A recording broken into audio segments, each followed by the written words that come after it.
بسم الله الرحمن الرحيم. الحمد لله الذي أنزل على عبده الكتاب ولم يجعل له عوجا قيما لينذر بأسا شديدا من لدنه ويبشر المؤمنين الذين يعملون الصالحات أن لهم أجرا حسنا ماكثين فيه أبدا وينذر الذين قالوا اتخذ الله ولدا ما لهم به من علم ولا لآبائهم كبرت كلمة تخرج من أفواههم إن يقولون إلا كذبا فلعلك باخع نفسك على آثارهم إن لم يؤمنوا بهذا الحديث أسفا إنا جعلنا ما على الأرض زينة لها لنبلوهم أيهم أحسن عملا وإنا لجاعلون ما عليها صعيدا جرزا أم حسبت أن أصحاب الكهف والرقيم كانوا من آياتنا عجبا إذ أوى الفتية إلى الكهف فقالوا ربنا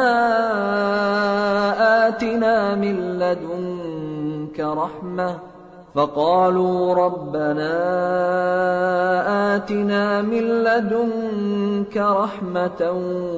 وهيئ لنا من أمرنا رشدا فضربنا على آذانهم في الكهف سنين عددا ثم بعثناهم لنعلم أي الحزبين أحصى لما لبثوا أمدا نحن نقص عليك نبأهم بالحق إنهم فتية آمنوا بربهم وزدناهم هدى وربطنا على قلوبهم إذ قاموا فقالوا ربنا رب السماوات والأرض لن ندعو من دونه إلها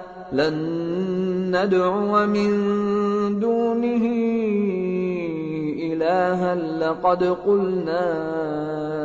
إذا شططا هؤلاء قومنا اتخذوا من دونه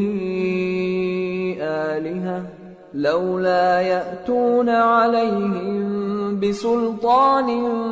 بين فمن أظلم ممن افترى على الله كذبا وإذ اعتزلتموهم وما يعبدون إلا الله فأووا إلى الكهف ينشر لكم ربكم من رحمته ويهيئ لكم من أمركم مرفقا وترى الشمس إذا طلعت تزاور عن كهفهم ذات اليمين وإذا غربت تقرضهم ذات الشمال وهم في فجوة منه ذلك من آيات الله من يهد الله فهو المهتد ومن يضلل فلن تجد له وليا مرشدا وتحسبهم أيقاظا وهم رقود ونقلبهم ذات اليمين وذات الشمال وكلبهم باسط ذراعيه بالوصيد لو اطلعت عليهم لوليت منهم فرارا ولملئت منهم رعبا وكذلك بعثناهم ليتساءلوا بينهم قال قائل منهم كم لبثتم قالوا لبثنا يوما أو بعض يوم قالوا ربكم أعلم بما لبثتم فابعثوا أحدكم بورقكم هذه إلى المدينة فلينظر أيها أزكى طعاما فليأتكم برزق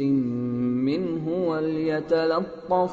وليتلطف ولا يشعرن بكم أحدا إنهم إن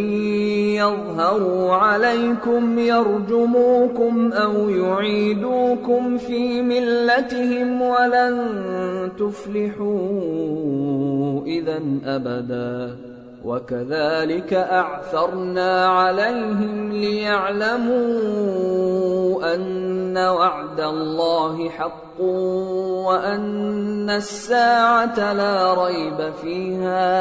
وأن الساعة لا ريب فيها إذ يتنازعون بينهم أمرهم فقالوا ابنوا عليهم بنيانا ربهم أعلم بهم قال الذين غلبوا على أمرهم لنتخذن عليهم مسجدا سيقولون 3 رابعهم كلبهم ويقولون 5 سادسهم كلبهم رجما بالغيب ويقولون 7 وثامنهم كلبهم قل ربي أعلم بعدتهم ما يعلمهم إلا قليل فلا تمار فيهم إلا مراء ظاهرا ولا تستفت فيهم منهم أحدا ولا تقولن لشيء إني فاعل ذلك غدا إلا أن يشاء الله واذكر ربك إذا نسيت وقل عسى أن يهديني ربي لأقرب من هذا رشدا ولبثوا في كهفهم 300 سنين وازدادوا 9 قل الله أعلم بما لبثوا له غيب السماوات والأرض أبصر به وأسمع ما لهم من دونه من ولي ولا يشرك في حكمه أحدا واتل ما أوحي إليك من كتاب ربك لا مبدل لكلماته ولن تجد من دونه ملتحدا واصبر نفسك مع الذين يدعون ربهم بالغداة والعشي يريدون وجهه ولا تعد عيناك عنهم تريد زينة الحياة الدنيا ولا تطع من أغفلنا قلبه عن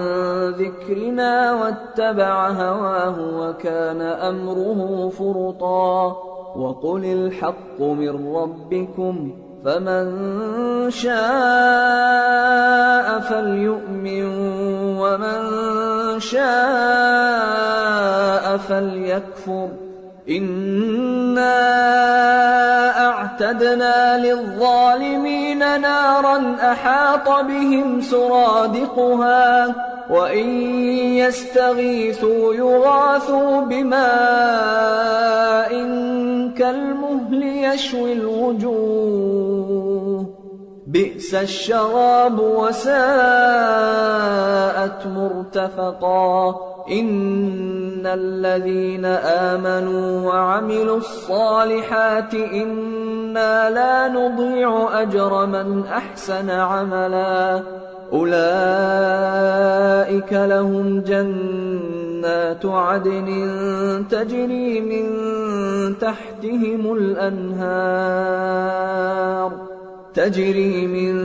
تحتهم الأنهار يحلون فيها من أساور من ذهب ويلبسون ثيابا خضرا من سندس وإستبرق متكئين فيها على الأرائك نعم الثواب وحسنت مرتفقا واضرب لهم مثلا الرجلين جعلنا لأحدهما جنتين من أعناب وحففناهما بنخل وجعلنا بينهما زرعا كلتا الجنتين آتت أكلها ولم تظلم منه شيئا وفجرنا خلالهما نهرا وكان له ثمر فقال لصاحبه وهو يحاوره أنا أكثر منك مالا وأعز نفرا ودخل جنته وهو ظالم لنفسه قال ما أظن أن تبيد هذه أبدا وما أظن الساعة قائمة ولئن رددت إلى ربي لأجدن خيرا منها منقلبا قال له صاحبه وهو يحاوره أكفرت بالذي خلقك من تراب ثم من نطفة ثم سواك رجلا لكن هو الله ربي ولا أشرك بربي أحدا ولولا إذ دخلت جنتك قلت ما شاء الله لا قوة إلا بالله إن ترني أنا أقل منك مالا وولدا فعسى ربي أن يؤتيني خيرا من جنتك ويرسل عليها حسبانا من السماء فتصبح صعيدا زلقا أو يصبح ماؤها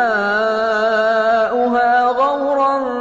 فلن تستطيع له طلبا وأحيط بثمره فأصبح يقلب كفيه على ما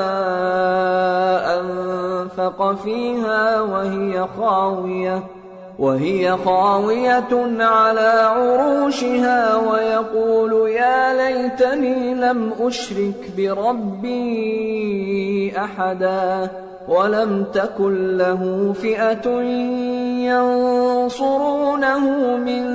دون الله وما كان منتصرا هنالك الولاية لله الحق هو خير ثوابا وخير عقبا واضرب لهم مثل الحياة الدنيا كماء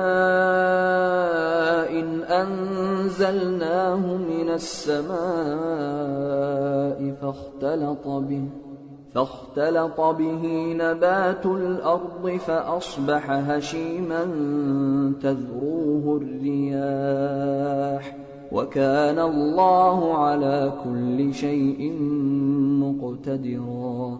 المال والبنون زينة الحياة الدنيا والباقيات الصالحات خير عند ربك ثوابا وخير أملا ويوم نسير الجبال وترى الأرض بارزة وحشرناهم فلم نغادر منهم أحدا وعرضوا على ربك صفا لقد جئتمونا كما خلقناكم أول مرة بل زعمتم أن لن نجعل لكم موعدا ووضع الكتاب فترى المجرمين مشفقين مما فيه ويقولون يا ويلتنا ما لهذا الكتاب لا يغادر صغيرة ولا كبيرة إلا أحصاها ووجدوا ما عملوا حاضرا ولا يظلم ربك أحدا وإذ قلنا للملائكة اسجدوا لآدم فسجدوا إلا إبليس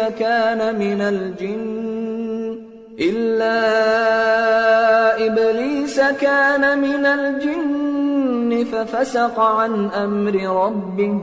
أفتتخذونه وذريته أولياء من دوني وهم لكم عدو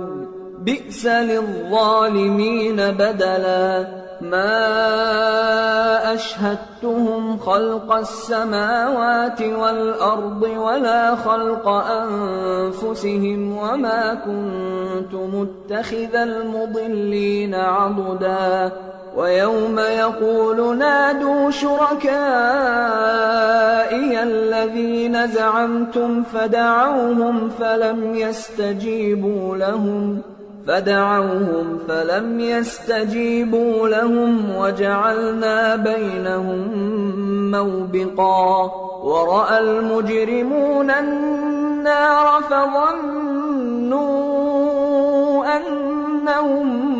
مواقعوها ولم يجدوا عنها مصرفا ولقد صرفنا في هذا القرآن للناس من كل مثل وكان الإنسان أكثر شيء جدلا وما منع الناس أن يؤمنوا إذ جاءهم الهدى ويستغفروا ربهم إلا أن تأتيهم سنة الأولين أو يأتيهم العذاب قبلا وما نرسل المرسلين إلا مبشرين ومنذرين ويجادل الذين كفروا بالباطل ليدحضوا به الحق واتخذوا آياتي وما أنذروا هزوا ومن أظلم ممن ذكر بآيات ربه فأعرض عنها ونسي ما قدمت يداه إنا جعلنا على قلوبهم أكنة أن يفقهوه وفي آذانهم وقرا وإن تدعهم إلى الهدى فلن يهتدوا إذا أبدا وربك الغفور ذو الرحمة لو يؤاخذهم بما كسبوا لعجل لهم العذاب بل لهم موعد لن يجدوا من دونه موئلا وتلك القرى أهلكناهم لما ظلموا وجعلنا لمهلكهم موعدا وإذ قال موسى لفتاه لا أبرح حتى أبلغ مجمع البحرين أو أمضي حقبا فلما بلغا مجمع بينهما نسيا حوتهما فاتخذ سبيله في البحر سربا فلما جاوزا قال لفتاه آتنا غداءنا لقد لقينا من سفرنا هذا نصبا قال أرأيت إذ أوينا إلى الصخرة فإني نسيت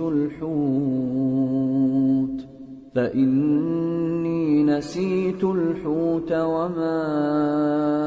أنسانيه إلا الشيطان أن أذكره واتخذ سبيله في البحر عجبا قال ذلك ما كنا نبغي فارتدا على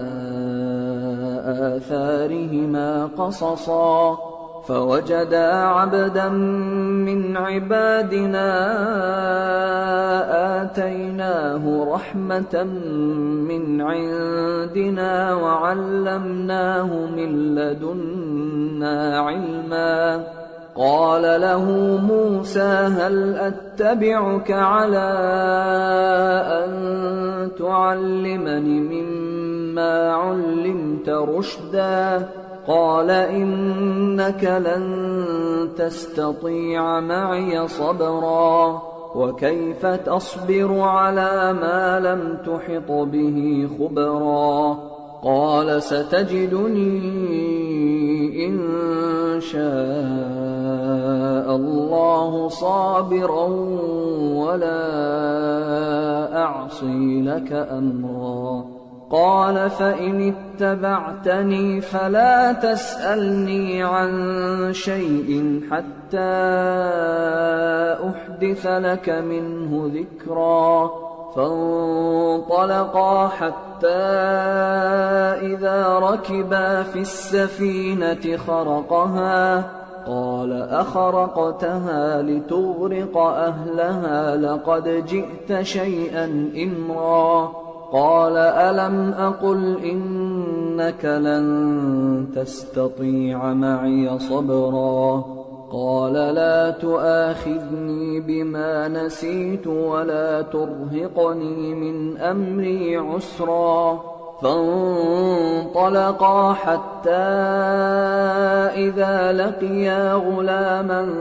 فقتله قال أقتلت نفسا زكية بغير نفس قال أقتلت نفسا زكية بغير نفس لقد جئت شيئا نكرا قال ألم أقل لك إنك لن تستطيع معي صبرا قال إن سألتك عن شيء بعدها فلا تصاحبني قد بلغت من لدني عذرا فانطلقا حتى إذا أتيا أهل قرية استطعما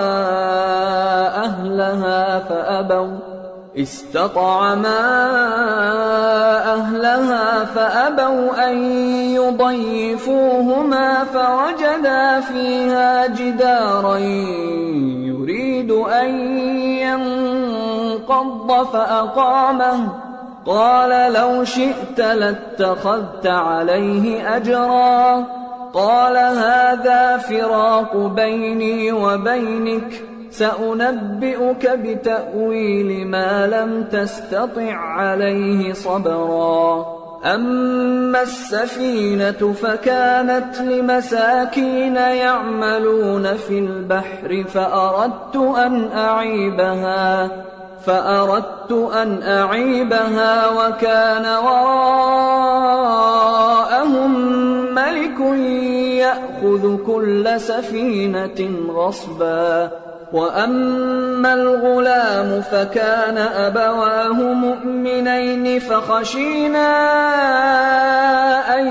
يرهقهما طغيانا وكفرا فأردنا أن يبدلهما ربهما خيرا منه زكاة وأقرب رحما. وأما الجدار فكان لغلامين يتيمين في المدينة وكان تحته كنز لهما وكان أبوهما صالحا فأراد ربك أن يبلغا أشدهما ويستخرجا كنزهما رحمة من ربك وما فعلته عن أمري ذلك تأويل ما لم تسطع عليه صبرا. ويسألونك عن ذي القرنين قل سأتلو عليكم منه ذكرا. إنا مكنا له في الأرض وآتيناه من كل شيء سببا فأتبع سببا حتى إذا بلغ مغرب الشمس وجدها تغرب في عين حمئة ووجد عندها قوما قلنا يا ذا القرنين إما أن تعذب وإما أن تتخذ فيهم حسنا. قال أما من ظلم فسوف نعذبه ثم يرد إلى ربه فيعذبه عذابا نكرا. وأما من آمن وعمل صالحا فله جزاء الحسنى وسنقول له من أمرنا يسرا. ثم أتبع سببا حتى إذا بلغ مطلع الشمس وجدها تطلع على قوم لم نجعل لهم من دونها سترا. كذلك وقد أحطنا بما لديه خبرا. ثم أتبع سببا حتى إذا بلغ بين السدين وجد من دونهما قوما لا يكادون يفقهون قولا. قالوا يا ذا القرنين إن يأجوج ومأجوج مفسدون في الأرض فهل نجعل لك خرجا على أن تجعل بيننا وبينهم سدا. قال ما مكني فيه ربي خير فأعينوني بقوة أجعل بينكم وبينهم ردما. آتوني زبر الحديد حتى إذا ساوى بين الصدفين قال انفخوا حتى إذا جعله نارا قال آتوني أفرغ عليه قطرا. فما استطاعوا أن يظهروه وما استطاعوا له نقبا. قال هذا رحمة من ربي فإذا جاء وعد ربي جعله دكا وكان وعد ربي حقا. وتركنا بعضهم يومئذ يموج في بعض ونفخ في الصور فجمعناهم جمعا وعرضنا جهنم يومئذ للكافرين عرضا الذين كانت أعينهم في غطاء عن ذكري وكانوا لا يستطيعون سمعا أفحسب الذين كفروا أن يتخذوا عبادي من دوني أولياء إنا أعتدنا جهنم للكافرين نزلا قل هل ننبئكم بالأخسرين أعمالا الذين ضل سعيهم في الحياة الدنيا وهم يحسبون أنهم يحسنون صنعا أولئك الذين كفروا بآيات ربهم ولقائه فحبطت أعمالهم فلا نقيم لهم يوم القيامة وزنا ذلك جزاؤهم جهنم بما كفروا واتخذوا آياتي ورسلي هزوا إن الذين آمنوا وعملوا الصالحات كانت لهم جنات الفردوس نزلا خالدين فيها لا يبغون عنها حولا قل لو كان البحر مدادا لكلمات ربي لنفد البحر قبل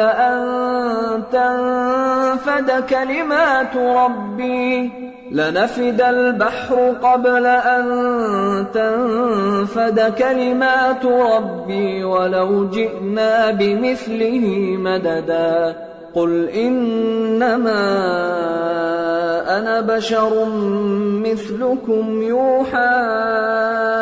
إلي أنما إلهكم إله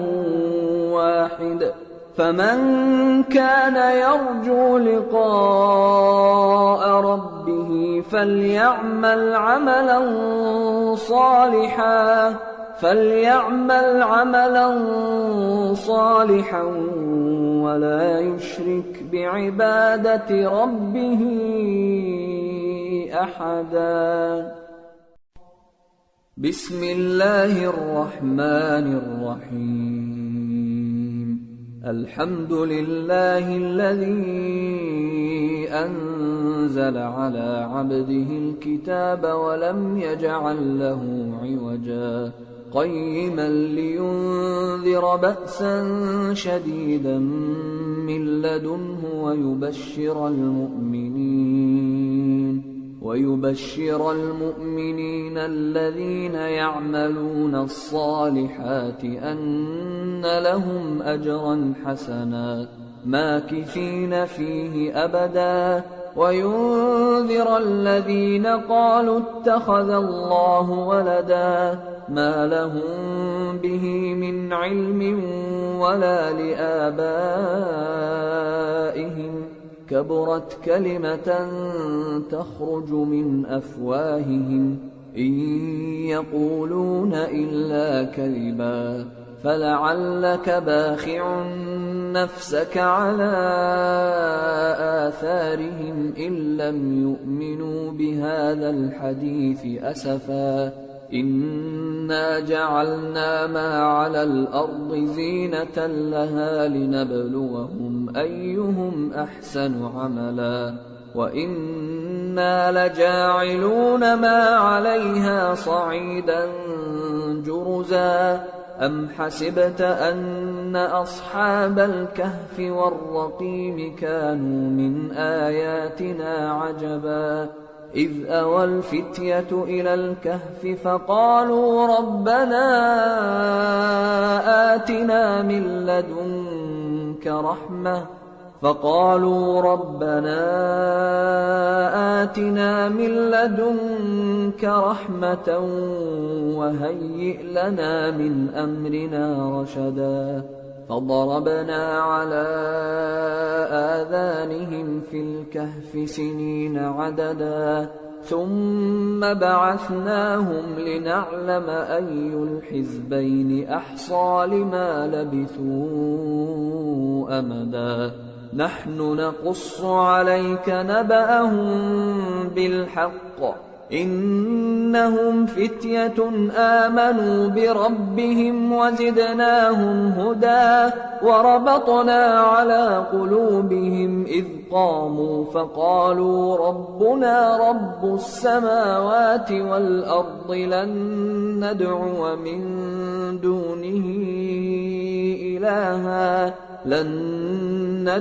من دونه إلها لقد قلنا إذا شططا هؤلاء قومنا اتخذوا من دونه آلهة لولا يأتون عليهم بسلطان بين فمن أظلم ممن افترى على الله كذبا وإذ اعتزلتموهم وما يعبدون إلا الله فأووا إلى الكهف ينشر لكم ربكم من رحمته ويهيئ لكم من أمركم مرفقا وترى الشمس إذا طلعت تزاور عن كهفهم ذات اليمين وإذا غربت تقرضهم ذات الشمال وهم في فجوة منه ذلك من آيات الله من يهد الله فهو المهتد ومن يضلل فلن تجد له وليا مرشدا وتحسبهم أيقاظا وهم رقود ونقلبهم ذات اليمين وذات الشمال وكلبهم باسط ذراعيه بالوصيد لو اطلعت عليهم لوليت منهم فرارا ولملئت منهم رعبا وكذلك بعثناهم ليتساءلوا بينهم قال قائل منهم كم لبثتم قالوا لبثنا يوما أو بعض يوم قالوا ربكم أعلم بما لبثتم فابعثوا أحدكم بورقكم هذه إلى المدينة فلينظر أيها أزكى طعاما فليأتكم برزق منه وليتلطف ولا يشعرن بكم أحدا إنهم إن يظهروا عليكم يرجموكم أو يعيدوكم في ملتهم ولن تفلحوا إذا أبدا وكذلك أعثرنا عليهم ليعلموا أن وعد الله حق وأن الساعة لا ريب فيها إذ يتنازعون بينهم أمرهم فقالوا بنوا عليهم بنيانا ربهم أعلم بهم قال الذين غلبوا على أمرهم لنتخذن عليهم مسجدا سيقولون ثلاثة رابعهم كلبهم ويقولون خمسة سادسهم كلبهم رجما بالغيب ويقولون سبعة وثامنهم كلبهم قل ربي أعلم بعدتهم ما يعلمهم إلا قليل فلا تمار فيهم إلا مراء ظاهرا ولا تستفت فيهم منهم أحدا ولا تقولن لشيء إني فاعل ذلك غدا إلا أن يشاء الله واذكر ربك إذا نسيت وقل عسى أن يهديني ربي لأقرب من هذا رشدا ولبثوا في كهفهم 300 سنين وازدادوا 9 قل الله أعلم بما لبثوا له غيب السماوات والأرض أبصر به وأسمع ما لهم من دونه من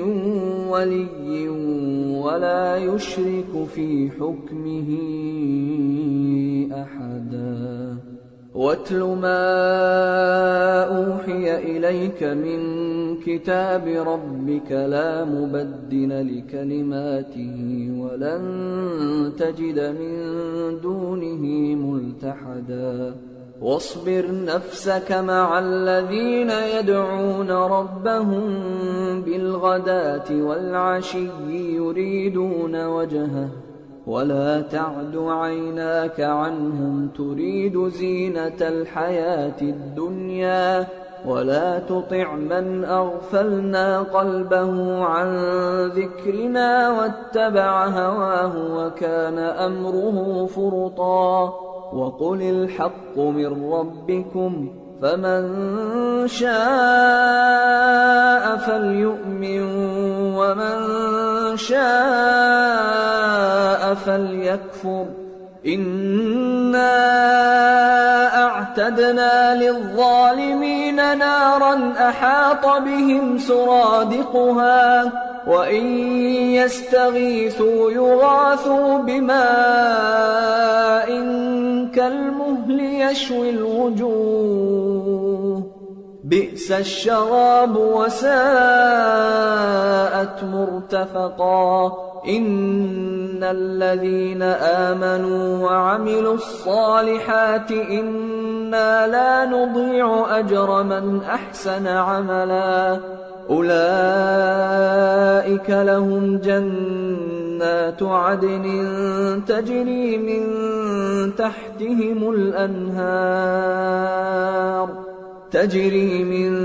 تحتهم الأنهار يحلون فيها من أساور من ذهب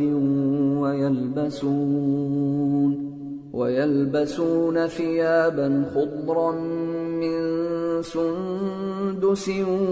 وإستبرق متكئين فيها على الأرائك نعم الثواب وحسنت مرتفقا واضرب لهم مثلا الرجلين جعلنا لأحدهما جنتين من أعناب وحففناهما بنخل وجعلنا بينهما زرعا كلتا الجنتين آتت أكلها ولم تظلم منه شيئا وفجرنا خلالهما نهرا وكان له ثمر فقال لصاحبه وهو يحاوره أنا أكثر منك مالا وأعز نفرا ودخل جنته وهو ظالم لنفسه قال ما أظن أن تبيد هذه أبدا وما أظن الساعة قائمة ولئن رددت إلى ربي لأجدن خيرا منها منقلبا قال له صاحبه وهو يحاوره أكفرت بالذي خلقك من تراب ثم من نطفة ثم سواك رجلا لكن هو الله ربي ولا أشرك بربي أحدا ولولا إذ دخلت جنتك قلت ما شاء الله لا قوة إلا بالله إن ترني أنا أقل منك مالا وولدا فعسى ربي أن يؤتيني خيرا من جنتك ويرسل عليها حسبانا من السماء فتصبح صعيدا زلقا أو يصبح ماؤها غورا فلن تستطيع له طلبا وأحيط بثمره فأصبح يقلب كفيه على ما أنفق فيها وهي خاوية على عروشها ويقول يا ليتني لم أشرك بربي أحدا ولم تكن له فئة ينصرونه من دون الله وما كان منتصرا هنالك الولاية لله الحق هو خير ثوابا وخير عقبا واضرب لهم مثل الحياة الدنيا كماء أنزلناه من السماء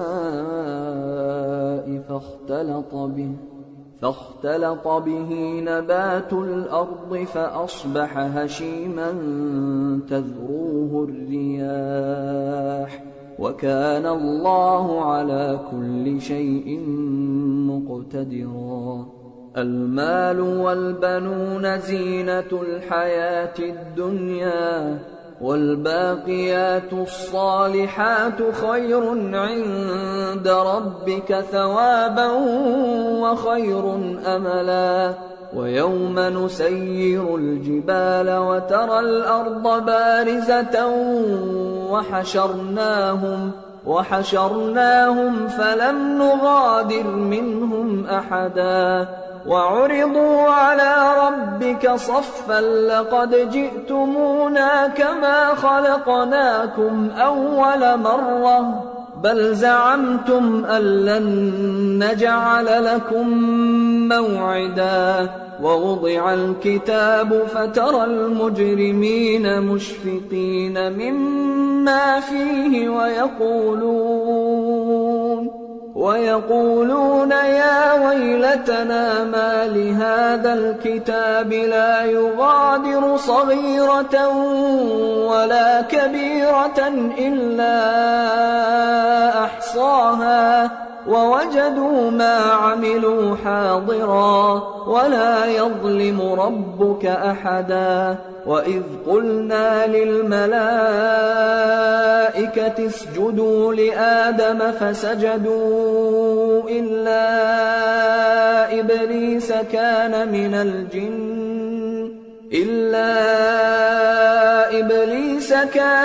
الجن ففسق عن أمر ربه أفتتخذونه وذريته أولياء من دوني وهم لكم عدو بئس للظالمين بدلا ما أشهدتهم خلق السماوات والأرض ولا خلق أنفسهم وما كنت متخذ المضلين عضدا ويوم يقول نادوا شركائي الذين زعمتم فدعوهم فلم يستجيبوا لهم وجعلنا بينهم موبقا ورأى المجرمون النار فظنوا أنهم مواقعوها ولم يجدوا عنها مصرفا ولقد صرفنا في هذا القرآن للناس من كل مثل وكان الإنسان أكثر شيء جدلا وما منع الناس أن يؤمنوا إذ جاءهم الهدى ويستغفروا ربهم إلا أن تأتيهم سنة الأولين أو يأتيهم العذاب قبلا وما نرسل المرسلين إلا مبشرين ومنذرين ويجادل الذين كفروا بالباطل ليدحضوا به الحق واتخذوا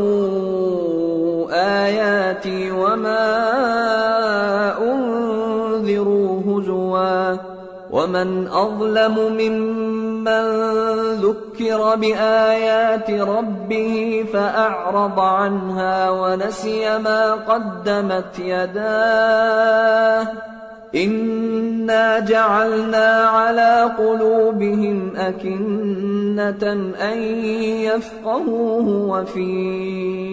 آذانهم وقرا وإن تدعهم إلى الهدى فلن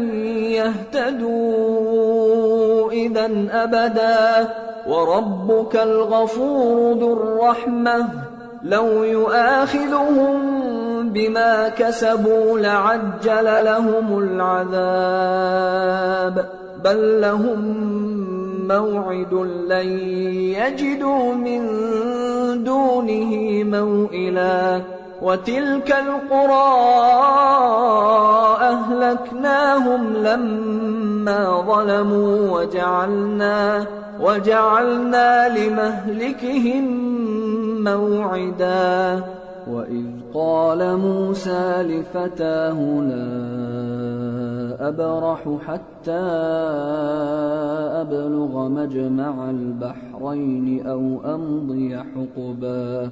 فلما بلغا مجمع بينهما نسيا حوتهما فاتخذ سبيله في البحر سربا فلما جاوزا قال لفتاه آتنا غداءنا لقد لقينا من سفرنا هذا نصبا قال أرأيت إذ أوينا إلى الصخرة فإني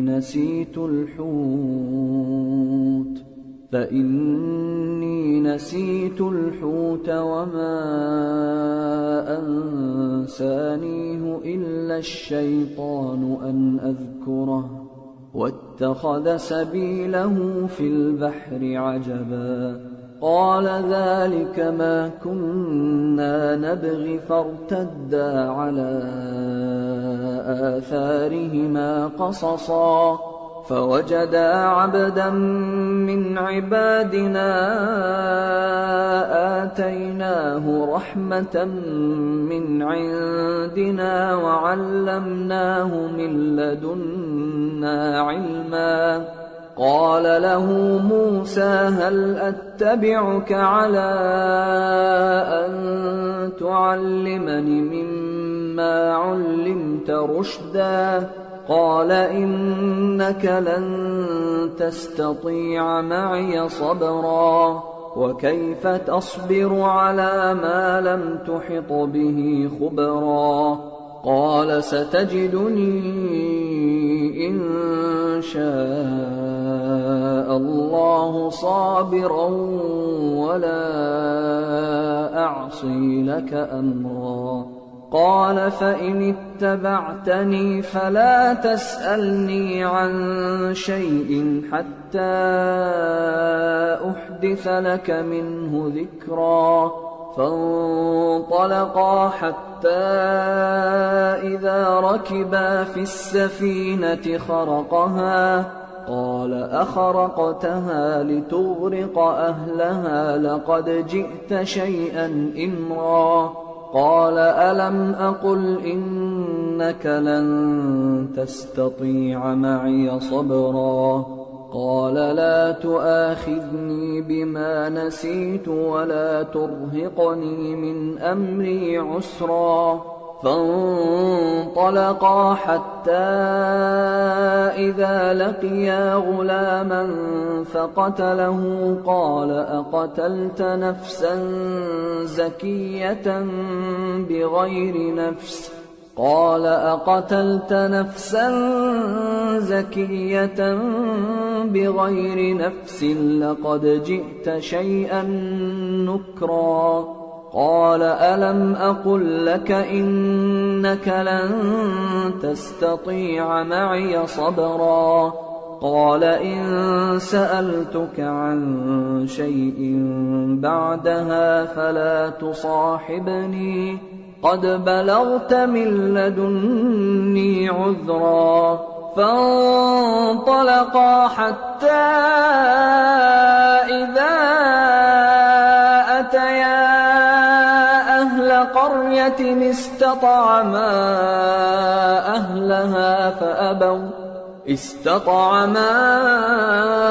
أهلها فأبوا أن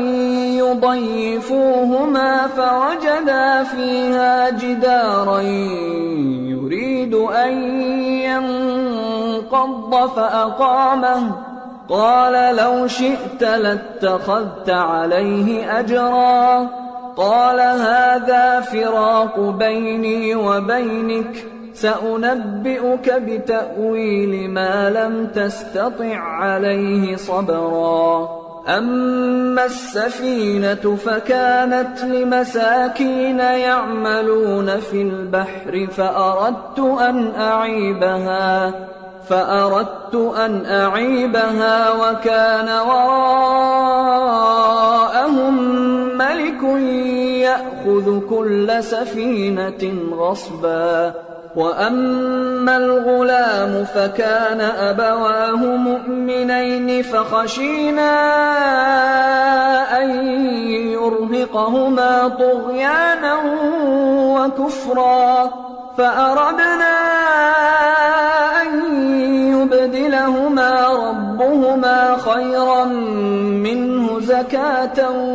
وأقرب رحما وأما الجدار فكان لغلامين يتيمين في المدينة وكان تحته كنز لهما وكان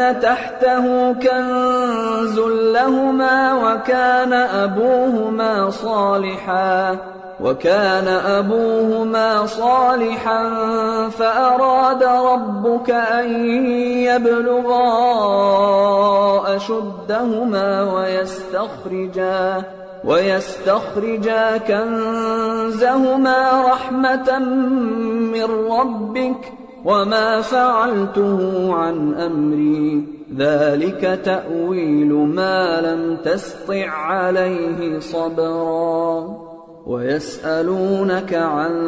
ذي القرنين قل سأتلو عليكم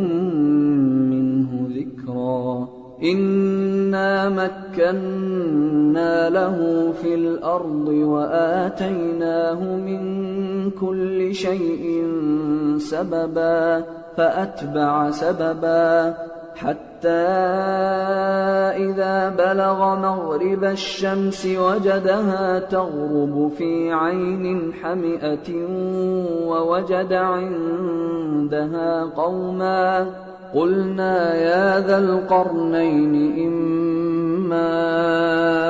أن تعذب وإما أن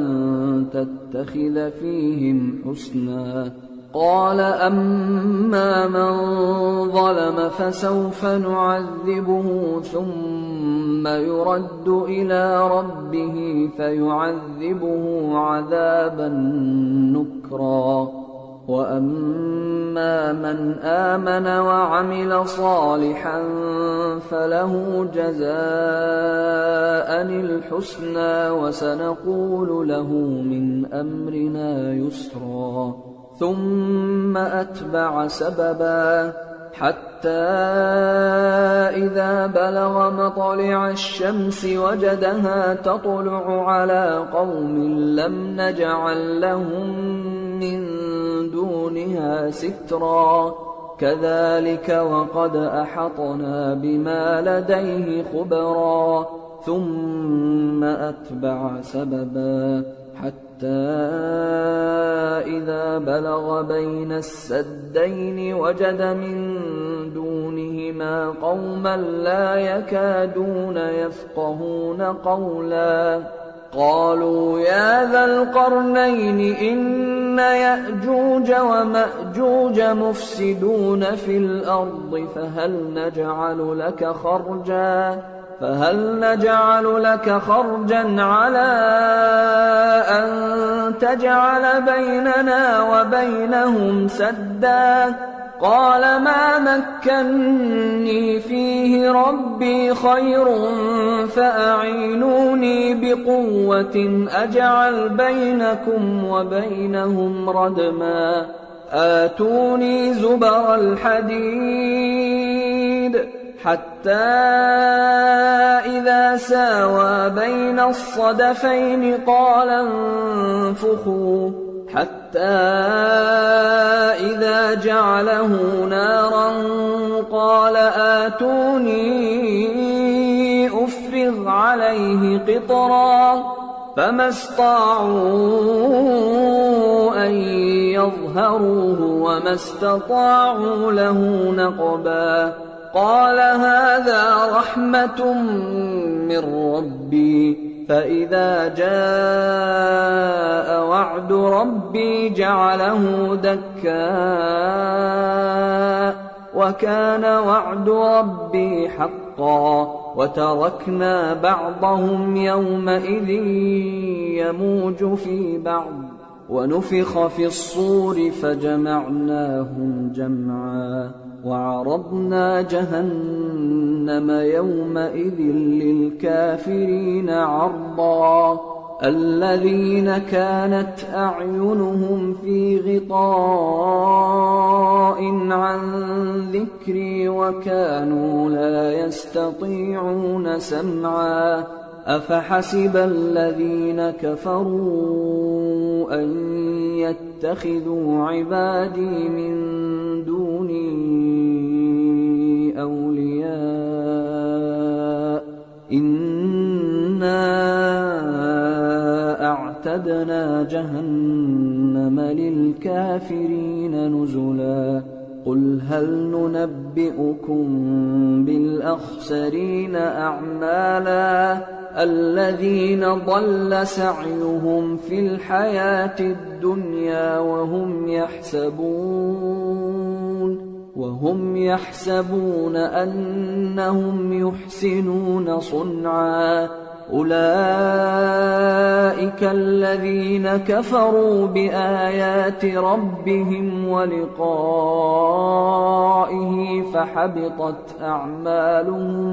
فحبطت أعمالهم فلا نقيم لهم يوم القيامة وزنا. ذلك جزاؤهم جهنم بما كفروا واتخذوا آياتي ورسلي هزوا. إن الذين آمنوا وعملوا الصالحات كانت لهم جنات الفردوس نزلا. خالدين فيها لا يبغون عنها حولا قل لو كان البحر مدادا لكلمات ربي لنفد البحر قبل أن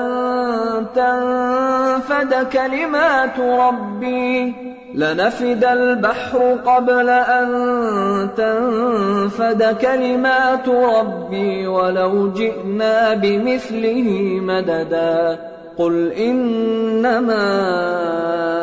أنا بشر مثلكم يوحى إلي أنما إلهكم إله واحد فمن كان يرجو لقاء ربه فليعمل عملا صالحا ولا يشرك بعبادة ربه أحدا. بسم الله الرحمن الرحيم. الحمد لله الذي أنزل على عبده الكتاب ولم يجعل له عوجا قيما لينذر بأسا شديدا من لدنه ويبشر المؤمنين الذين يعملون الصالحات أن لهم أجرا حسنا ماكثين فيه أبدا وينذر الذين قالوا اتخذ الله ولدا ما لهم به من علم ولا لآبائهم كبرت كلمة تخرج من أفواههم إن يقولون إلا كذبا فلعلك باخع نفسك على آثارهم إن لم يؤمنوا بهذا الحديث أسفا إنا جعلنا ما على الأرض زينة لها لنبلوهم أيهم أحسن عملا وإنا لجاعلون ما عليها صعيدا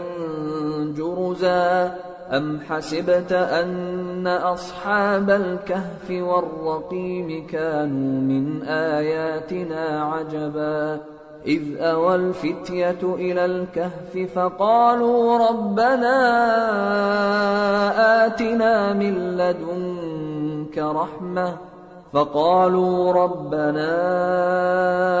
آتنا من لدنك رحمة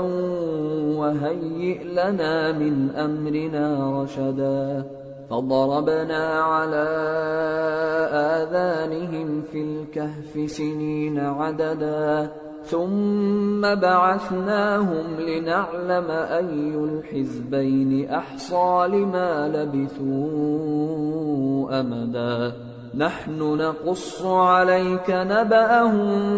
بالحق إنهم فتية آمنوا بربهم وزدناهم هدى وربطنا على قلوبهم إذ قاموا فقالوا ربنا رب السماوات والأرض لن ندعو من دونه إلها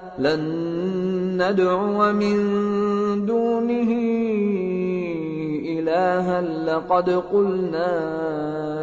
إذا شططا هؤلاء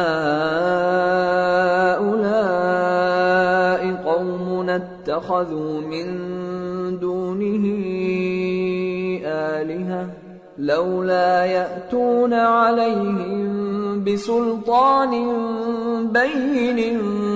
فمن أظلم ممن افترى على الله كذبا وإذ اعتزلتموهم وما يعبدون إلا الله فأووا إلى الكهف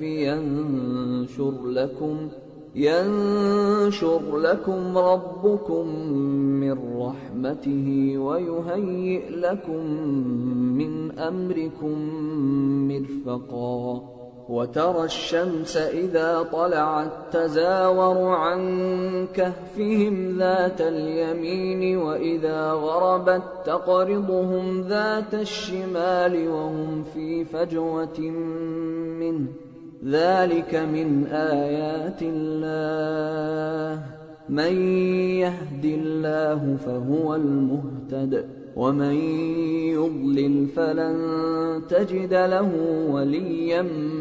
مرشدا وتحسبهم أيقاظا وهم رقود ونقلبهم ذات اليمين وذات الشمال وكلبهم باسط ذراعيه بالوصيد لو اطلعت عليهم لوليت منهم فرارا ولملئت منهم رعبا وكذلك بعثناهم ليتساءلوا بينهم قال قائل منهم كم لبثتم قالوا لبثنا يوما أو بعض يوم قالوا ربكم أعلم بما لبثتم فابعثوا أحدكم بورقكم هذه إلى المدينة فلينظر أيها أزكى طعاما فليأتكم برزق منه وليتلطف ولا يشعرن بكم أحدا إنهم إن يظهروا عليكم يرجموكم أو يعيدوكم في ملتهم ولن تفلحوا إذا أبدا وكذلك أعثرنا عليهم ليعلموا أن وعد الله حق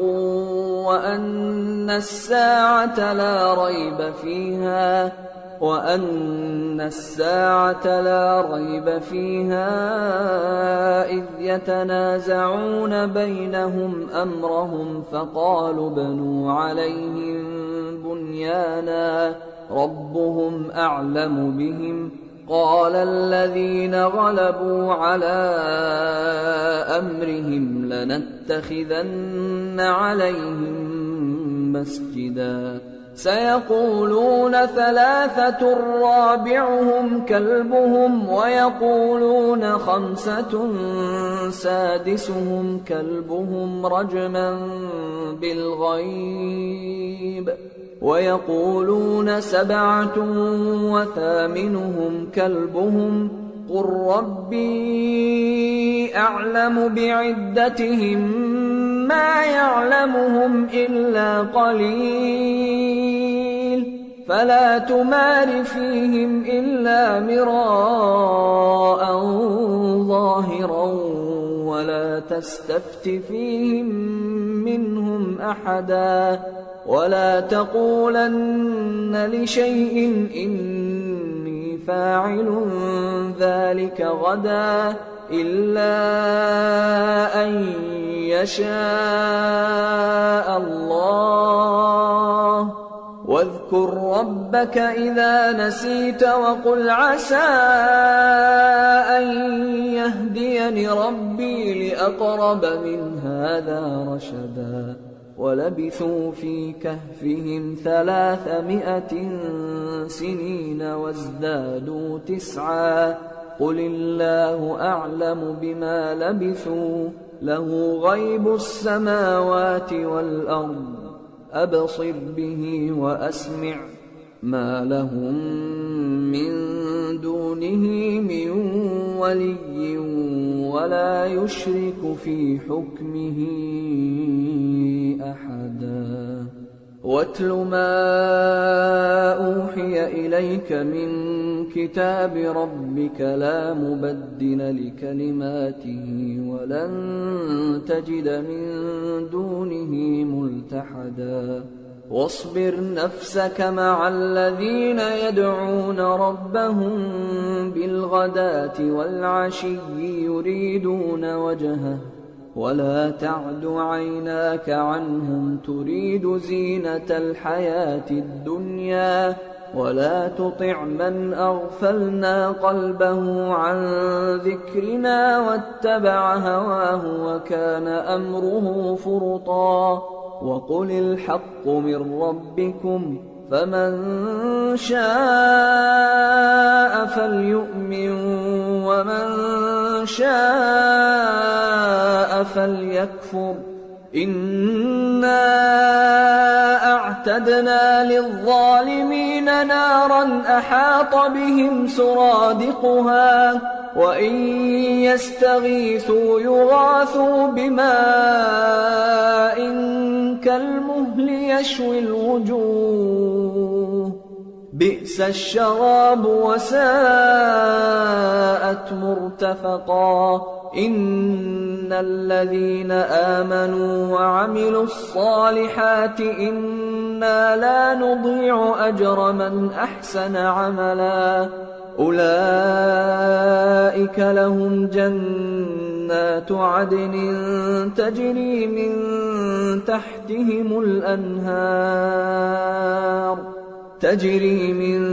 تحتهم الأنهار يحلون فيها من أساور من ذهب ويلبسون ثيابا خضرا من سندس واستبرق متكئين فيها على الأرائك نعم الثواب وحسنت مرتفقا واضرب لهم مثلا الرجلين جعلنا لأحدهما جنتين من أعناب وحففناهما بنخل وجعلنا بينهما زرعا كلتا الجنتين آتت أكلها ولم تظلم منه شيئا وفجرنا خلالهما نهرا وكان له ثمر فقال لصاحبه وهو يحاوره أنا أكثر منك مالا وأعز نفرا ودخل جنته وهو ظالم لنفسه قال ما أظن أن تبيد هذه أبدا وما أظن الساعة قائمة ولئن رددت إلى ربي لأجدن خيرا منها منقلبا قال له صاحبه وهو يحاوره أكفرت بالذي خلقك من تراب ثم من نطفة ثم سواك رجلا لكن هو الله ربي ولا أشرك بربي أحدا ولولا إذ دخلت جنتك قلت ما شاء الله لا قوة إلا بالله إن ترني أنا أقل منك مالا وولدا فعسى ربي أن يؤتيني خيرا من جنتك ويرسل عليها حسبانا من السماء فتصبح صعيدا زلقا أو يصبح ماؤها غورا فلن تستطيع له طلبا وأحيط بثمره فأصبح يقلب كفيه على ما أنفق فيها وهي خاوية على عروشها ويقول يا ليتني لم أشرك بربي أحدا ولم تكن له فئة ينصرونه من دون الله وما كان منتصرا هنالك الولاية لله الحق هو خير ثوابا وخير عقبا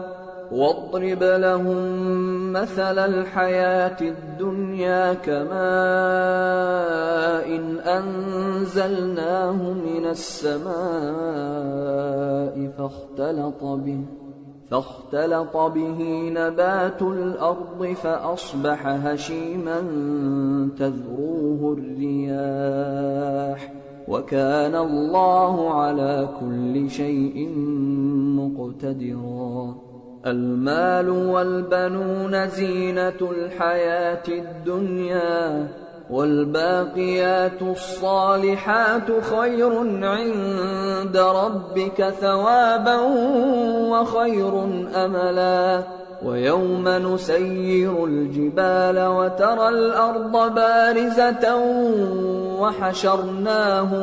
وحشرناهم فلم نغادر منهم أحدا وعرضوا على ربك صفا لقد جئتمونا كما خلقناكم أول مرة بل زعمتم أن لن نجعل لكم موعدا ووضع الكتاب فترى المجرمين مشفقين مما فيه ويقولون يا ويلتنا ما لهذا الكتاب لا يغادر صغيرة ولا كبيرة إلا أحصاها ووجدوا ما عملوا حاضرا ولا يظلم ربك أحدا وإذ قلنا للملائكة اسجدوا لآدم فسجدوا إلا إبليس كان من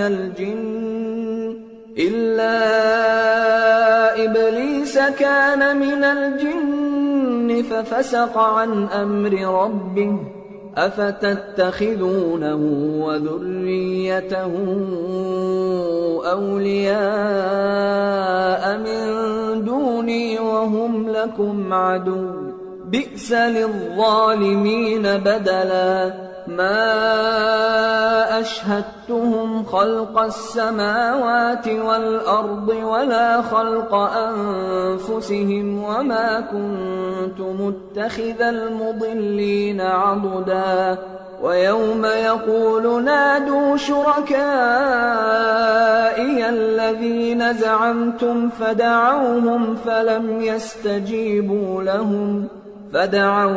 فلم يستجيبوا لهم وجعلنا بينهم موبقا ورأى المجرمون النار فظنوا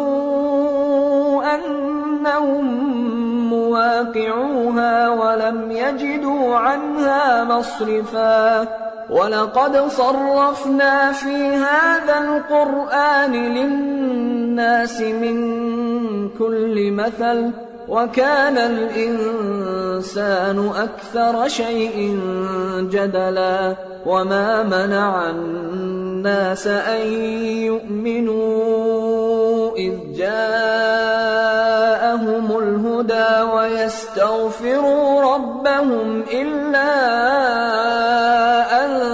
تأتيهم سنة الأولين أو يأتيهم العذاب قبلا وما نرسل المرسلين إلا مبشرين ومنذرين ويجادل الذين كفروا بالباطل ليدحضوا به الحق واتخذوا آياتي وما أنذروا هزوا ومن أظلم ممن ذكر بآيات ربه فأعرض عنها ونسي ما قدمت يداه إنا جعلنا على قلوبهم أكنة أن يفقهوه وفي آذانهم وقرا وإن تدعهم إلى الهدى فلن يهتدوا إذا أبدا وربك الغفور ذو الرحمة لو يؤاخذهم بما كسبوا لعجل لهم العذاب بل لهم موعد لن يجدوا من دونه موئلا وتلك القرى أهلكناهم لما ظلموا وجعلنا لمهلكهم موعدا وإذ قال موسى لفتاه لا أبرح حتى أبلغ مجمع البحرين أو أمضي حقبا فلما بلغا مجمع بينهما نسيا حوتهما فاتخذ سبيله في البحر سربا فلما جاوزا قال لفتاه آتنا غداءنا لقد لقينا من سفرنا هذا نصبا قال أرأيت إذ أوينا إلى الصخرة فإني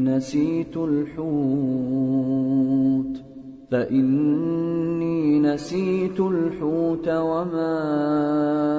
أنسانيه إلا الشيطان أن أذكره واتخذ سبيله في البحر عجبا قال ذلك ما كنا نبغي فارتدا على آثارهما قصصا فوجدا عبدا من عبادنا آتيناه رحمة من عندنا وعلمناه من لدنا علما قال له موسى هل أتبعك على أن تعلمني مما علمت رشدا قال إنك لن تستطيع معي صبرا وكيف تصبر على ما لم تحط به خبرا قال ستجدني إن شاء الله صابرا ولا أعصي لك أمرا قال فإن اتبعتني فلا تسألني عن شيء حتى أحدث لك منه ذكرا فانطلقا حتى إذا ركبا في السفينة خرقها قال أخرقتها لتغرق أهلها لقد جئت شيئا إمرا قال ألم أقل إنك لن تستطيع معي صبرا قال لا تؤاخذني بما نسيت ولا ترهقني من أمري عسرا فانطلقا حتى إذا لقيا غلاما فقتله قال أقتلت نفسا زكية بغير نفس قال أقتلت نفسا زكية بغير نفس لقد جئت شيئا نكرا قال ألم أقل لك إنك لن تستطيع معي صبرا قال إن سألتك عن شيء بعدها فلا تصاحبني قد بلغت من لدني عذرا. فانطلقا حتى إذا أتيا أهل قرية استطعما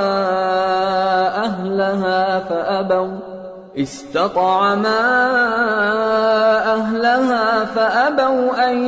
يضيفوهما فوجدا فيها جدارا يريد أن ينقض فأقامه. قال لو شئت لاتخذت عليه أجرا. قال هذا فراق بيني وبينك سأنبئك بتأويل ما لم تستطع عليه صبرا. أما السفينة فكانت لمساكين يعملون في البحر فأردت أن أعيبها وكان وراءهم ملك يأخذ كل سفينة غصبا. وأما الغلام فكان أبواه مؤمنين فخشينا أن يرهقهما طغيانا وكفرا فأردنا أن يبدلهما ربهما خيرا منه زكاة وأقرب رحما. وأما الجدار فكان لغلامين يتيمين في المدينة وكان تحته كنز لهما وكان أبوهما صالحا فأراد ربك أن يبلغا أشدهما ويستخرجا كنزهما رحمة من ربك وما فعلته عن أمري ذلك تأويل ما لم تسطع عليه صبرا. ويسألونك عن ذي القرنين قل سأتلو عليكم منه ذكرا. إنا مكنا له في الأرض وآتيناه من كل شيء سببا فأتبع سببا حتى إذا بلغ مغرب الشمس وجدها تغرب في عين حمئة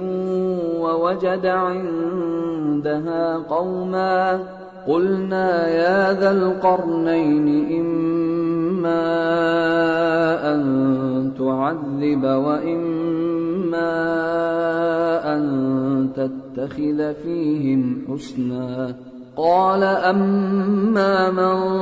ظلم فسوف نعذبه ثم يرد إلى ربه فيعذبه عذابا نكرا. وأما من آمن وعمل صالحا فله جزاء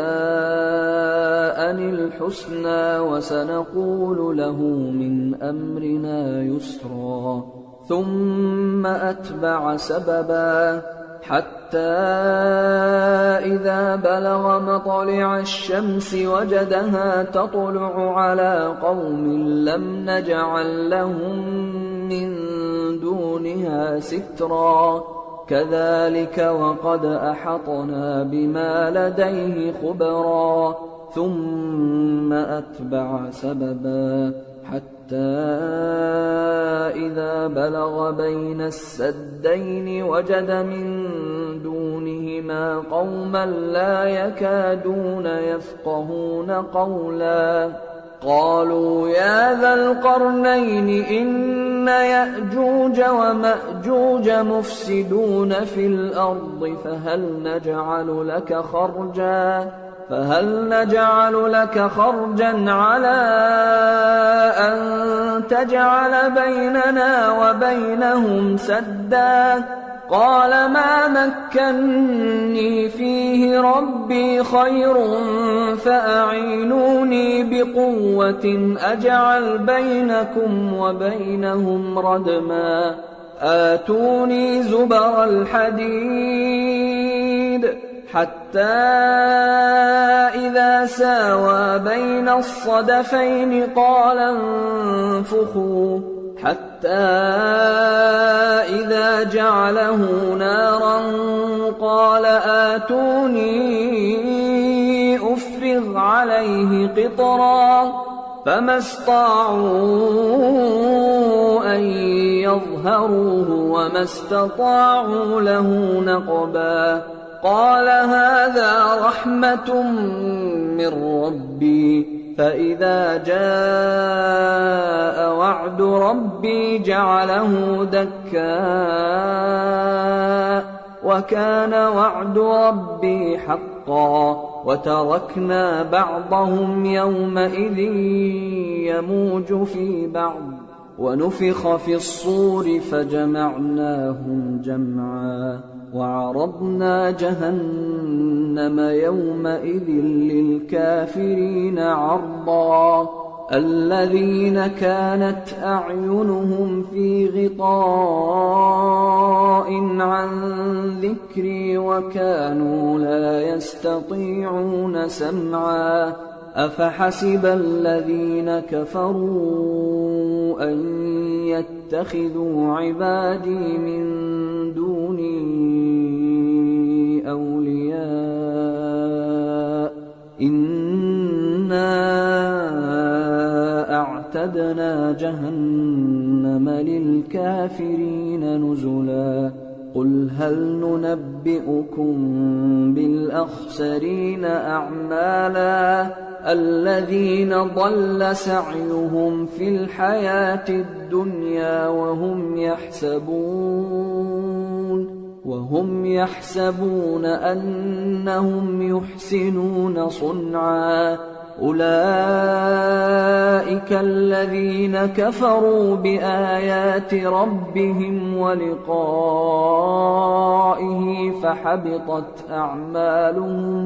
فحبطت أعمالهم فلا نقيم لهم يوم القيامة وزنا ذلك جزاؤهم جهنم بما كفروا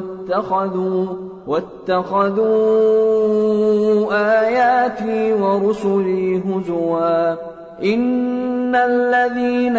آمنوا وعملوا الصالحات كانت لهم جنات الفردوس نزلا خالدين فيها لا يبغون عنها حولا قل لو كان البحر مدادا لكلمات ربي لنفد البحر قبل أن تنفد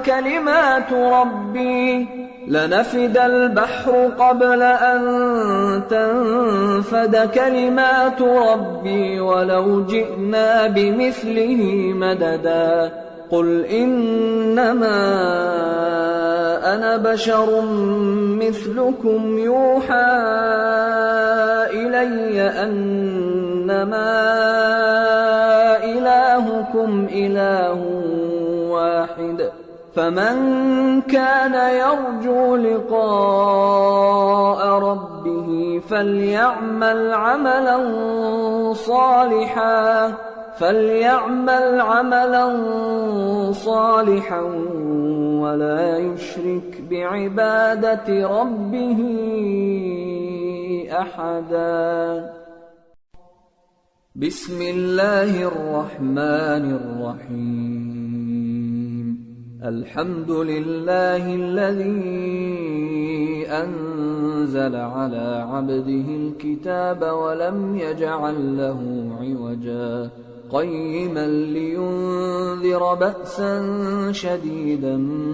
من لدنه ويبشر المؤمنين ويبشر المؤمنين الذين يعملون الصالحات أن لهم أجرا حسنا ماكثين فيه أبدا، وينذر الذين قالوا اتخذ الله ولدا ما لهم به من علم ولا لآبائهم، كبرت كلمة تخرج من أفواههم إن يقولون إلا كذبا، فلعلك باخع نفسك على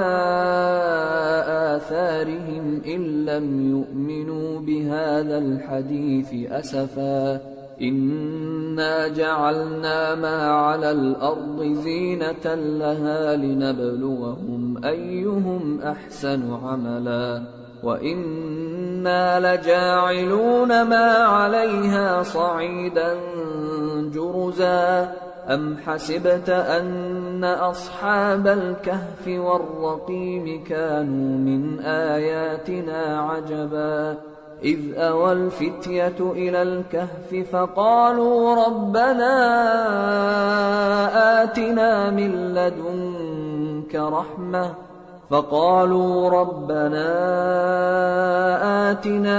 لدنك رحمة وهيئ لنا من أمرنا رشدا، فضربنا على آذانهم في الكهف سنين عددا، ثم بعثناهم لنعلم أي الحزبين أحصى لما لبثوا أمدا. نحن نقص عليك نبأهم بالحق، إنهم فتية آمنوا بربهم وزدناهم هدى، وربطنا على قلوبهم إذ قاموا فقالوا ربنا رب السماوات والأرض لن ندعو من دونه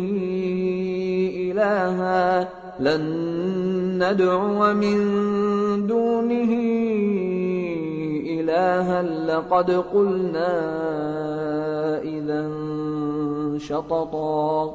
هؤلاء قومنا اتخذوا من دونه آلهة لولا يأتون عليهم بسلطان بين،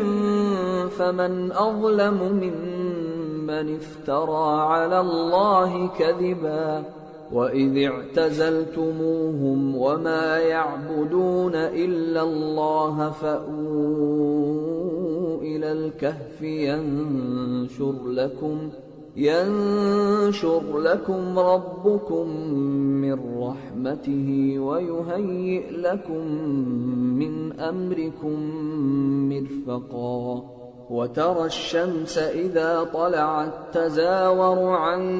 كهفهم ذات اليمين وإذا غربت تقرضهم ذات الشمال وهم في فجوة منه، ذلك من آيات الله، من يهد الله فهو المهتد، ومن يضلل فلن تجد له وليا مرشدا. وتحسبهم أيقاظا وهم رقود ونقلبهم ذات اليمين وذات الشمال وكلبهم باسط ذراعيه بالوصيد،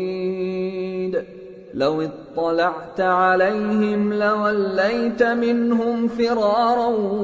ولملئت منهم رعبا. وكذلك بعثناهم ليتساءلوا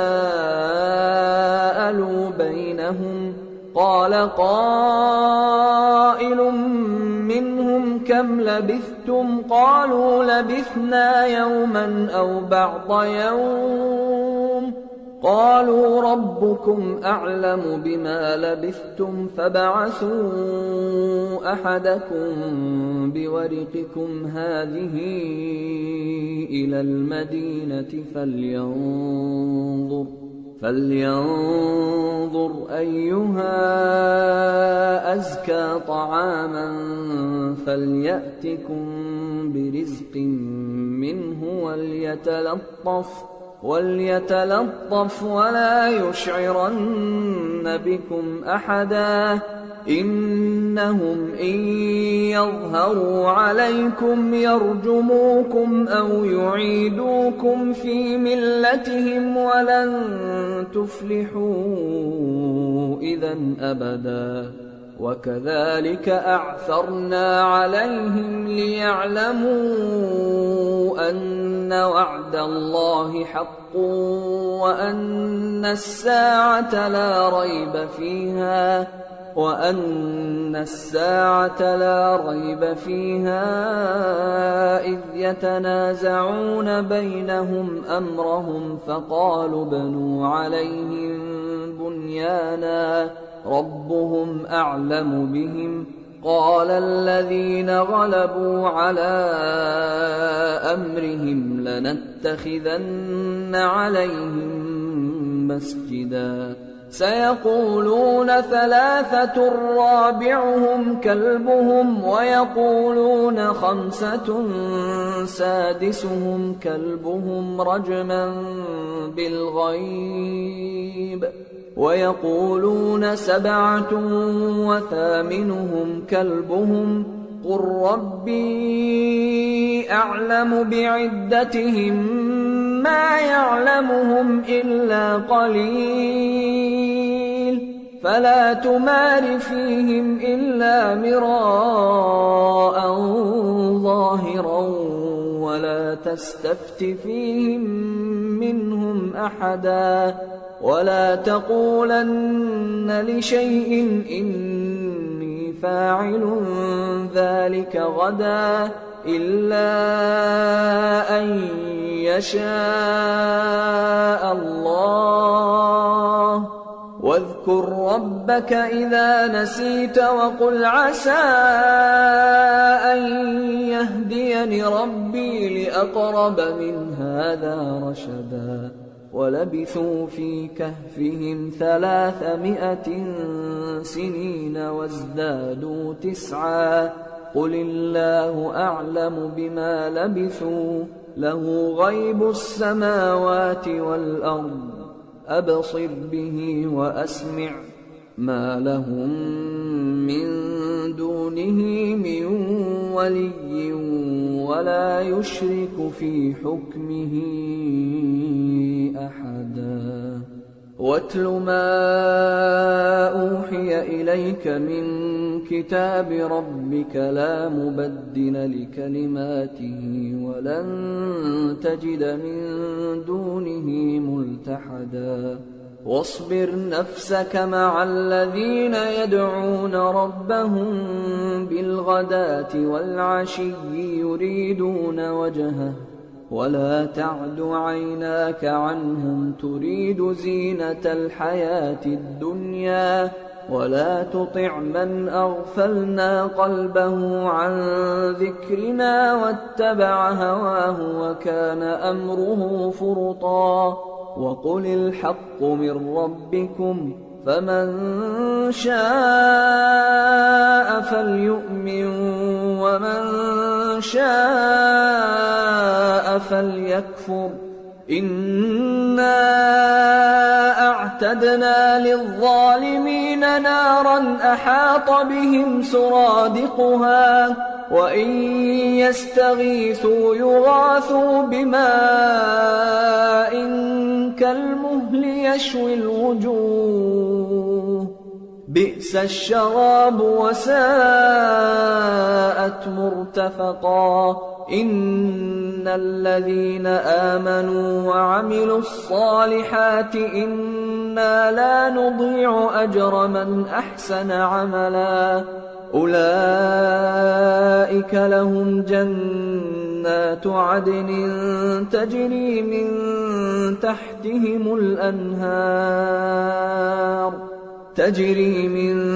تحتهم الأنهار يحلون فيها من أساور من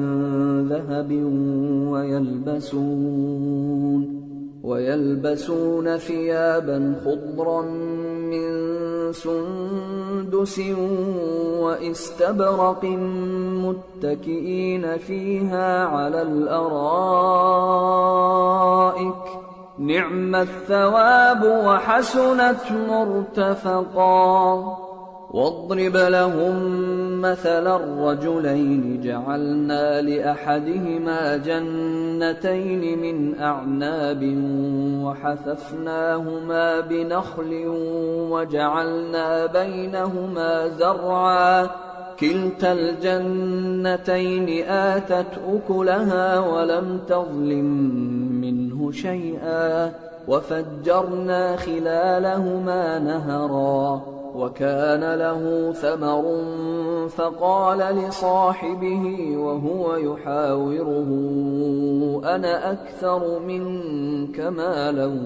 وأعز نفرا. ودخل جنته وهو ظالم لنفسه قال ما أظن أن تبيد هذه أبدا وما أظن الساعة قائمة ولئن رددت إلى ربي لأجدن خيرا منها منقلبا. قال له صاحبه وهو يحاوره أكفرت بالذي خلقك من تراب ثم من نطفة ثم سواك رجلا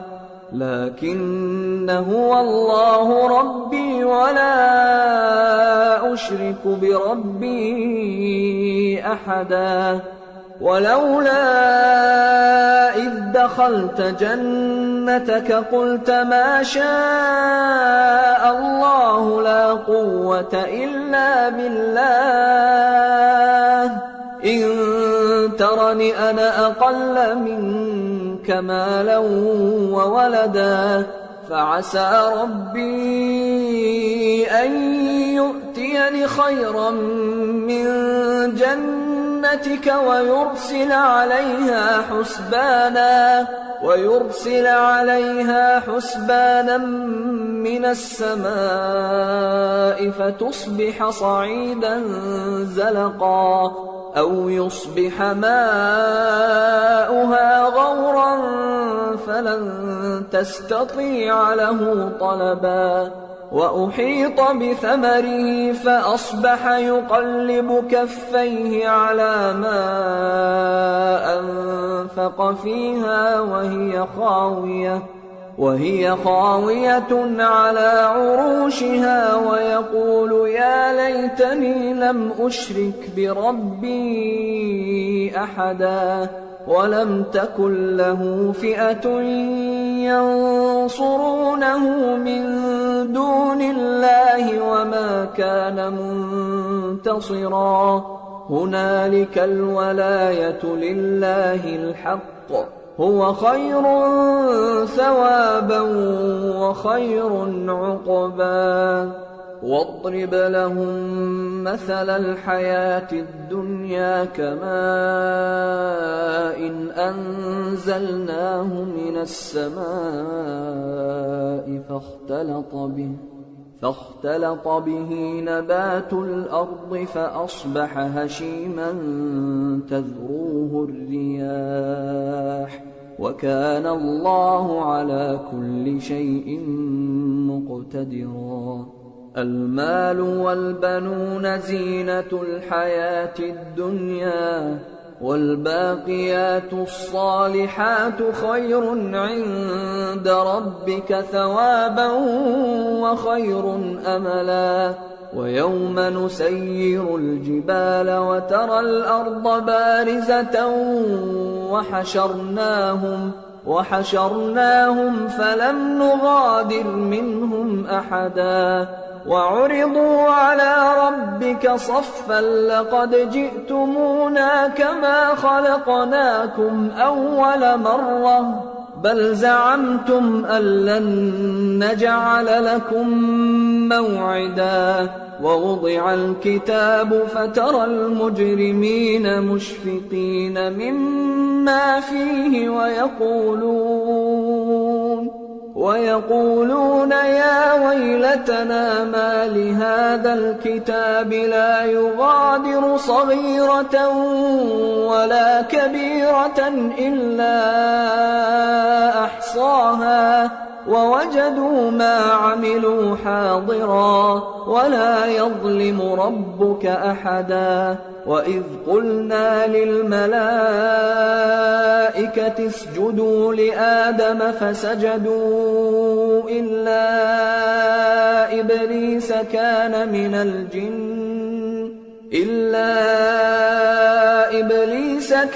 من الجن ففسق عن أمر ربه أفتتخذونه وذريته أولياء من دوني وهم لكم عدو بئس للظالمين بدلا ما أشهدتهم خلق السماوات والأرض ولا خلق أنفسهم وما كنت متخذ المضلين عضدا ويوم يقول نادوا شركائي الذين زعمتم فدعوهم فلم يستجيبوا لهم وجعلنا بينهم موبقا ورأى المجرمون النار فظنوا أنهم مواقعوها ولم يجدوا عنها مصرفا ولقد صرفنا في هذا القرآن للناس من كل مثل وكان الإنسان أكثر شيء جدلا وما منع الناس أن يؤمنوا إذ جاءهم الهدى ويستغفروا ربهم إلا أن تأتيهم سنة الأولين أو يأتيهم العذاب قبلا وما نرسل المرسلين إلا مبشرين ومنذرين ويجادل الذين كفروا بالباطل ليدحضوا به الحق واتخذوا آياتي وما أنذروا هزوا ومن أظلم ممن ذكر بآيات ربه فأعرض عنها ونسي ما قدمت يداه إنا جعلنا على قلوبهم أكنة أن يفقهوه وفي آذانهم وقرا وإن تدعهم إلى الهدى فلن يهتدوا إذا أبدا وربك الغفور ذو الرحمة لو يؤاخذهم بما كسبوا لعجل لهم العذاب بل لهم موعد لن يجدوا من دونه موئلا وتلك القرى أهلكناهم لما ظلموا وجعلنا لمهلكهم موعدا وإذ قال موسى لفتاه لا أبرح حتى أبلغ مجمع البحرين أو أمضي حقبا فلما بلغا مجمع بينهما نسيا حوتهما فاتخذ سبيله في البحر سربا فلما جاوزا قال لفتاه آتنا غداءنا لقد لقينا من سفرنا هذا نصبا قال أرأيت إذ أوينا إلى الصخرة فإني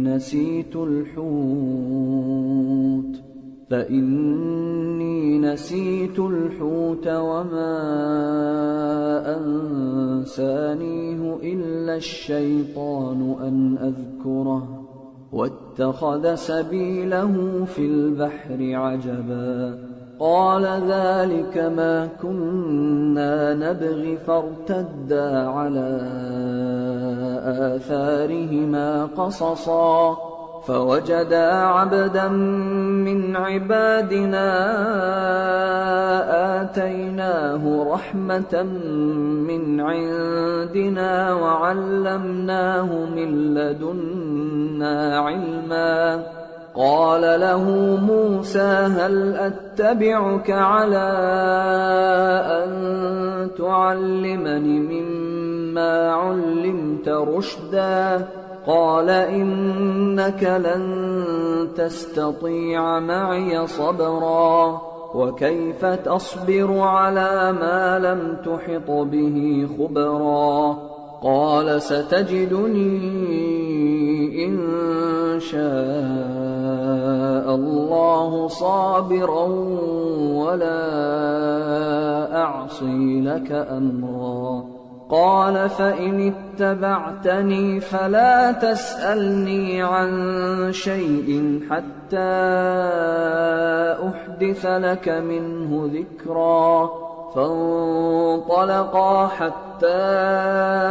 إذا ركبا في السفينة خرقها قال أخرقتها لتغرق أهلها لقد جئت شيئا إمرا قال ألم أقل إنك لن تستطيع معي صبرا قال لا تؤاخذني بما نسيت ولا ترهقني من أمري عسرا فانطلقا حتى إذا لقيا غلاما فقتله قال أقتلت نفسا زكية بغير نفس قال أقتلت نفسا زكية بغير نفس لقد جئت شيئا نكرا قال ألم أقل لك إنك لن تستطيع معي صبرا قال إن سألتك عن شيء بعدها فلا تصاحبني قد بلغت من لدني عذرا فانطلقا حتى إذا أتيا أهل قرية استطعما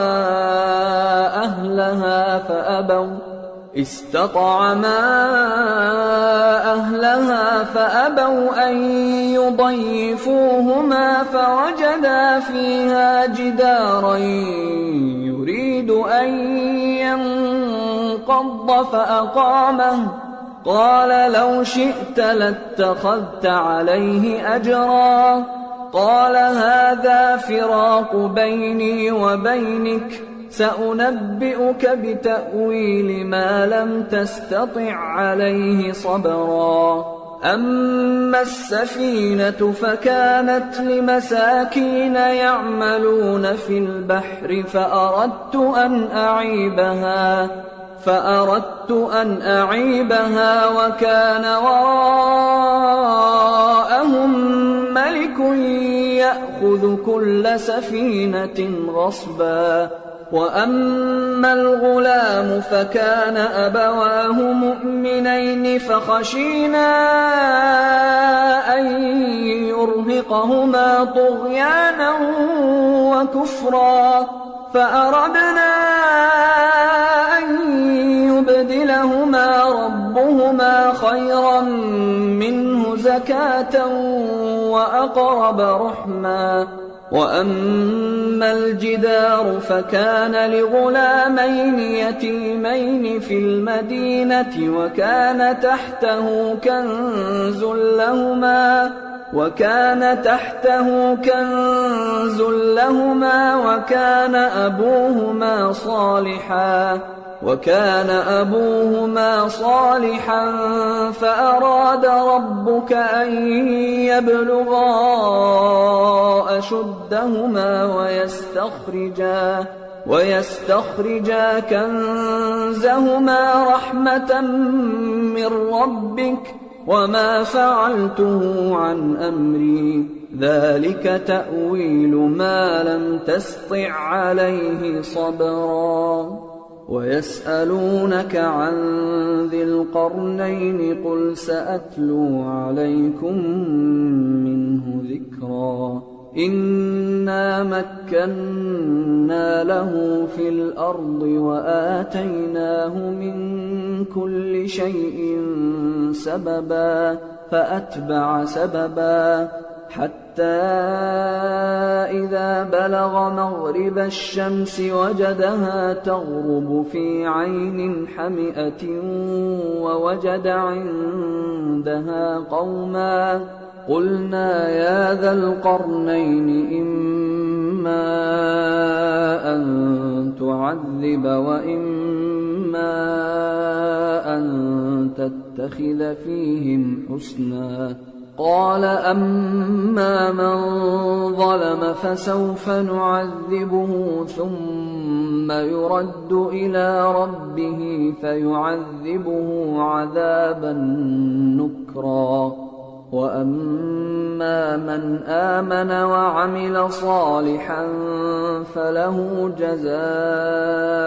الحسنى وسنقول له من أمرنا يسرا ثم أتبع سببا حتى إذا بلغ مطلع الشمس وجدها تطلع على قوم لم نجعل لهم من دونها سترا كذلك وقد أحطنا بما لديه خبرا ثم أتبع سببا حتى إذا بلغ بين السدين وجد من دونهما قوما لا يكادون يفقهون قولا قالوا يا ذا القرنين إن يأجوج ومأجوج مفسدون في الأرض فهل نجعل لك خرجا على أن تجعل بيننا وبينهم سدا قال ما مكني فيه ربي خير فأعينوني بقوة أجعل بينكم وبينهم ردما آتوني زبر الحديد حتى إذا ساوى بين الصدفين قال انفخوا حتى إذا جعله نارا قال آتوني أفرغ عليه قطرا فما استطاعوا أن يظهروه وما استطاعوا له نقبا قال هذا رحمة من ربي فإذا جاء وعد ربي جعله دكا وكان وعد ربي حقا وتركنا بعضهم يومئذ يموج في بعض ونفخ في الصور فجمعناهم جمعا وعرضنا جهنم يومئذ للكافرين عرضا الذين كانت أعينهم في غطاء عن ذكري وكانوا لا يستطيعون سمعا أفحسب الذين كفروا أن يتخذوا عبادي من دوني أولياء إنا أعتدنا جهنم للكافرين نزلا نزلا قل هل ننبئكم بالأخسرين أعمالا الذين ضل سعيهم في الحياة الدنيا وهم يحسبون أنهم يحسنون صنعا أولئك الذين كفروا بآيات ربهم ولقائه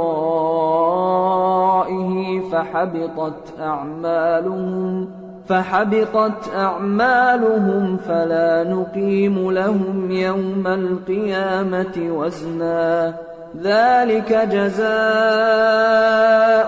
جهنم بما كفروا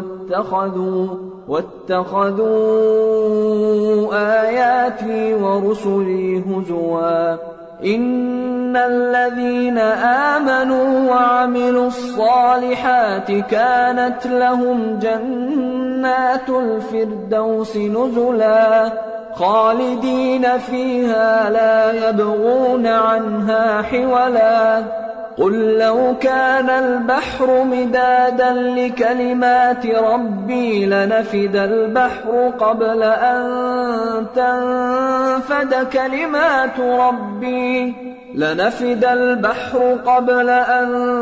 تنفد كلمات ربي ولو جئنا بمثله مددا قل إنما أنا بشر مثلكم يوحى إلي أنما إلهكم إله واحد فمن كان يرجو لقاء ربه فليعمل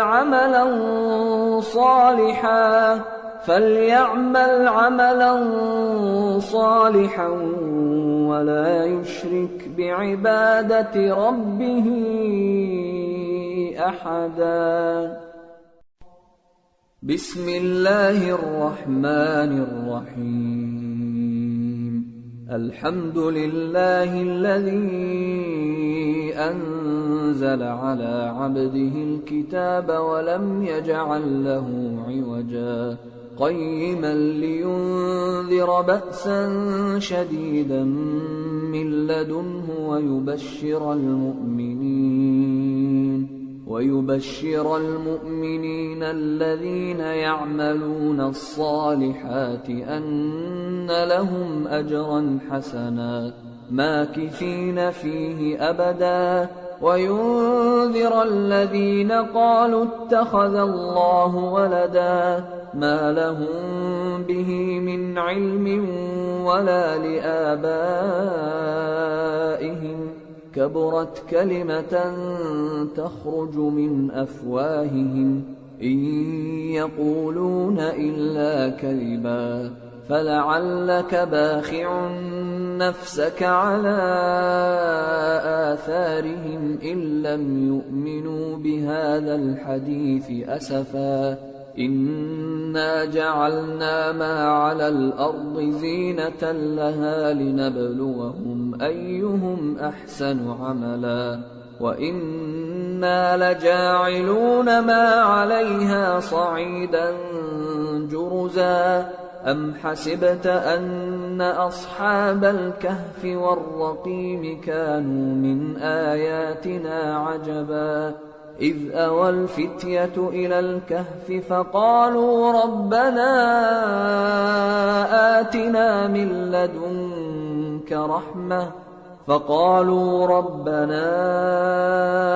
آتنا من لدنك رحمة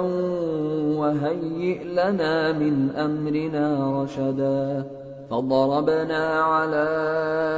آذانهم في الكهف سنين عددا ثم بعثناهم لنعلم أي الحزبين أحصى لما لبثوا أمدا نحن نقص عليك نبأهم بالحق إنهم فتية آمنوا بربهم وزدناهم هدى وربطنا على قلوبهم إذ قاموا فقالوا ربنا رب السماوات والأرض لن ندعو من دونه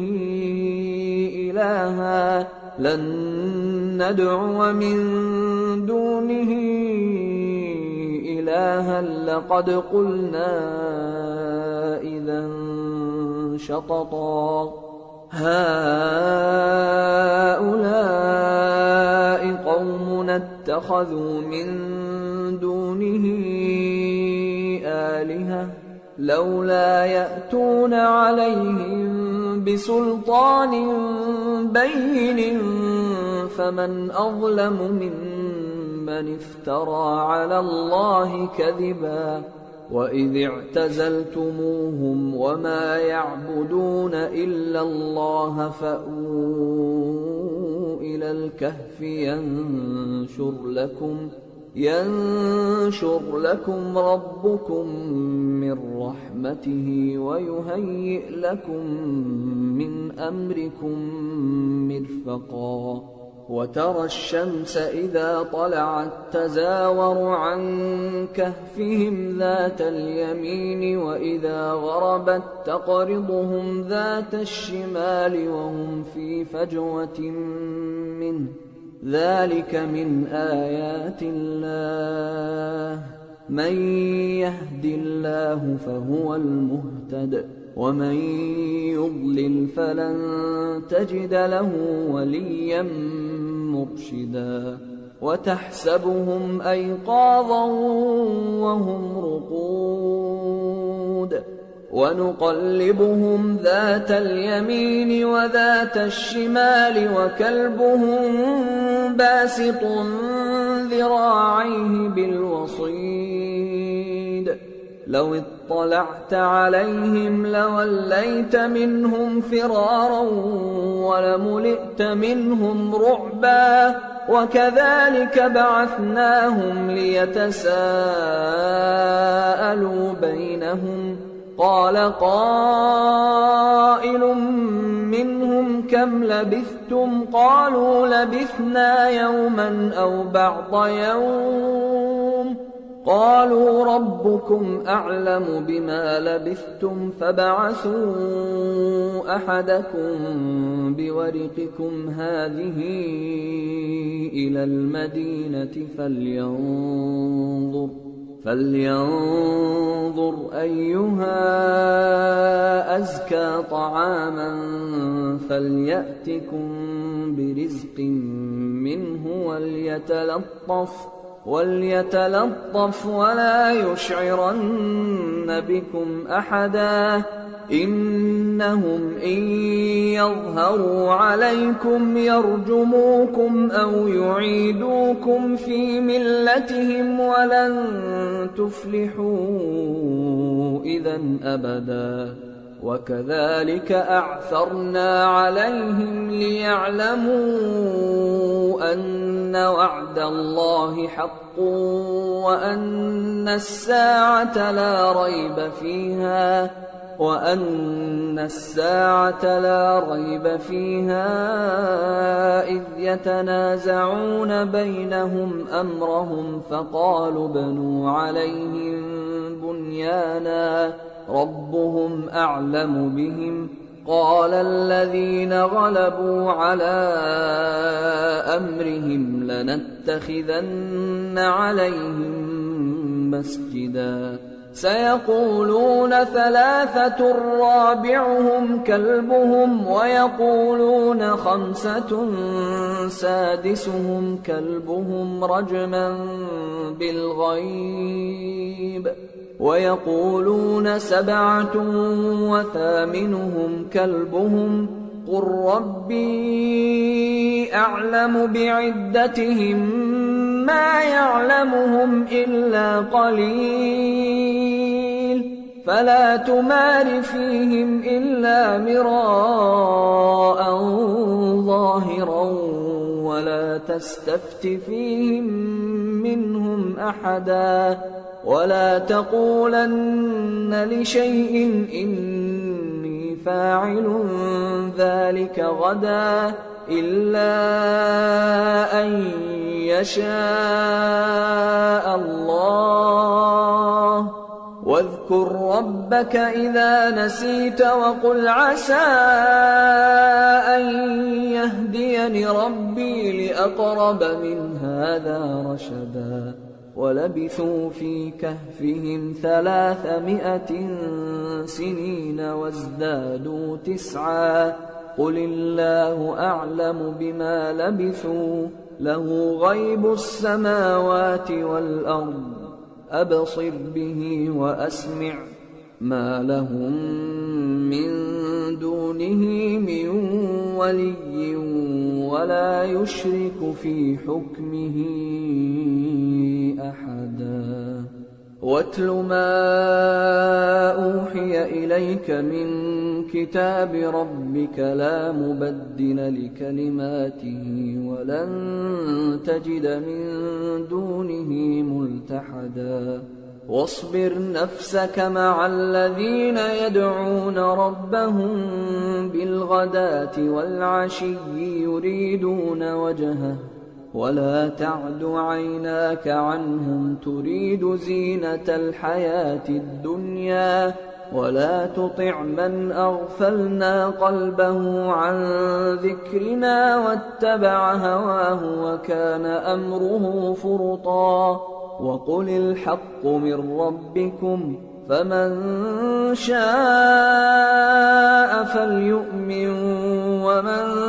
شاء فليكفر إنا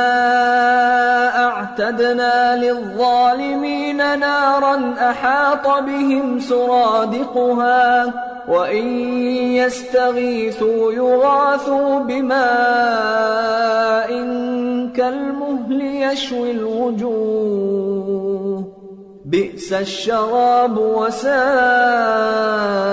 مرتفقا إن الذين آمنوا وعملوا الصالحات إنا لا نضيع أجر من أحسن عملا أولئك لهم جنات عدن تجري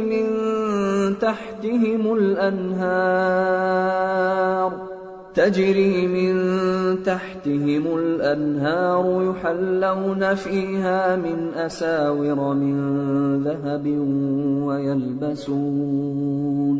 ويلبسون ثيابا خضرا من سندس وإستبرق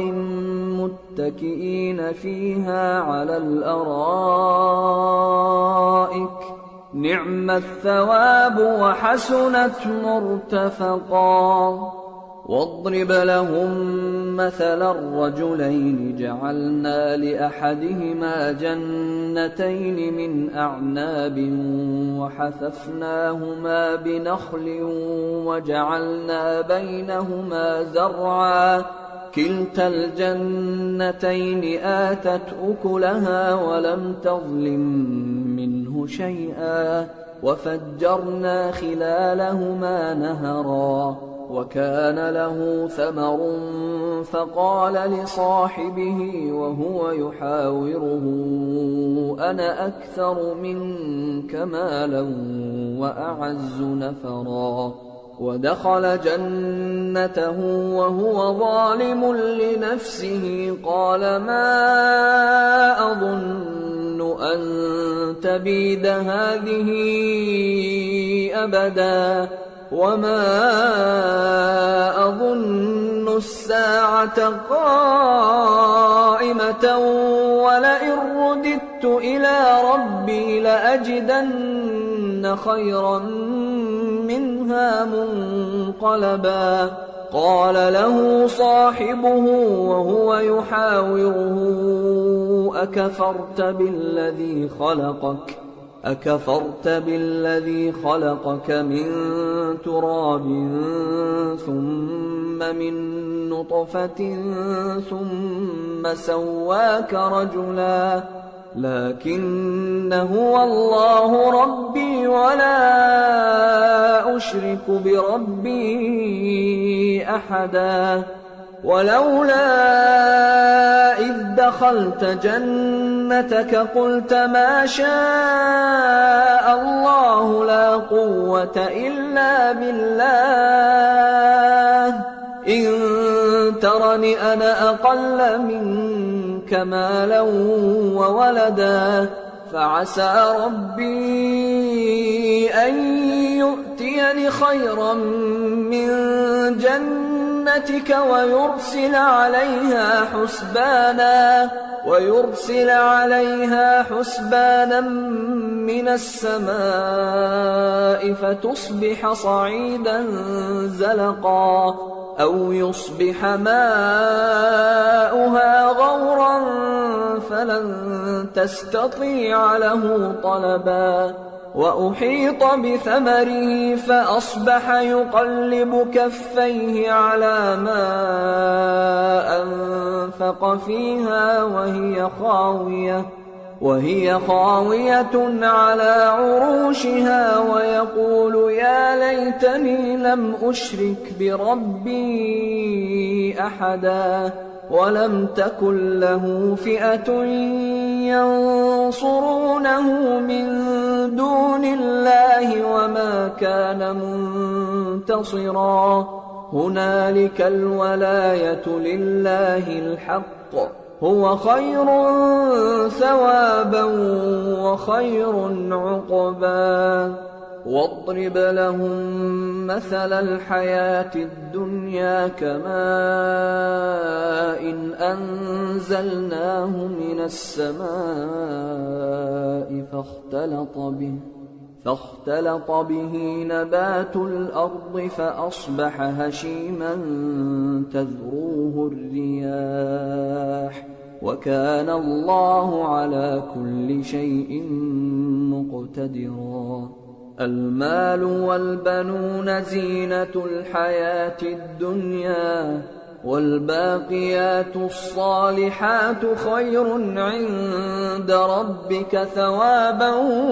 وخير أملا ويوم نسير الجبال وترى الأرض بارزة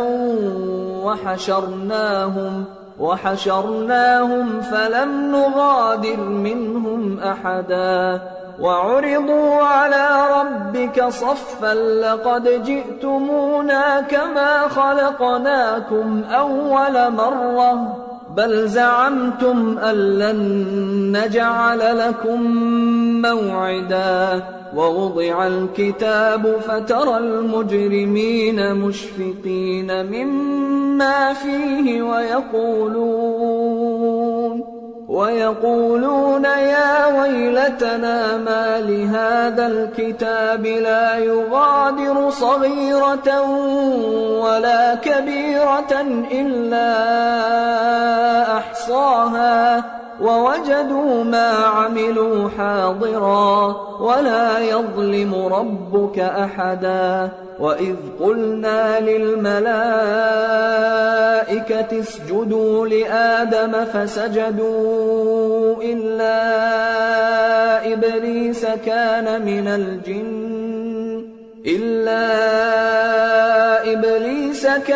من الجن ففسق عن أمر ربه أفتتخذونه وذريته أولياء من دوني وهم لكم عدو بئس للظالمين بدلا ما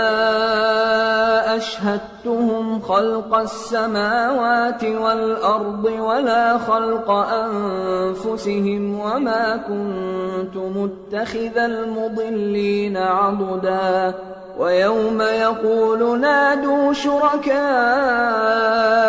الذين زعمتم فدعوهم فلم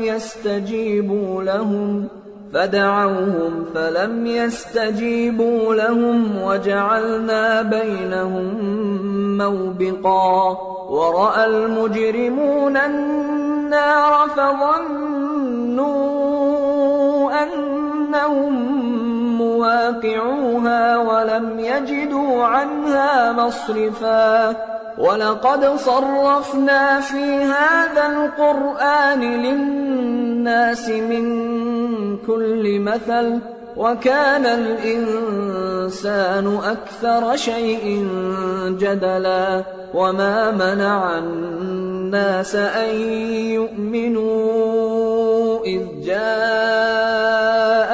الهدى ويستغفروا ربهم إلا أن تأتيهم سنة الأولين أو يأتيهم العذاب قبلا وما نرسل المرسلين إلا مبشرين ومنذرين ويجادل الذين كفروا بالباطل ليدحضوا به الحق واتخذوا آياتي وما أنذروا هزوا ومن أظلم ممن ذكر بآيات ربه فأعرض عنها ونسي ما قدمت يداه إنا جعلنا على قلوبهم أكنة أن يفقهوه وفي آذانهم وقرا وإن تدعهم إلى الهدى فلن يهتدوا إذا أبدا وربك الغفور ذو الرحمة لو يؤاخذهم بما كسبوا لعجل لهم العذاب بل لهم موعد لن يجدوا من دونه موئلا وتلك القرى أهلكناهم لما ظلموا وجعلنا لمهلكهم موعدا وإذ قال موسى لفتاه لا أبرح حتى أبلغ مجمع البحرين أو أمضي حقبا فلما بلغا مجمع بينهما نسيا حوتهما فاتخذ سبيله في البحر سربا فلما جاوزا قال لفتاه آتنا غداءنا لقد لقينا من سفرنا هذا نصبا قال أرأيت إذ أوينا إلى الصخرة فإني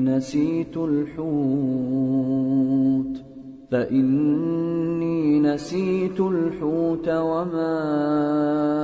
أنسانيه إلا الشيطان أن أذكره واتخذ سبيله في البحر عجبا قال ذلك ما كنا نبغي فارتدا على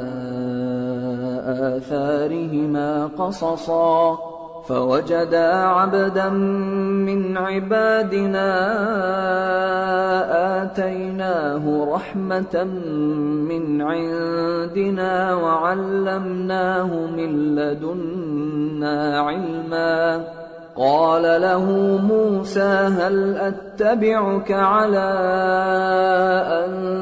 تعلمني مما علمت رشدا قال إنك لن تستطيع معي صبرا وكيف تصبر على ما لم تحط به خبرا قال ستجدني إن شاء الله صابرا ولا أعصي لك أمرا قال فإن اتبعتني فلا تسألني عن شيء حتى أحدث لك منه ذكرا فانطلقا حتى إذا ركبا في السفينة خرقها قال أخرقتها لتغرق أهلها لقد جئت شيئا إمرا قال ألم أقل إنك لن تستطيع معي صبرا قال لا تؤاخذني بما نسيت ولا ترهقني من أمري عسرا فانطلقا حتى إذا لقيا غلاما فقتله قال أقتلت نفسا زكية بغير نفس قال أقتلت نفسا زكية بغير نفس لقد جئت شيئا نكرا قال ألم أقل لك إنك لن تستطيع معي صبرا قال إن سألتك عن شيء بعدها فلا تصاحبني قد بلغت من لدني عذرا فانطلقا حتى إذا أتيا أهل قرية استطعما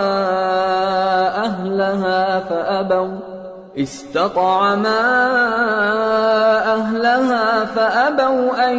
يضيفوهما فوجدا فيها جدارا يريد أن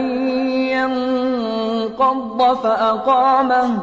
قال لو شئت لاتخذت عليه أجرا قال هذا فراق بيني وبينك سأنبئك بتأويل ما لم تستطع عليه صبرا أما السفينة فكانت لمساكين يعملون في البحر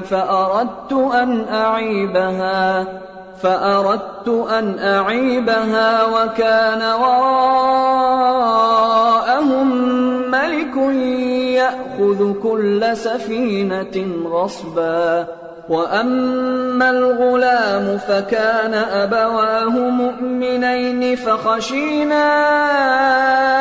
أن يرهقهما طغيانا وكفرا فأردنا أن يبدلهما ربهما خيرا منه زكاة وأقرب رحما وأما الجدار فكان لغلامين يتيمين في المدينة وكان تحته كنز لهما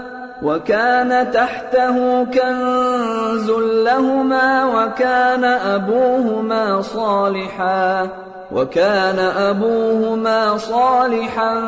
فأراد ربك أن يبلغا أشدهما ويستخرجا كنزهما رحمة من ربك وما فعلته عن أمري ذلك تأويل ما لم تسطع عليه صبرا ويسألونك عن ذي القرنين قل سأتلو عليكم منه ذكرا إنا مكنا له في الأرض وآتيناه من كل شيء سببا فأتبع سببا حتى إذا بلغ مغرب الشمس وجدها تغرب في عين حمئة ووجد عندها قوما قلنا يا ذا القرنين إما أن تعذب وإما أن تتخذ فيهم حسنا قال أما من ظلم فسوف نعذبه ثم يرد إلى ربه فيعذبه عذابا نكرا وأما من آمن وعمل صالحا فله جزاء الحسنى وسنقول له من أمرنا يسرا ثم أتبع سببا حتى إذا بلغ مطلع الشمس وجدها تطلع على قوم لم نجعل لهم من دونها سترا كذلك وقد أحطنا بما لديه خبرا ثم أتبع سببا حتى إذا بلغ بين السدين وجد من دونهما قوما لا يكادون يفقهون قولا قالوا يا ذا القرنين إن يأجوج ومأجوج مفسدون في الأرض فهل نجعل لك خرجا على أن تجعل بيننا وبينهم سدا قال ما مكني فيه ربي خير فأعينوني بقوة أجعل بينكم وبينهم ردما آتوني زبر الحديد حتى إذا ساوى بين الصدفين قال انفخوا حتى إذا جعله نارا قال آتوني أفرغ عليه قطرا فما استطاعوا أن يظهروه وما استطاعوا له نقبا قال هذا رحمة من ربي فإذا جاء وعد ربي جعله دكا وكان وعد ربي حقا وتركنا بعضهم يومئذ يموج في بعض ونفخ في الصور فجمعناهم جمعا وعرضنا جهنم يومئذ للكافرين عرضا الذين كانت أعينهم في غطاء عن ذكري وكانوا لا يستطيعون سمعا أفحسب الذين كفروا أن يتخذوا عبادي من دوني أولياء إنا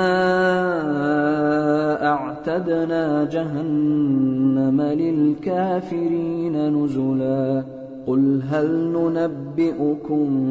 بالأخسرين أعمالا الذين ضل سعيهم في الحياة الدنيا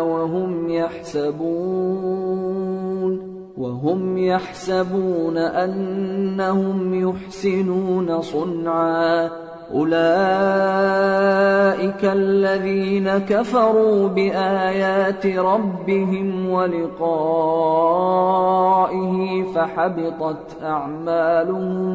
فحبطت أعمالهم فلا نقيم لهم يوم القيامة وزنا ذلك جزاؤهم جهنم بما كفروا واتخذوا آياتي ورسلي هزوا إن الذين آمنوا وعملوا الصالحات كانت لهم جنات الفردوس نزلا خالدين فيها لا يبغون عنها حولا قل لو كان البحر مدادا لكلمات ربي لنفد البحر قبل أن تنفد كلمات ربي لنفد البحر قبل أن تنفد كلمات ربي ولو جئنا بمثله مددا قل إنما أنا بشر مثلكم يوحى إلي أنما إلهكم إله واحد فمن كان يرجو لقاء ربه فليعمل عملا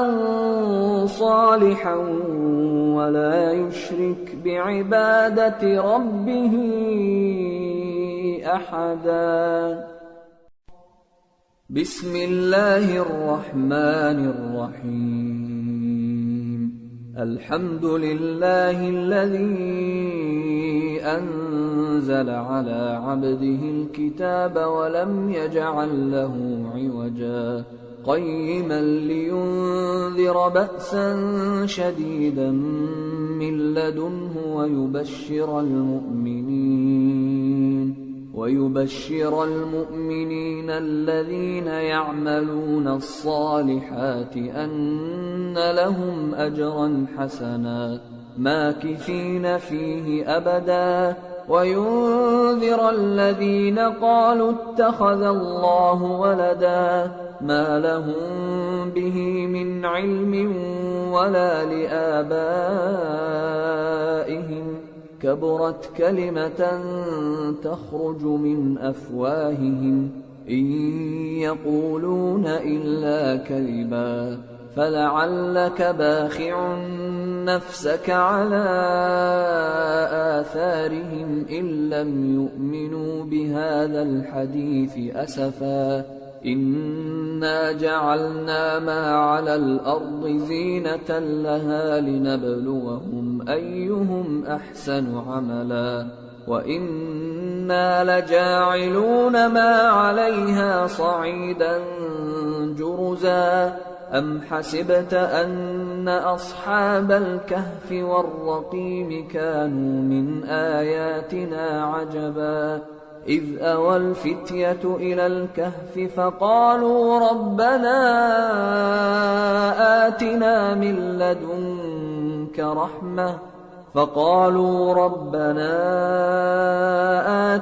من لدنك رحمة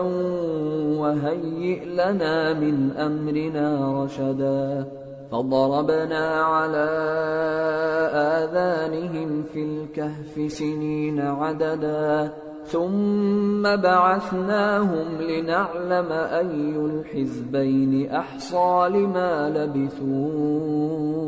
أمدا نحن نقص عليك نبأهم بالحق إنهم فتية آمنوا بربهم وزدناهم هدى وربطنا على قلوبهم إذ قاموا فقالوا ربنا رب السماوات والأرض لن ندعو من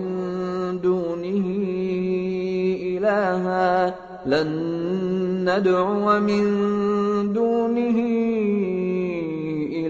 لقد قلنا إذا شططا هؤلاء قومنا اتخذوا من دونه آلهة لولا يأتون عليهم بسلطان بين فمن أظلم ممن افترى على الله كذبا وإذ اعتزلتموهم وما يعبدون إلا الله فأووا إلى الكهف ينشر لكم ربكم من رحمته ويهيئ لكم من أمركم مرفقا وترى الشمس إذا طلعت تزاور عن كهفهم ذات اليمين وإذا غربت تقرضهم ذات الشمال وهم في فجوة منه ذلك من آيات الله، من يهد الله فهو المهتد، ومن يضلل فلن تجد له وليا مرشدا. وتحسبهم أيقاظا وهم رقود ونقلبهم ذات اليمين وذات الشمال وكلبهم باسط ذراعيه بالوصيد لو اطلعت عليهم لوليت منهم فرارا ولملئت منهم رعبا. وكذلك بعثناهم ليتساءلوا بينهم قال قائل منهم كم لبثتم قالوا لبثنا يوما أو بعض يوم قالوا ربكم أعلم بما لبثتم فابعثوا أحدكم بورقكم هذه إلى المدينة فلينظر أيها أزكى طعاما فليأتكم برزق منه وليتلطف ولا يشعرن بكم أحدا إنهم إن يظهروا عليكم يرجموكم أو يعيدوكم في ملتهم ولن تفلحوا إذا أبدا. وكذلك أعثرنا عليهم ليعلموا أن وعد الله حق وأن الساعة لا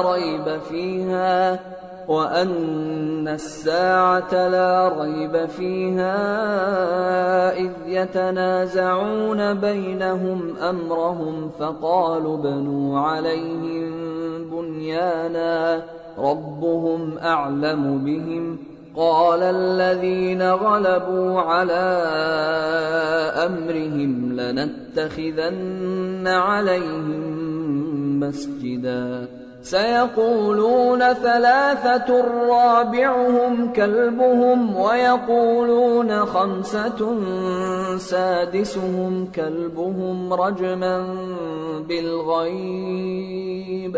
ويقولون سبعة وثامنهم كلبهم قل ربي أعلم بعدتهم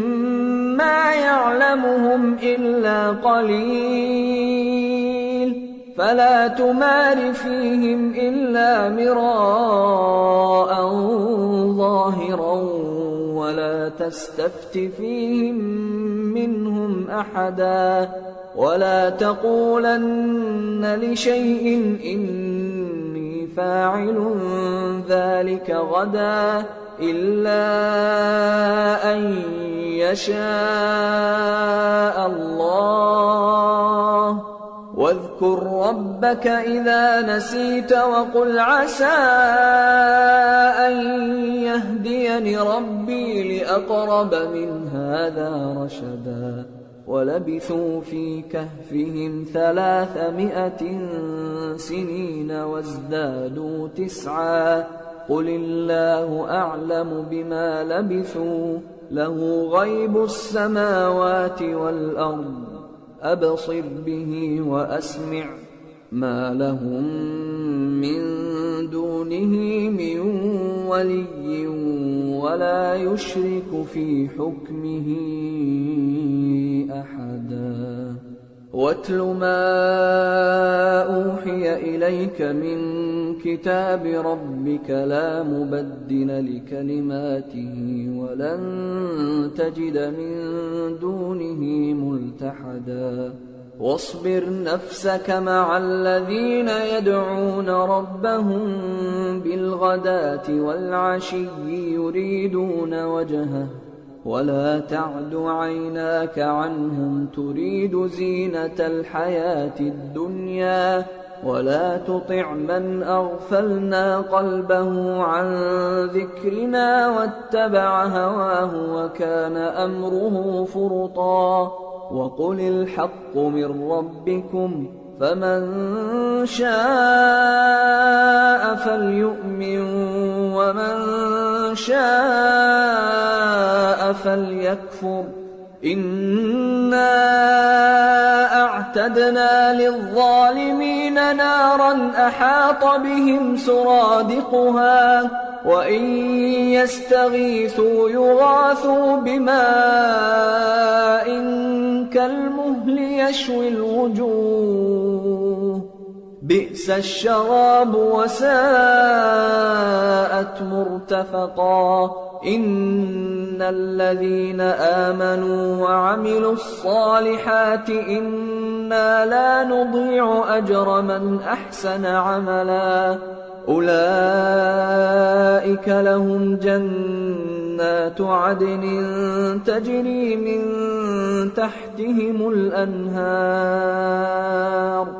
تجري من تحتهم الأنهار يحلون فيها من أساور من ذهب ويلبسون ثيابا خضرا من سندس واستبرق متكئين فيها على الأرائك نعم الثواب وحسنت مرتفقا واضرب لهم مثلا الرجلين جعلنا لأحدهما جنتين من أعناب وحففناهما بنخل وجعلنا بينهما زرعا كلتا الجنتين آتت أكلها ولم تظلم منه شيئا وفجرنا خلالهما نهرا وكان له ثمر فقال لصاحبه وهو يحاوره أنا أكثر منك مالا وأعز نفرا ودخل جنته وهو ظالم لنفسه قال ما أظن أن تبيد هذه أبدا وما أظن الساعة قائمة ولئن رددت إلى ربي لأجدن خيرا منها منقلبا قال له صاحبه وهو يحاوره أكفرت بالذي خلقك من تراب ثم من نطفة ثم سواك رجلا لكن هو الله ربي ولا أشرك بربي أحدا ولولا إذ دخلت جنتك قلت ما شاء الله لا قوة إلا بالله إن ترني أنا أقل منك مالا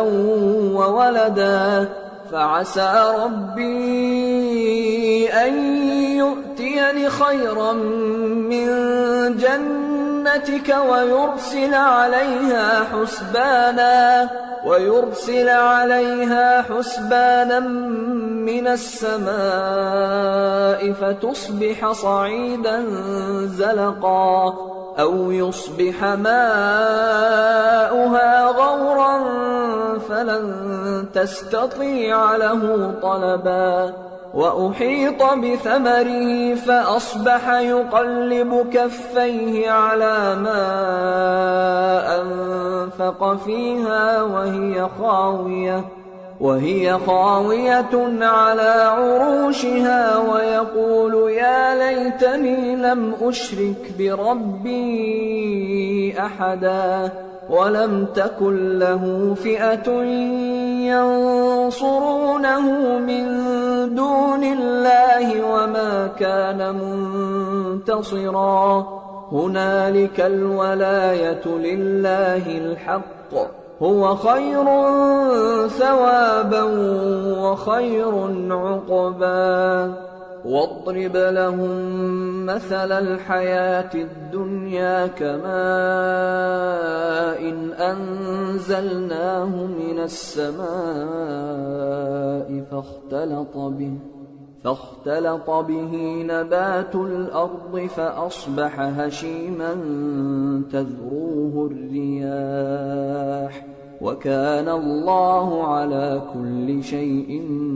مقتدرا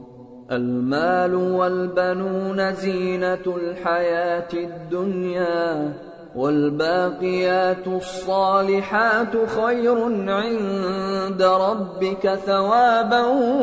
وخير أملا ويوم نسير الجبال وترى الأرض بارزة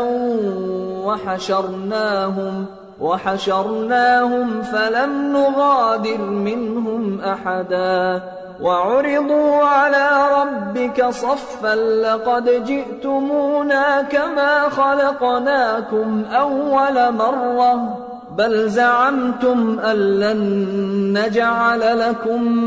موعدا ووضع الكتاب فترى المجرمين مشفقين مما فيه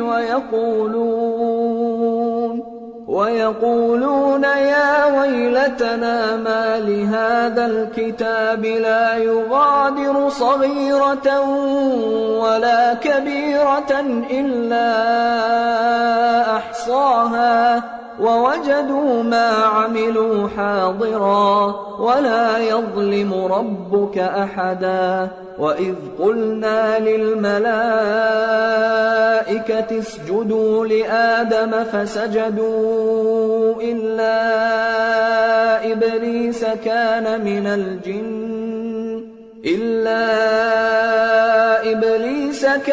من الجن ففسق عن أمر ربه أفتتخذونه وذريته أولياء من دوني وهم لكم عدو بئس للظالمين بدلا ما أشهدتهم خلق السماوات والأرض ولا خلق أنفسهم وما كنت متخذ المضلين عضدا ويوم يقول نادوا شركائي الذين زعمتم فدعوهم فلم يستجيبوا لهم وجعلنا بينهم موبقا ورأى المجرمون النار فظنوا أنهم مواقعوها ولم يجدوا عنها مصرفا ولقد صرفنا في هذا القرآن للناس من كل مثل وكان الإنسان أكثر شيء جدلا وما منع الناس أن يؤمنوا إذ جاءهم الهدى ويستغفروا ربهم إلا أن تأتيهم سنة الأولين أو يأتيهم العذاب قبلا وما نرسل المرسلين إلا مبشرين ومنذرين ويجادل الذين كفروا بالباطل ليدحضوا به الحق واتخذوا آياتي وما أنذروا هزوا ومن أظلم ممن ذكر بآيات ربه فأعرض عنها ونسي ما قدمت يداه إنا جعلنا على قلوبهم أكنة أن يفقهوه وفي آذانهم وقرا وإن تدعهم إلى الهدى فلن يهتدوا إذا أبدا وربك الغفور ذو الرحمة لو يؤاخذهم بما كسبوا لعجل لهم العذاب بل لهم موعد لن يجدوا من دونه موئلا وتلك القرى أهلكناهم لما ظلموا وجعلنا لمهلكهم موعدا وإذ قال موسى لفتاه لا أبرح حتى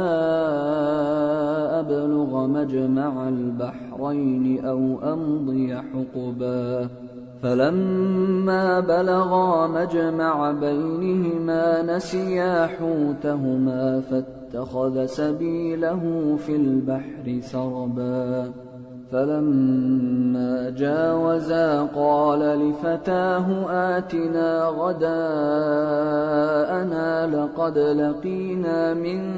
سفرنا هذا نصبا قال أرأيت إذ أوينا إلى الصخرة فإني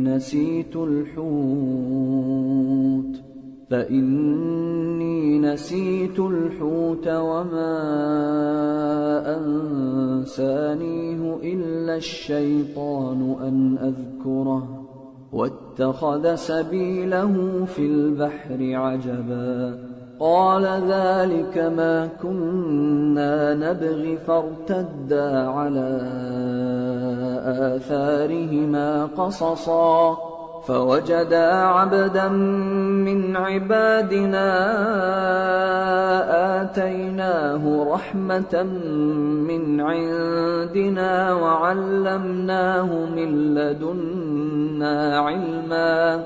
قال له موسى هل أتبعك على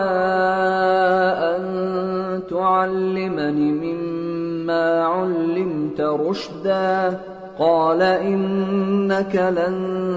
تستطيع معي صبرا وكيف تصبر على ما لم تحط به خبرا قال ستجدني إن شاء الله صابرا ولا أعصي لك أمرا قال فإن اتبعتني فلا تسألني عن شيء حتى أحدث لك منه ذكرا فانطلقا حتى إذا ركبا في السفينة خرقها قال أخرقتها لتغرق أهلها لقد جئت شيئا إمرا قال ألم أقل إنك لن تستطيع معي صبرا قال لا تؤاخذني بما نسيت ولا ترهقني من أمري عسرا فانطلقا حتى إذا لقيا غلاما فقتله قال أقتلت نفسا زكية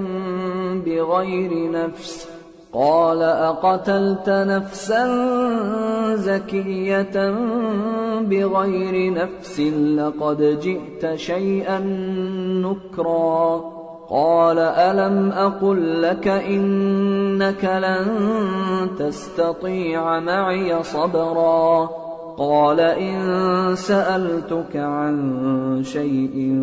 بعدها فلا تصاحبني قد بلغت من لدني عذرا فانطلقا حتى إذا أتيا أهل قرية استطعما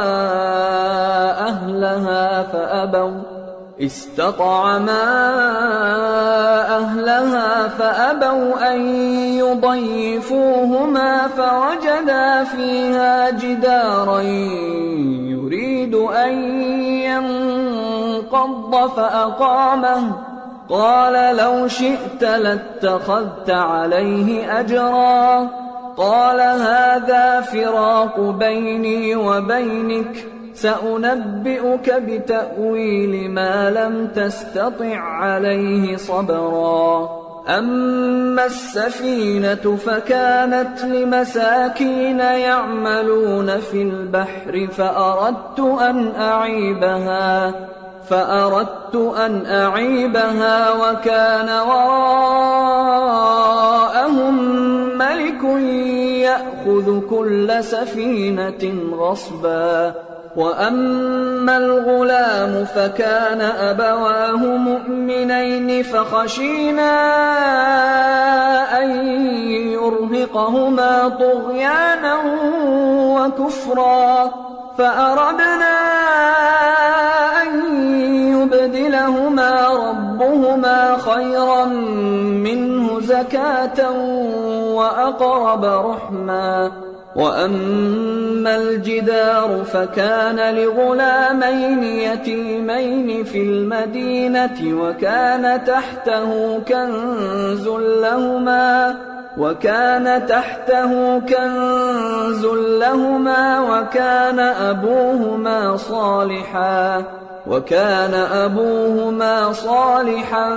فأراد ربك أن يبلغا أشدهما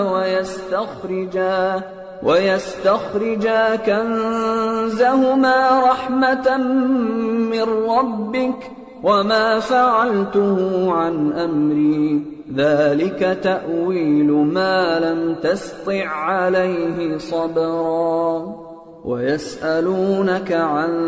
ذي القرنين قل سأتلو عليكم منه ذكرا إنا مكنا له في الأرض وآتيناه من كل شيء سببا فأتبع سببا حتى إذا بلغ مغرب الشمس وجدها تغرب في عين حمئة ووجد عندها قوما قلنا يا ذا القرنين إما أن تعذب وإما أن تتخذ فيهم حسنا قال أما من ظلم فسوف نعذبه ثم يرد إلى ربه فيعذبه عذابا نكرا وأما من آمن وعمل صالحا فله جزاء الحسنى وسنقول له من أمرنا يسرا ثم أتبع سببا حتى إذا بلغ مطلع الشمس وجدها تطلع على قوم لم نجعل لهم من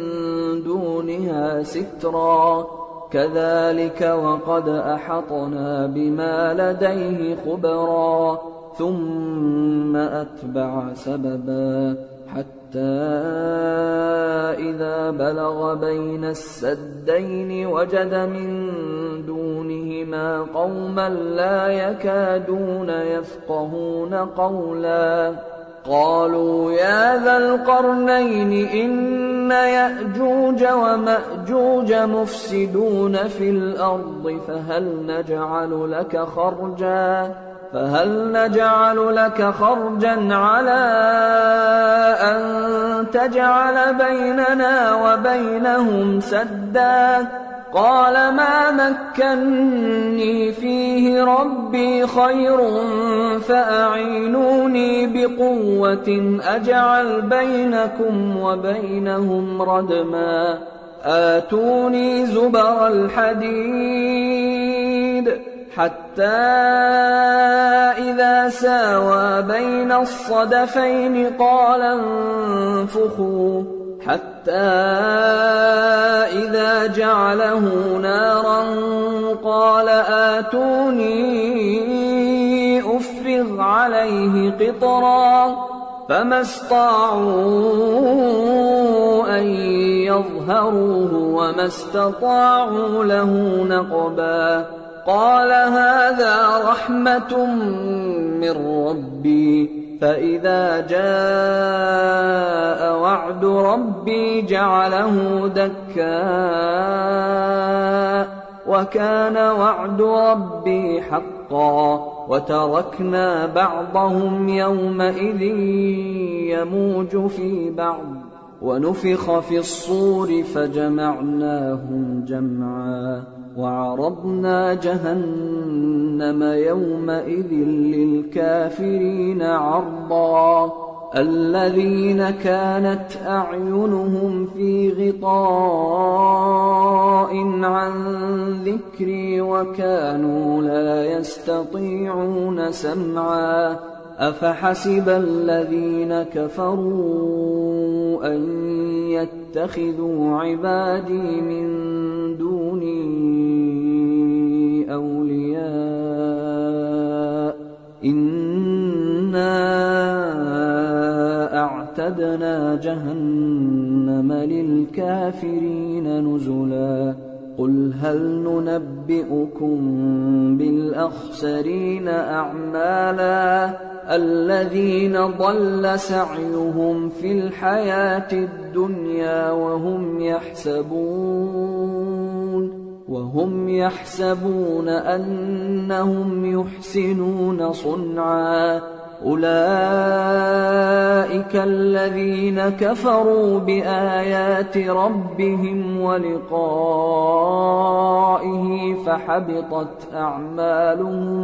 فحبطت أعمالهم فلا نقيم لهم يوم القيامة وزنا ذلك جزاؤهم جهنم بما كفروا واتخذوا آياتي ورسلي هزوا إن الذين آمنوا وعملوا الصالحات كانت لهم جنات الفردوس نزلا خالدين فيها لا يبغون عنها حولا قل لو كان البحر مدادا لكلمات ربي لنفد البحر قبل أن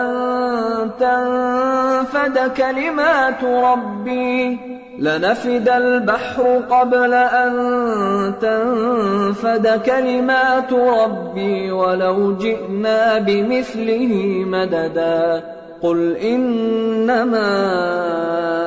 أنا بشر مثلكم يوحى إلي أنما إلهكم إله واحد فمن كان يرجو لقاء ربه فليعمل عملا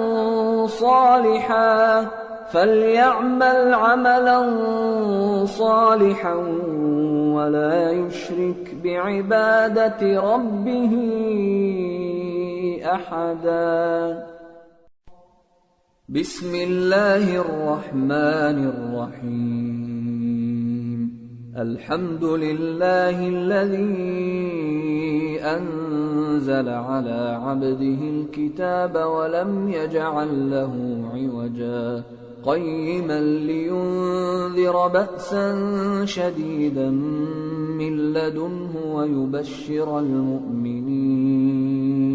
ويبشر المؤمنين الذين يعملون الصالحات أن لهم أجرا حسنا ماكثين فيه أبدا وينذر الذين قالوا اتخذ الله ولدا ما لهم به من علم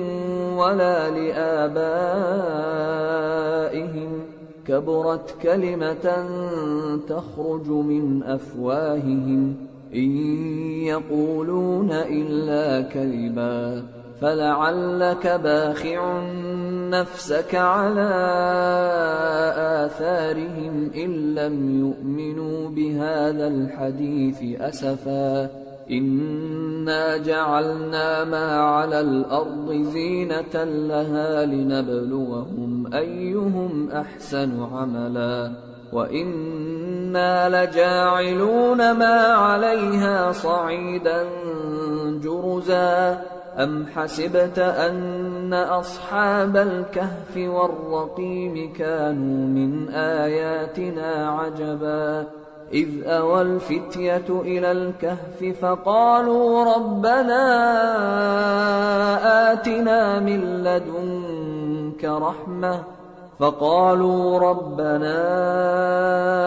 آتنا من لدنك رحمة وهيئ لنا من أمرنا رشدا فضربنا على آذانهم في الكهف سنين عددا ثم بعثناهم لنعلم أي الحزبين أحصى لما لبثوا أمدا نحن نقص عليك نبأهم بالحق إنهم فتية آمنوا بربهم وزدناهم هدى وربطنا على قلوبهم إذ قاموا فقالوا ربنا رب السماوات والأرض لن ندعو من دونه إلها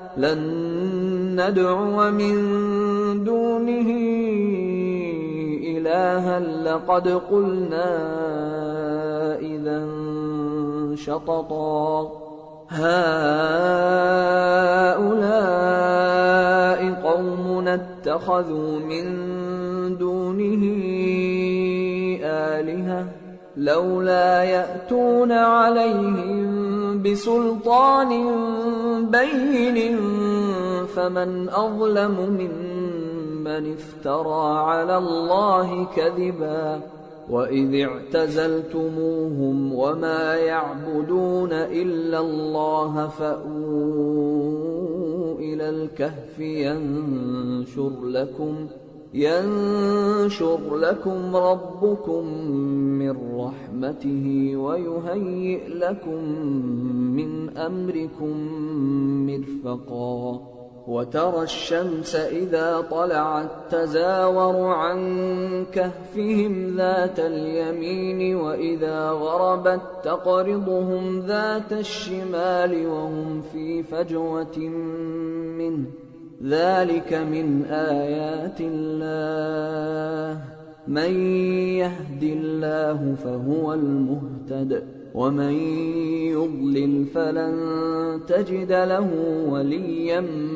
مرشدا وتحسبهم أيقاظا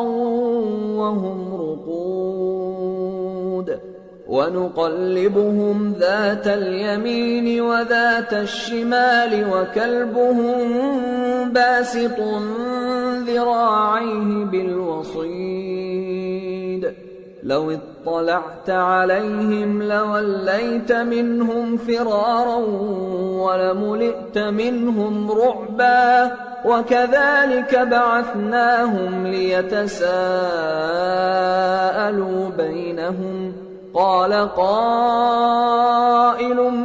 منهم كم لبثتم قالوا لبثنا يوما أو بعض يوم قالوا ربكم أعلم بما لبثتم فابعثوا أحدكم بورقكم هذه إلى المدينة فلينظر أيها أزكى طعاما فليأتكم برزق منه وليتلطف ولا يشعرن بكم أحدا إنهم إن يظهروا عليكم يرجموكم أو يعيدوكم في ملتهم ولن تفلحوا إذا أبدا وكذلك أعثرنا عليهم ليعلموا أن وعد الله حق وأن الساعة لا ريب فيها وأن الساعة لا ريب فيها إذ يتنازعون بينهم أمرهم فقالوا ابنوا عليهم بنيانا ربهم أعلم بهم قال الذين غلبوا على أمرهم لنتخذن عليهم مسجدا سيقولون ثلاثة رابعهم كلبهم ويقولون خمسة سادسهم كلبهم رجما بالغيب ويقولون سبعة وثامنهم كلبهم قل ربي أعلم بعدتهم ما يعلمهم إلا قليل فلا تمار فيهم إلا مراء ظاهرا ولا تستفت فيهم منهم أحدا ولا تقولن لشيء إني فاعل ذلك غدا إلا أن يشاء الله واذكر ربك إذا نسيت وقل عسى أن يهديني ربي لأقرب من هذا رشدا ولبثوا في كهفهم 300 سنين وازدادوا 9 قل الله أعلم بما لبثوا له غيب السماوات والأرض أبصر به وأسمع ما لهم من دونه من ولي ولا يشرك في حكمه أحدا واتل ما أوحي إليك من كتاب ربك لا مبدل لكلماته ولن تجد من دونه ملتحدا واصبر نفسك مع الذين يدعون ربهم بالغداة والعشي يريدون وجهه ولا تعد عيناك عنهم تريد زينة الحياة الدنيا ولا تطع من أغفلنا قلبه عن ذكرنا واتبع هواه وكان أمره فرطا وقل الحق من ربكم فمن شاء فليؤمن ومن شاء فليكفر إنا أعتدنا للظالمين نارا أحاط بهم سرادقها وإن يستغيثوا يغاثوا بماء كالمهل يشوي الوجوه بئس الشراب وساءت مرتفقا إن الذين آمنوا وعملوا الصالحات إنا لا نضيع أجر من أحسن عملا أولئك لهم جنات عدن تجري من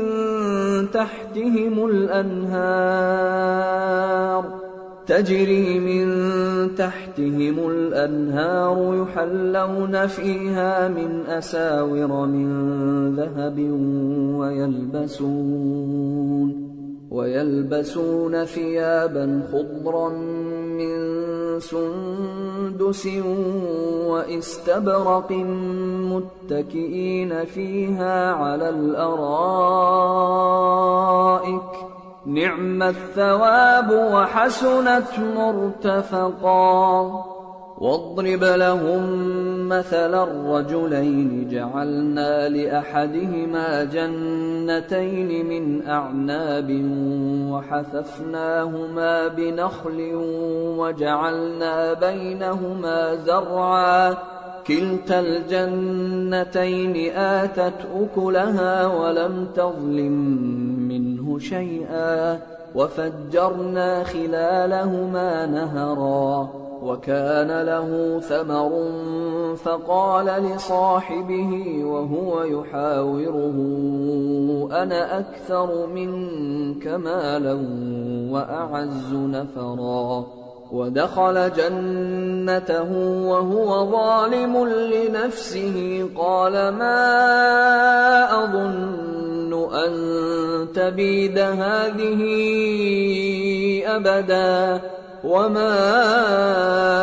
أظن الساعة قائمة ولئن رددت إلى ربي لأجدن خيرا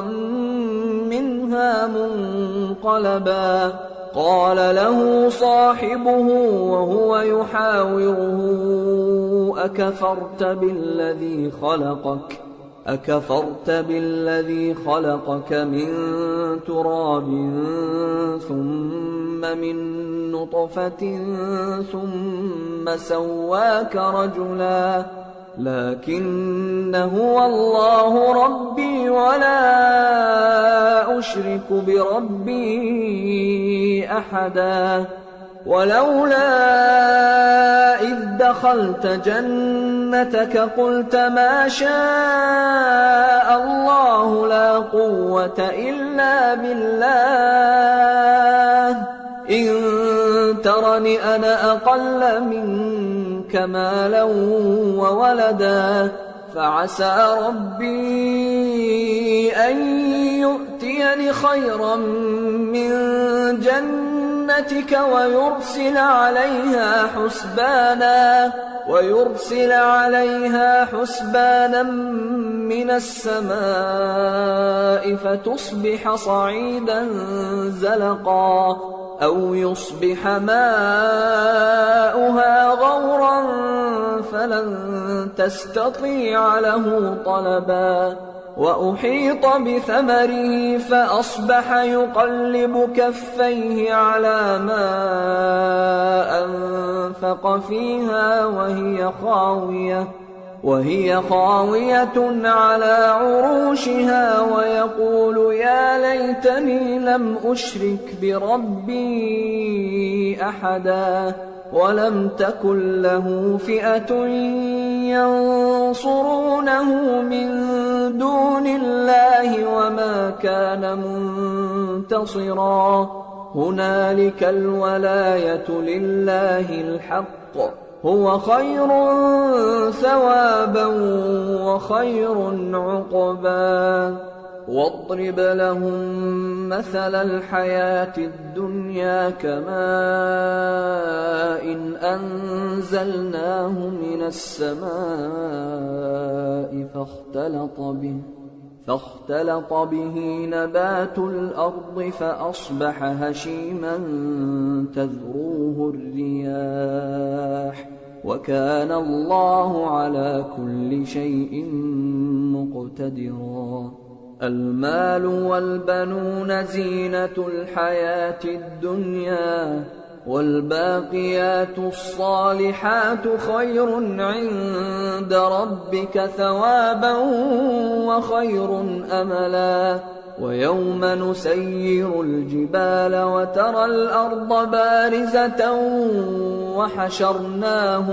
وحشرناهم فلم نغادر منهم أحدا وعرضوا على ربك صفا لقد جئتمونا كما خلقناكم أول مرة بل زعمتم أن لن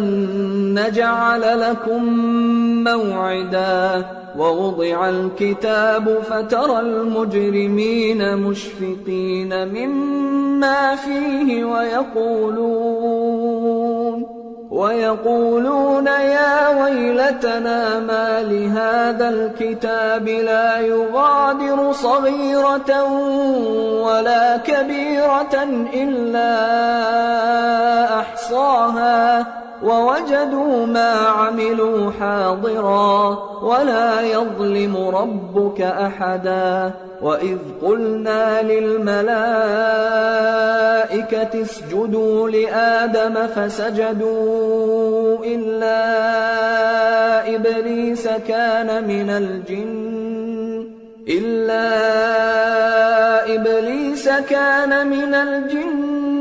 ففسق عن أمر ربه أفتتخذونه وذريته أولياء من دوني وهم لكم عدو بئس للظالمين بدلا ما أشهدتهم خلق السماوات والأرض ولا خلق أنفسهم وما كنت متخذ المضلين عضدا ويوم يقول نادوا شركائي الذين زعمتم فدعوهم فلم يستجيبوا لهم وجعلنا بينهم موبقا ورأى المجرمون النار فظنوا أنهم مواقعوها ولم يجدوا عنها مصرفا ولقد صرفنا في هذا القرآن للناس من كل مثل وكان الإنسان أكثر شيء جدلا وما منع الناس أن يؤمنوا إذ جاءهم الهدى ويستغفروا ربهم إلا أن تأتيهم سنة الأولين أو يأتيهم العذاب قبلا وما نرسل المرسلين إلا مبشرين ومنذرين ويجادل الذين كفروا بالباطل ليدحضوا به الحق واتخذوا آياتي وما أنذروا هزوا ومن أظلم ممن ذكر بآيات ربه فأعرض عنها ونسي ما قدمت يداه إنا جعلنا على قلوبهم أكنة أن يفقهوه وفي آذانهم وقرا وإن تدعهم إلى الهدى فلن يهتدوا إذا أبدا وربك الغفور ذو الرحمة لو يؤاخذهم بما كسبوا لعجل لهم العذاب بل لهم موعد لن يجدوا من دونه موئلا وتلك القرى أهلكناهم لما ظلموا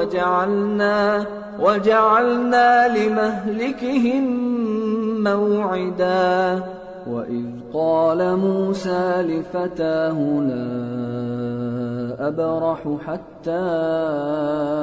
أبلغ مجمع البحرين أو أمضي حقبا فلما بلغا مجمع بينهما نسيا حوتهما فاتخذ سبيله في البحر سربا فلما جاوزا قال لفتاه آتنا غداءنا لقد لقينا من سفرنا هذا نصبا قال أرأيت إذ أوينا إلى الصخرة فإني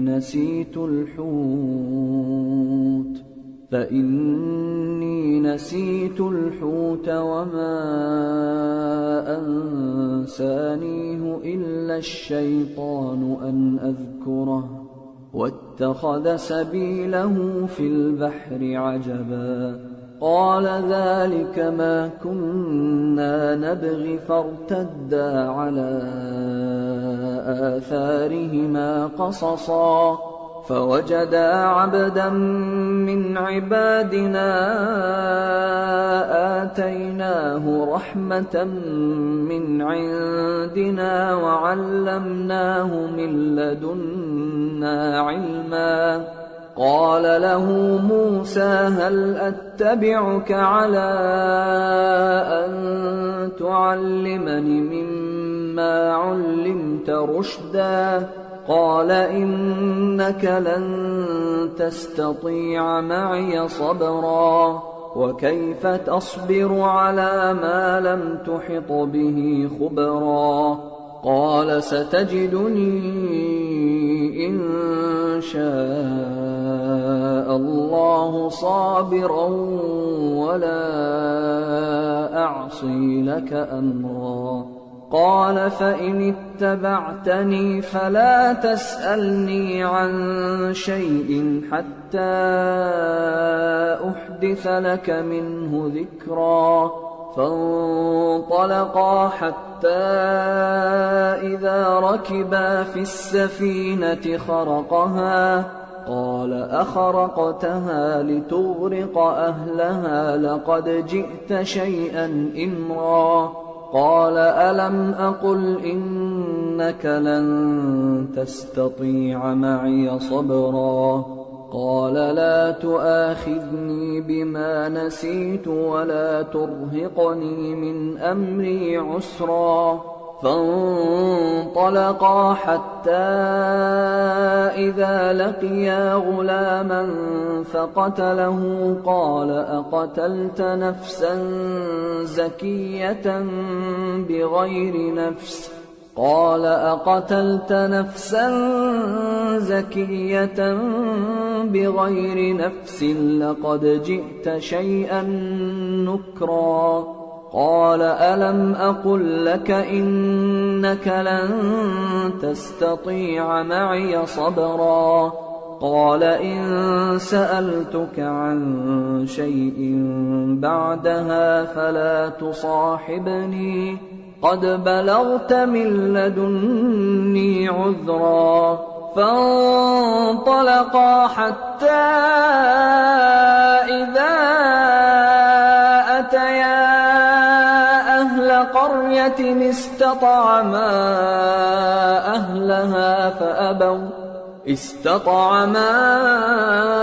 أهلها فأبوا أن يضيفوهما فوجدا فيها جدارا يريد أن ينقض فأقامه. قال لو شئت لاتخذت عليه أجرا. قال هذا فراق بيني وبينك سأنبئك بتأويل ما لم تستطع عليه صبرا. أما السفينة فكانت لمساكين يعملون في البحر فأردت أن أعيبها وكان وراءهم ملك يأخذ كل سفينة غصبا. وأما الغلام فكان أبواه مؤمنين فخشينا أن يرهقهما طغيانا وكفرا. فأردنا أن يبدلهما ربهما خيرا منه زكاة وأقرب رحما. وأما الجدار فكان لغلامين يتيمين في المدينة وكان تحته كنز لهما وكان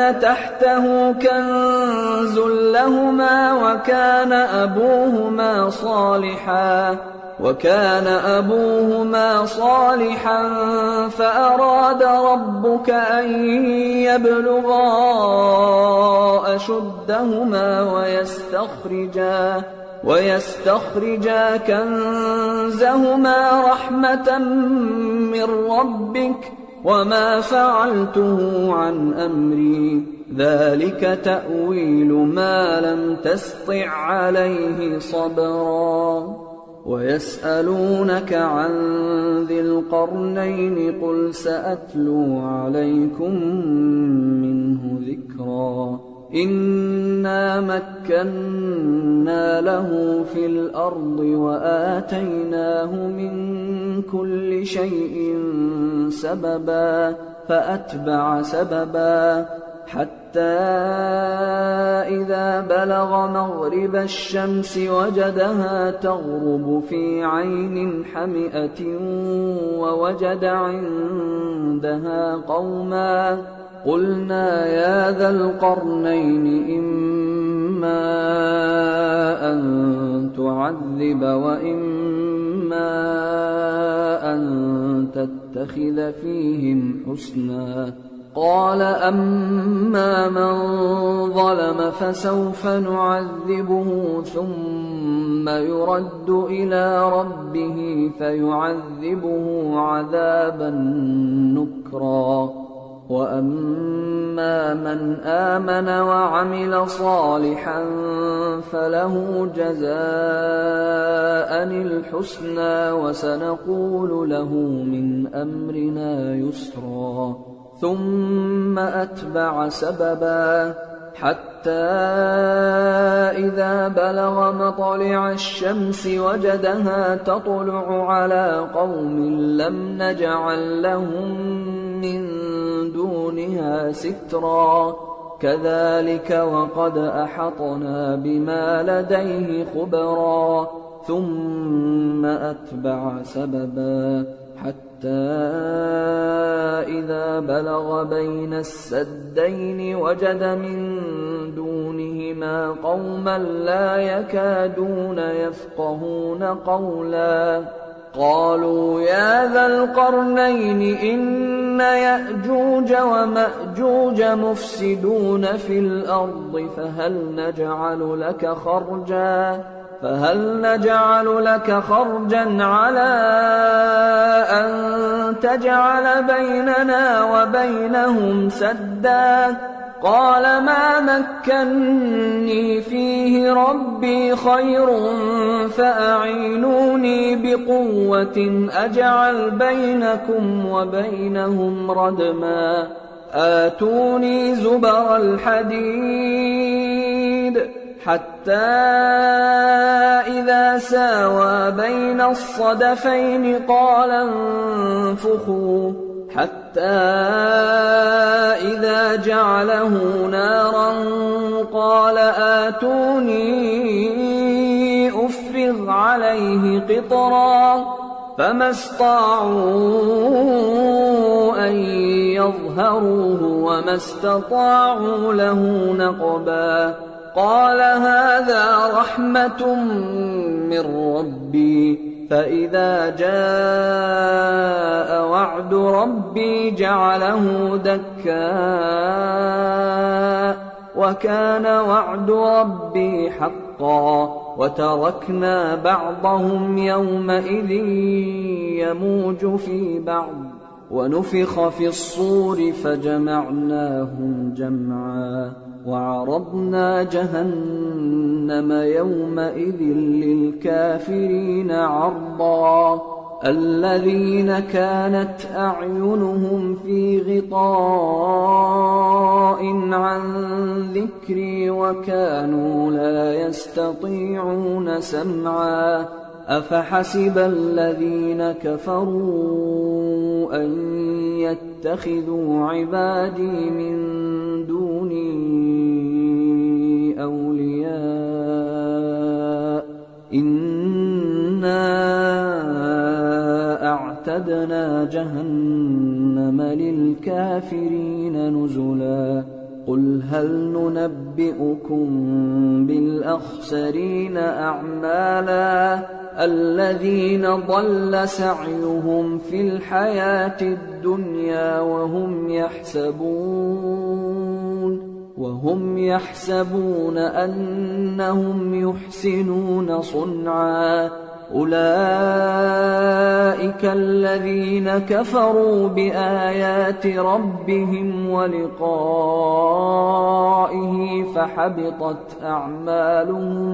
فحبطت أعمالهم فلا نقيم لهم يوم القيامة وزنا ذلك جزاؤهم جهنم بما كفروا واتخذوا آياتي ورسلي هزوا إن الذين آمنوا وعملوا الصالحات كانت لهم جنات الفردوس نزلا خالدين فيها لا يبغون عنها حولا قل لو كان البحر مدادا لكلمات ربي لنفد البحر قبل أن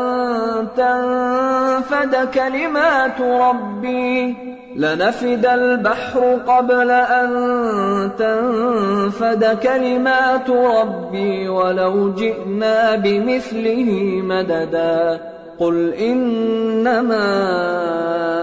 أنا بشر مثلكم يوحى إلي أنما إلهكم إله واحد فمن كان يرجو لقاء ربه فليعمل عملا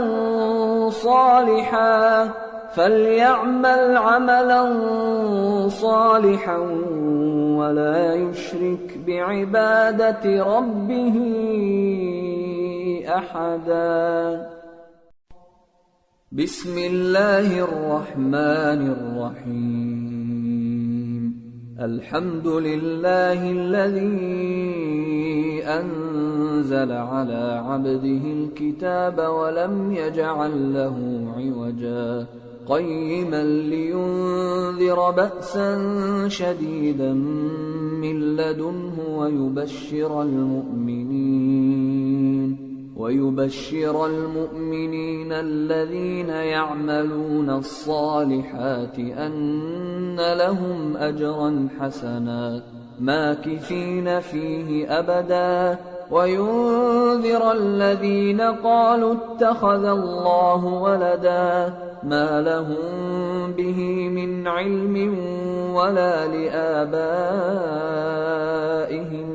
كبرت كلمة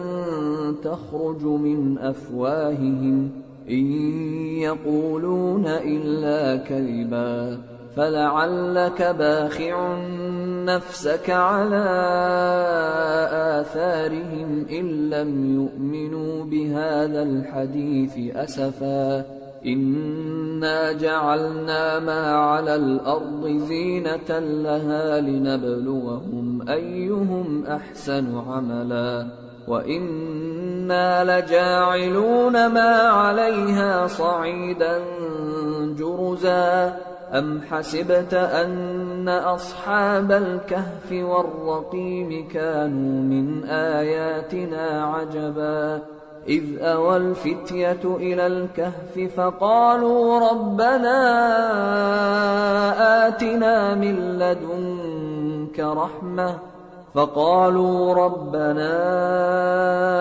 آتنا من لدنك رحمة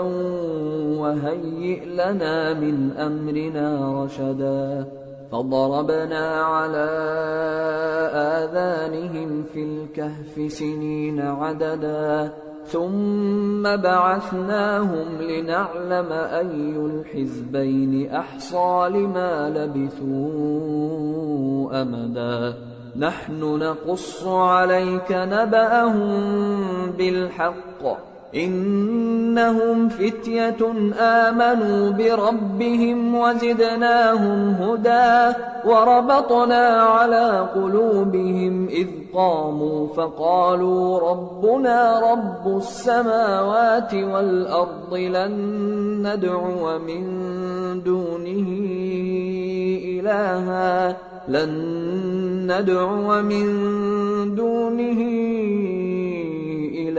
لقد قلنا إذا شططا هؤلاء قومنا اتخذوا من دونه آلهة لولا يأتون عليهم بسلطان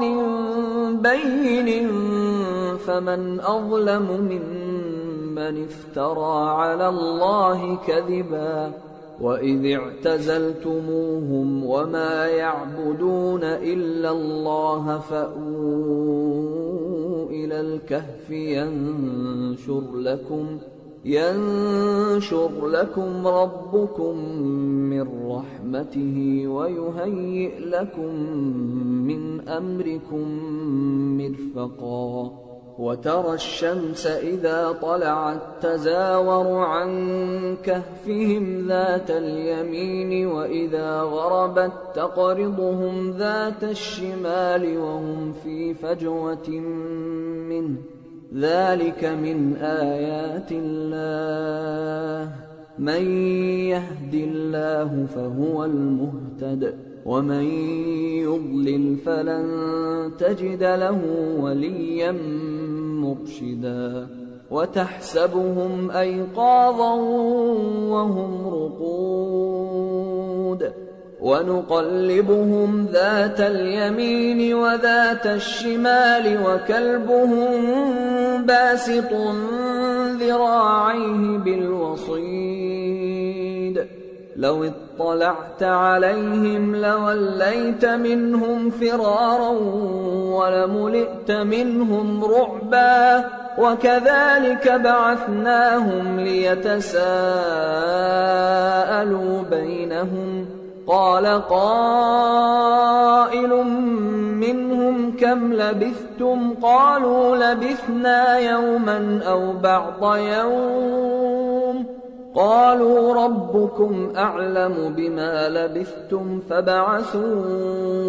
أحدكم بورقكم هذه إلى المدينة فلينظر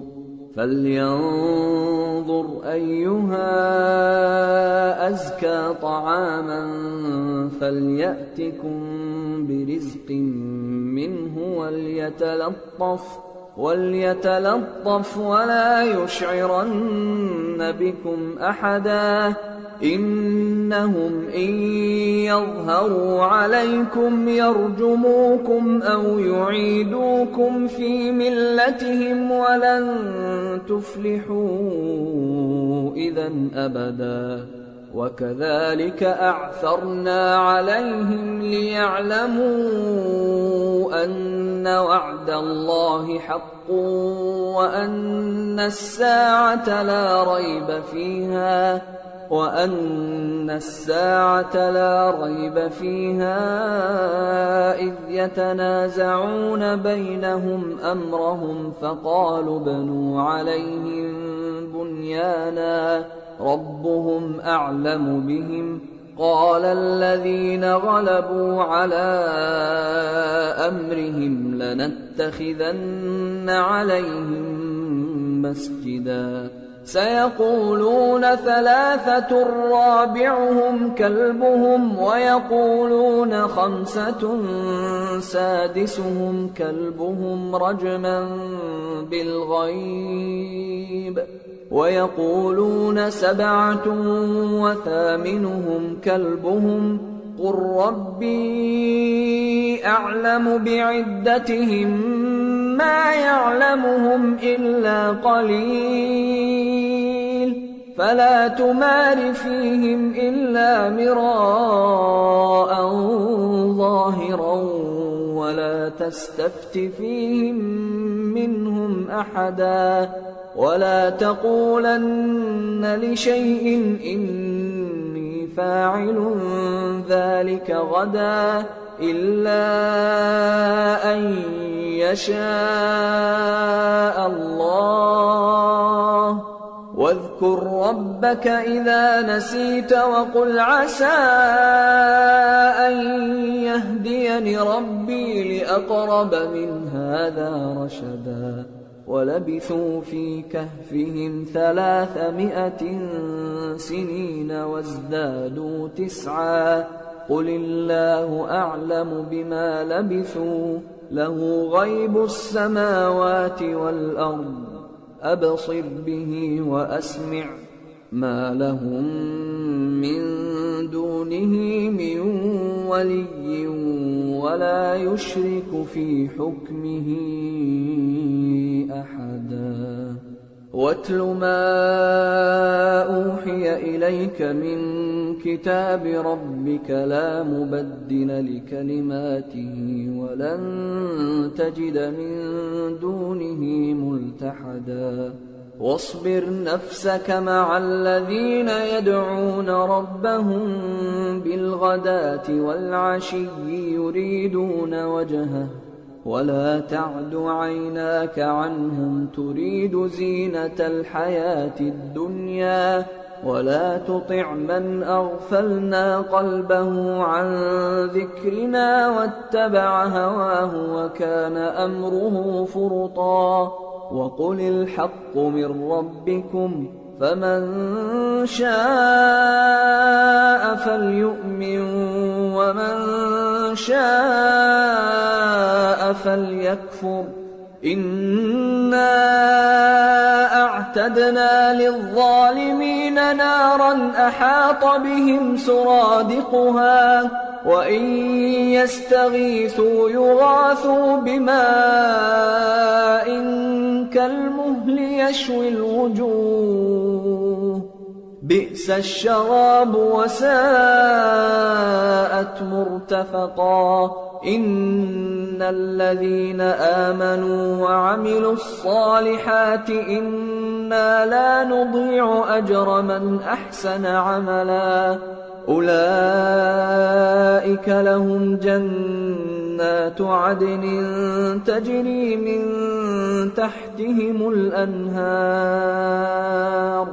تجري من تحتهم الأنهار يحلون فيها من أساور من ذهب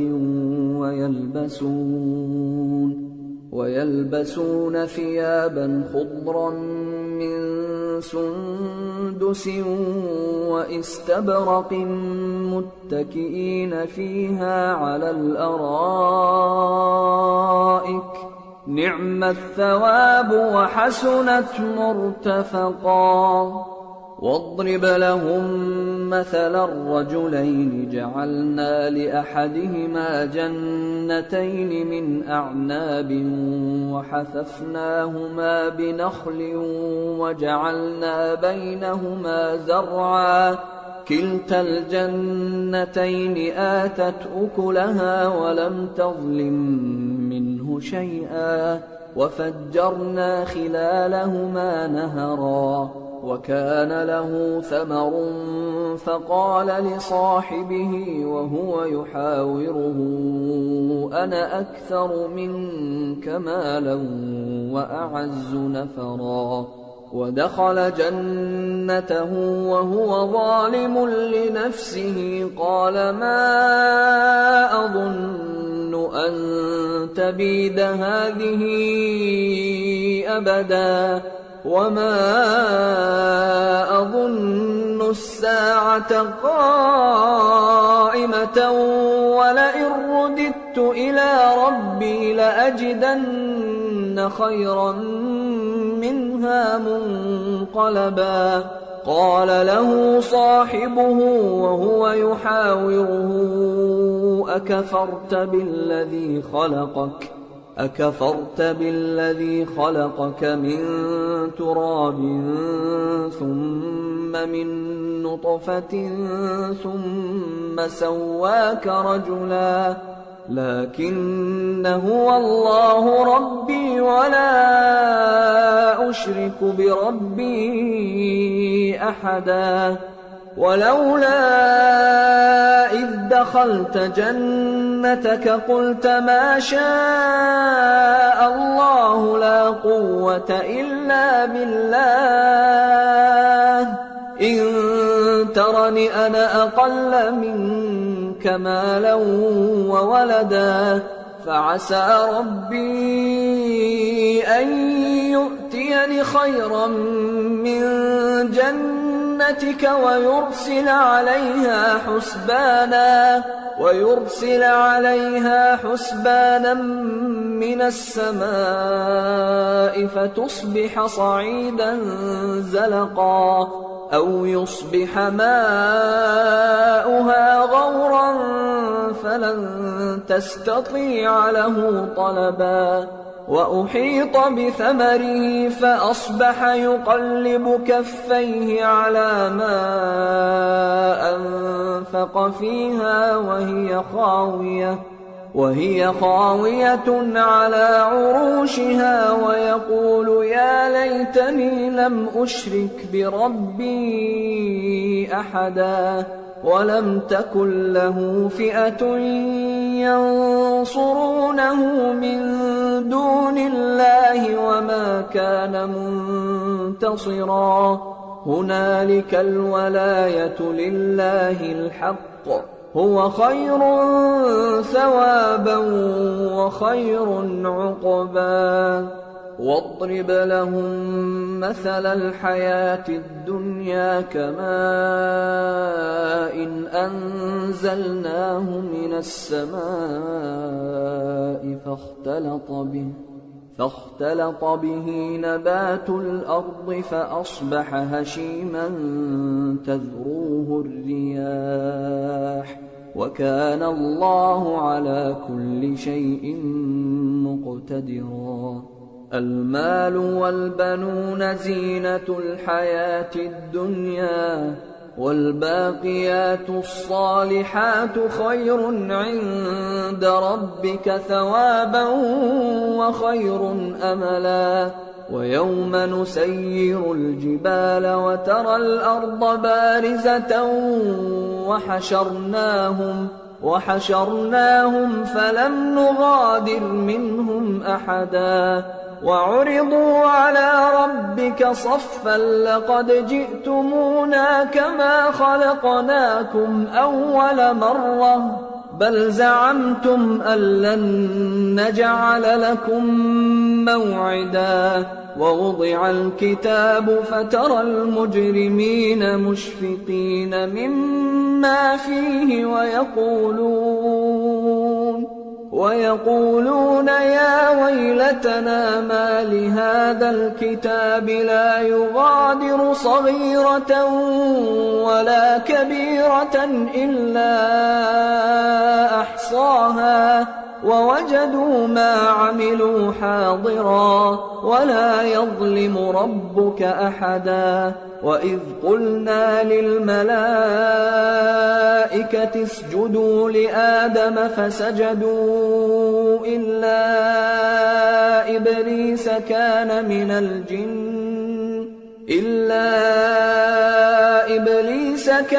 من الجن ففسق عن أمر ربه أفتتخذونه وذريته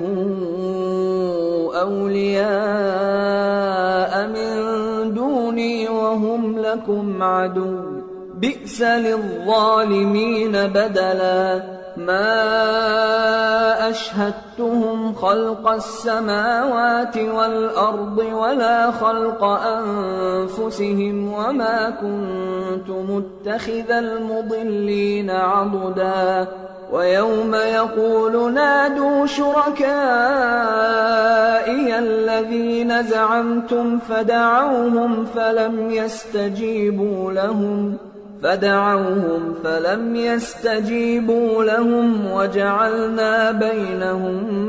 موبقا ورأى المجرمون النار فظنوا أنهم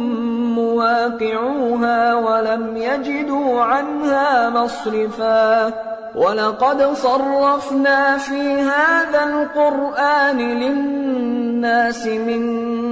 كل مثل وكان الإنسان أكثر شيء جدلا وما منع الناس أن يؤمنوا إذ جاءهم الهدى ويستغفروا ربهم إلا أن تأتيهم سنة سُنَّةُ الْأَوَّلِينَ أَوْ يَأْتِيَهُمُ الْعَذَابُ قُبُلًا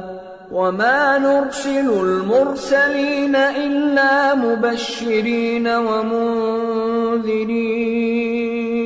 وَيُجَادِلُ الَّذِينَ كَفَرُوا بِالْبَاطِلِ لِيُدْحِضُوا بِهِ الْحَقَّ وَاتَّخَذُوا آيَاتِي وَمَا أُنذِرُوا هُزُوًا وَمَنْ أَظْلَمُ مِمَّنْ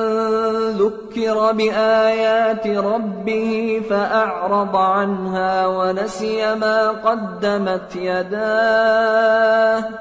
إِنَّا جَعَلْنَا عَلَى قُلُوبِهِمْ أَكِنَّةً أَن يَفْقَهُوهُ وَفِي آذَانِهِمْ وَقْرًا وَإِن تَدْعُهُمْ إِلَى الْهُدَىٰ فَلَن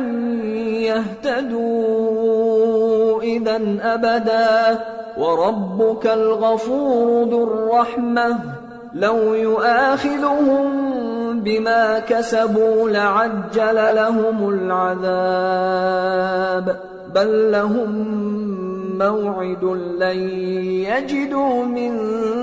دُونِهِ مَوْئِلًا وَتِلْكَ الْقُرَىٰ أَهْلَكْنَاهُمْ لَمَّا ظَلَمُوا وَجَعَلْنَا لِمَهْلِكِهِم مَّوْعِدًا وَإِذْ قَالَ مُوسَىٰ لِفَتَاهُ لَا أَبْرَحُ حَتَّىٰ أَبْلُغَ مَجْمَعَ الْبَحْرَيْنِ أَوْ أَمْضِيَ حُقُبًا فَلَمَّا بَلَغَا مَجْمَعَ بَيْنِهِمَا نَسِيَا حُوتَهُمَا فَاتَّخَذَ سَبِيلَهُ فِي الْبَحْرِ سَرَبًا فَلَمَّا جَاوَزَا قَالَ لِفَتَاهُ آتِنَا غَدَاءَنَا لَقَدْ لَقِينَا مِن سَفَرِنَا هَٰذَا نَصَبًا قَالَ أَرَأَيْتَ إِذْ أَوَيْنَا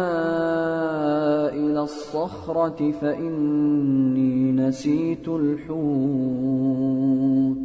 فَإِنِّي نسيت الحوت وما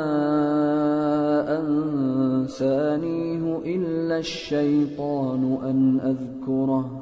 واتخذ سبيله في البحر عجبا قال ذلك ما كنا نبغي فارتدا على آثارهما قصصا فوجدا عبدا من عبادنا آتيناه رحمة من عندنا وعلمناه من لدنا علما قال له موسى هل أتبعك على أن تعلمني مما علمت رشدا قال إنك لن تستطيع معي صبرا وكيف تصبر على ما لم تحط به خبرا قال ستجدني إن شاء الله صابرا ولا أعصي لك أمرا قال فإن اتبعتني فلا تسألني عن شيء حتى أحدث لك منه ذكرا فانطلقا حتى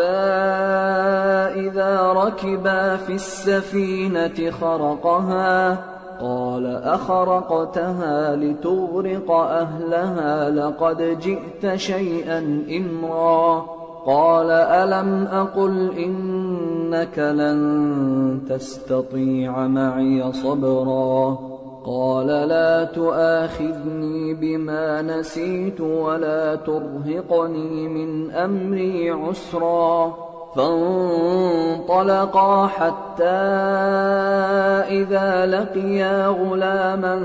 فقتله قال أقتلت نفسا زكية بغير نفس قال أقتلت نفسا زكية بغير نفس لقد جئت شيئا نكرا قال ألم أقل لك إنك لن تستطيع معي صبرا قال إن سألتك عن شيء بعدها فلا تصاحبني قد بلغت من لدني عذرا فانطلقا حتى إذا أتيا أهل قرية استطعما أهلها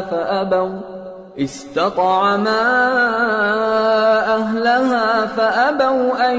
يضيفوهما فوجدا فيها جدارا يريد أن ينقض فأقامه قال لو شئت لاتخذت عليه أجرا قال هذا فراق بيني وبينك سأنبئك بتأويل ما لم تستطع عليه صبرا أما السفينة فكانت لمساكين يعملون في البحر فأردت أن أعيبها وكان وراءهم ملك يأخذ كل سفينة غصبا وأما الغلام فكان أبواه مؤمنين فخشينا أن يرهقهما طغيانا وكفرا فأردنا أن يبدلهما ربهما خيرا منه زكاة وأقرب رحما وأما الجدار فكان لغلامين يتيمين في المدينة وكان تحته كنز لهما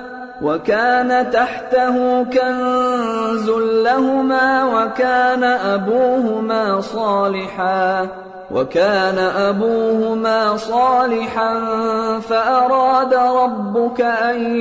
يبلغا أشدهما ويستخرجا كنزهما رحمة من ربك وما فعلته عن أمري ذلك تأويل ما لم تسطع عليه صبرا ويسألونك عن ذي القرنين قل سأتلو عليكم منه ذكرا إنا مكنا له في الأرض وآتيناه من كل شيء سببا فأتبع سببا حتى إذا بلغ مغرب الشمس وجدها تغرب في عين حمئة ووجد عندها قوما قلنا يا ذا القرنين إما أن تعذب وإما أن تتخذ فيهم حسنا قال أما من ظلم فسوف نعذبه ثم يرد إلى ربه فيعذبه عذابا نكرا وأما من آمن وعمل صالحا فله جزاء الحسنى وسنقول له من أمرنا يسرا ثم أتبع سببا حتى إذا بلغ مطلع الشمس وجدها تطلع على قوم لم نجعل لهم من دونها سترا كذلك وقد أحطنا بما لديه خبرا ثم أتبع سببا حتى إذا بلغ بين السدين وجد من دونهما فيهما قوما لا يكادون يفقهون قولا قالوا يا ذا القرنين إن يأجوج ومأجوج مفسدون في الأرض فهل نجعل لك خرجا على أن تجعل بيننا وبينهم سدا قال ما مكني فيه ربي خير فأعينوني بقوة أجعل بينكم وبينهم ردما آتوني زبر الحديد حتى إذا ساوى بين الصدفين قال انفخوا حتى إذا جعله نارا قال آتوني أفرغ عليه قطرا فما استطاعوا أن يظهروه وما استطاعوا له نقبا قال هذا رحمة من ربي فإذا جاء وعد ربي جعله دكا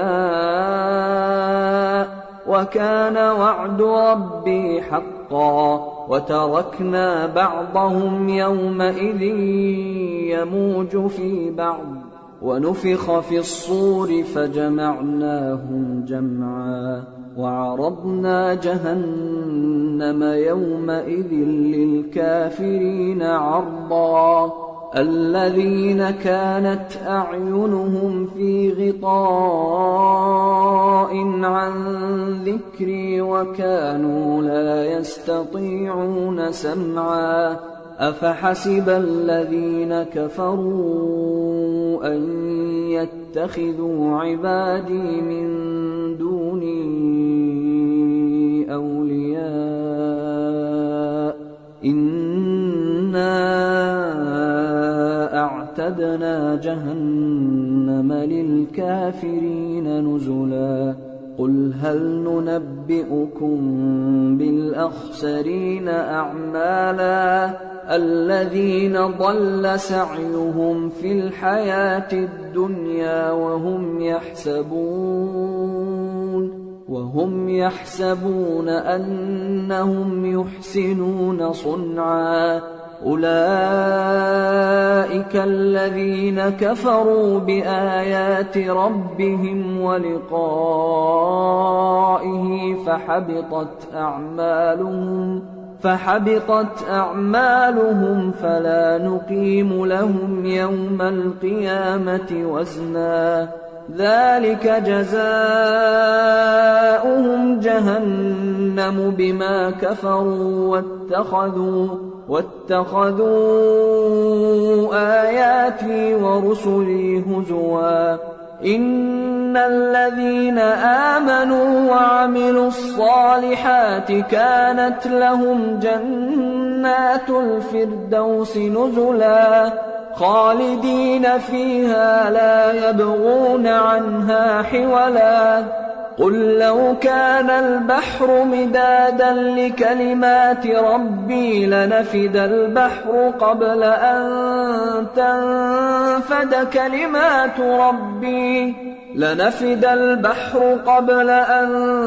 تنفد كلمات ربي ولو جئنا بمثله مددا قل إنما أنا بشر مثلكم يوحى إلي أنما إلهكم إله واحد فمن كان يرجو لقاء ربه فليعمل عملا صالحا ولا يشرك بعبادة ربه أحدا بسم الله الرحمن الرحيم الحمد لله الذي أنزل على عبده الكتاب ولم يجعل له عوجا قيما لينذر بأسا شديدا من لدنه ويبشر المؤمنين الذين يعملون الصالحات أن لهم أجرا حسنا ماكثين فيه أبدا وينذر الذين قالوا اتخذ الله ولدا ما لهم به من علم ولا لآبائهم كبرت كلمة تخرج من أفواههم إن يقولون إلا كذبا فلعلك باخع نفسك على آثارهم إن لم يؤمنوا بهذا الحديث أسفا إنا جعلنا ما على الأرض زينة لها لنبلوهم أيهم أحسن عملا وإنا لجاعلون ما عليها صعيدا جرزا أم حسبت أن أصحاب الكهف والرقيم كانوا من آياتنا عجبا إذ أوى الفتية إلى الكهف فقالوا ربنا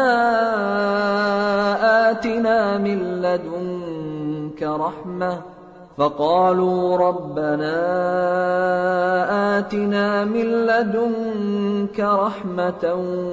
وهيئ لنا من أمرنا رشدا فضربنا على آذانهم في الكهف سنين عددا ثم بعثناهم لنعلم أي الحزبين أحصى لما لبثوا أمدا نحن نقص عليك نبأهم بالحق إنهم فتية آمنوا بربهم وزدناهم هدى وربطنا على قلوبهم إذ قاموا فقالوا ربنا رب السماوات والأرض لن ندعو من دونه إلها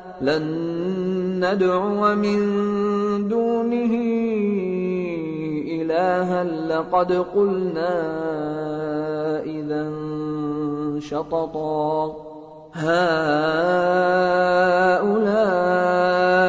قومنا اتخذوا من دونه آلهة لولا يأتون عليهم بسلطان بين فمن أظلم ممن افترى على الله كذبا وإذ اعتزلتموهم وما يعبدون إلا الله فأووا إلى الكهف ينشر لكم ربكم من رحمته ويهيئ لكم من أمركم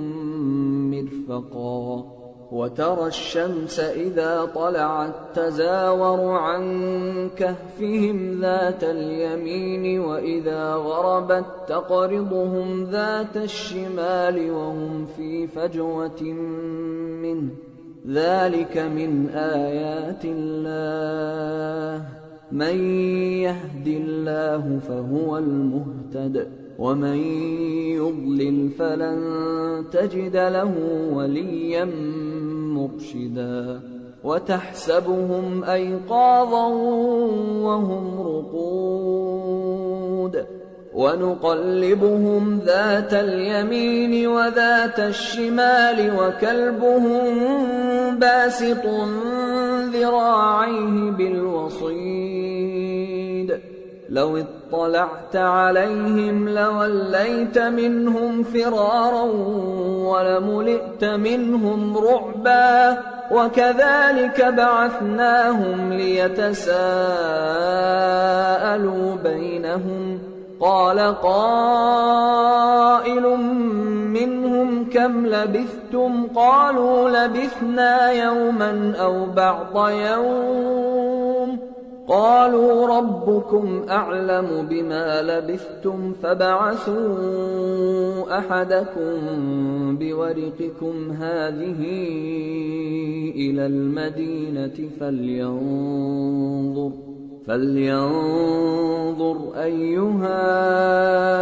أزكى طعاما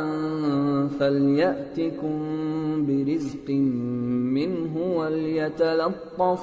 وليتلطف ولا يشعرن بكم أحدا إنهم إن يظهروا عليكم يرجموكم أو يعيدوكم في ملتهم ولن تفلحوا إذا أبدا وكذلك أعثرنا عليهم ليعلموا أن وعد الله حق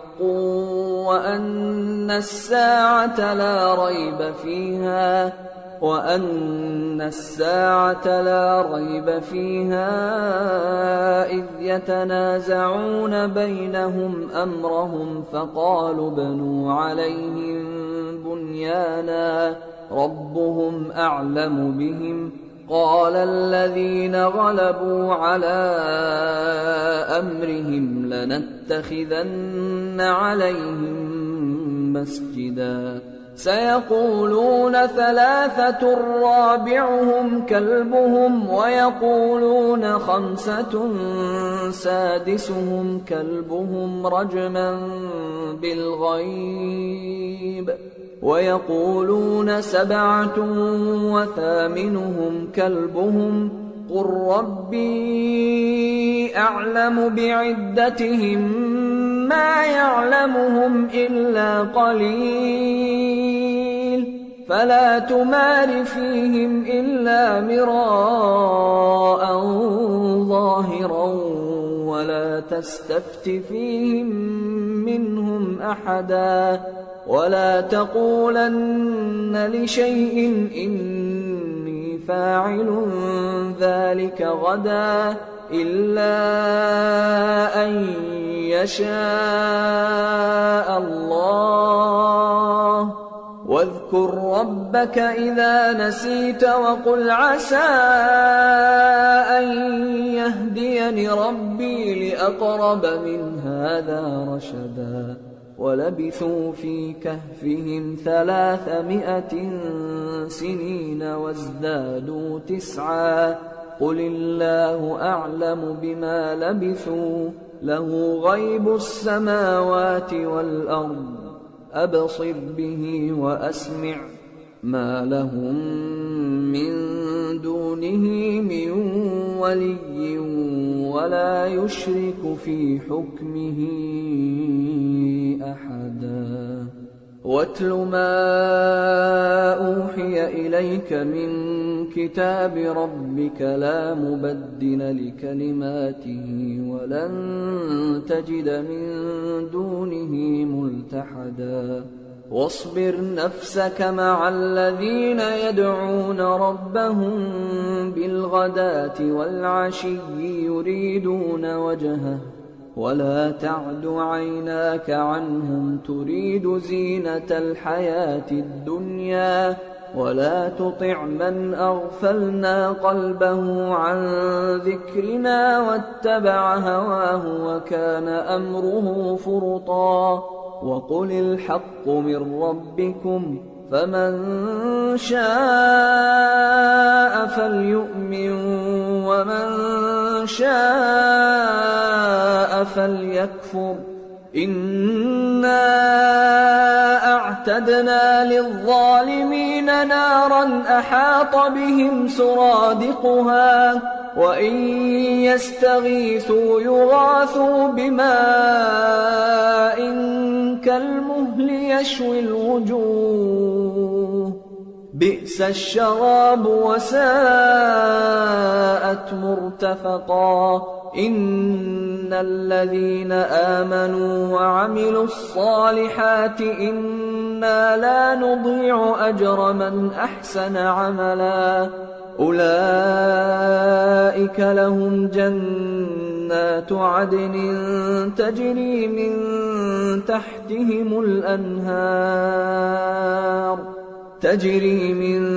تحتهم الأنهار يحلون فيها من أساور من ذهب ويلبسون ثيابا خضرا من سندس وإستبرق متكئين فيها على الأرائك نعم الثواب وحسنت مرتفقا واضرب لهم مثلا الرجلين جعلنا لأحدهما جنتين من أعناب وحففناهما بنخل وجعلنا بينهما زرعا كلتا الجنتين آتت أكلها ولم تظلم منه شيئا وفجرنا خلالهما نهرا وكان له ثمر فقال لصاحبه وهو يحاوره أنا أكثر منك مالا وأعز نفرا ودخل جنته وهو ظالم لنفسه قال ما أظن أن تبيد هذه أبدا وما أظن الساعة قائمة ولئن رددت إلى ربي لأجدن خيرا منها منقلبا قال له صاحبه وهو يحاوره أكفرت بالذي خلقك من تراب ثم من نطفة ثم سواك رجلا لكن هو الله ربي ولا أشرك بربي أحدا ولولا إذ دخلت جنتك قلت ما شاء الله لا قوة إلا بالله إن ترني أنا أقل منك مالا وولدا فعسى ربي أن يؤتيني خيرا من جنتك ويرسل عليها حسبانا من السماء فتصبح صعيدا زلقا أو يصبح ماؤها غورا فلن تستطيع له طلبا وأحيط بثمره فأصبح يقلب كفيه على ما أنفق فيها وهي خاوية على عروشها ويقول يا ليتني لم أشرك بربي أحدا ولم تكن له فئة ينصرونه من دون الله وما كان منتصرا هنالك الولاية لله الحق هو خير ثوابا وخير عقبا واضرب لهم مثل الحياة الدنيا كماء أنزلناه من السماء فاختلط به نبات الأرض فأصبح هشيما تذروه الرياح وكان الله على كل شيء مقتدرا المال والبنون زينة الحياة الدنيا والباقيات الصالحات خير عند ربك ثوابا وخير أملا ويوم نسير الجبال وترى الأرض بارزة وحشرناهم فلم نغادر منهم أحدا وعرضوا على ربك صفا لقد جئتمونا كما خلقناكم أول مرة بل زعمتم أن لن نجعل لكم موعدا ووضع الكتاب فترى المجرمين مشفقين مما فيه ويقولون يا ويلتنا ما لهذا الكتاب لا يغادر صغيرة ولا كبيرة إلا أحصاها ووجدوا ما عملوا حاضرا ولا يظلم ربك أحدا وإذ قلنا للملائكة اسجدوا لآدم فسجدوا إلا إبليس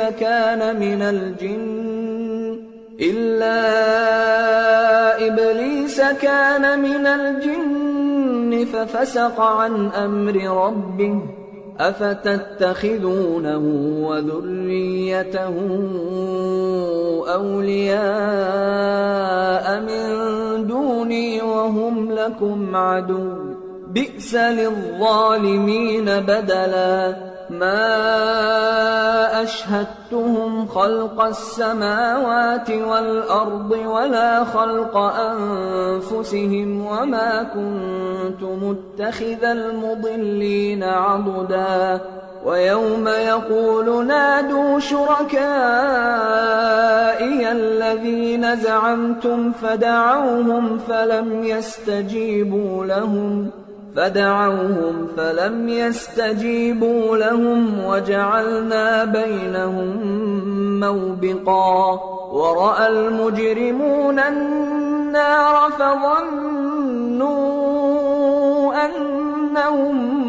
مواقعوها ولم يجدوا عنها مصرفا ولقد صرفنا في هذا القرآن للناس من كل مثل وكان الإنسان أكثر شيء جدلا وما منع الناس أن يؤمنوا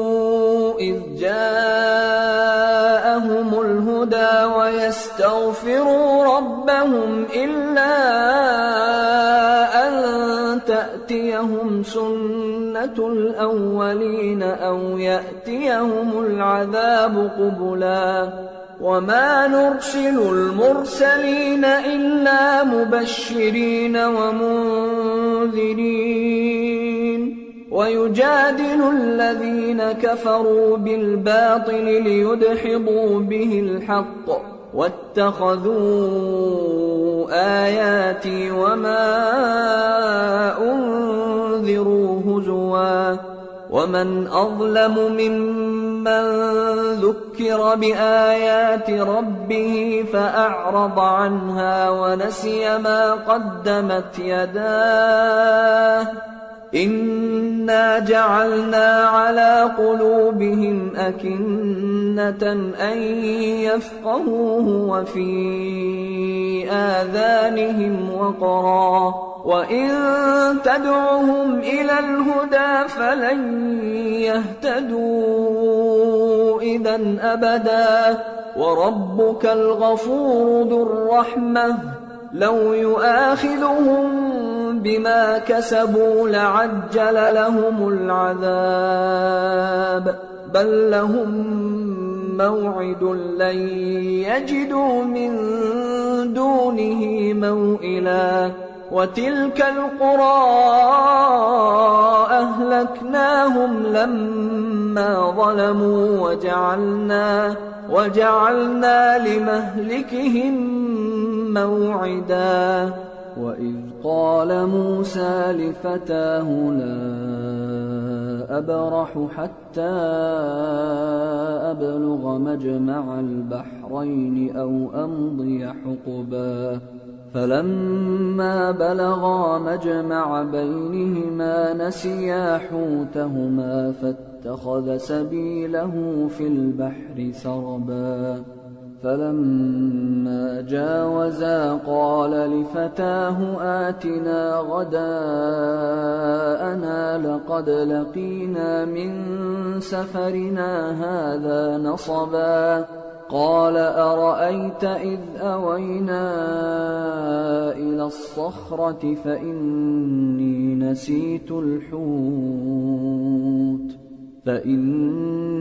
نسيت الحوت وما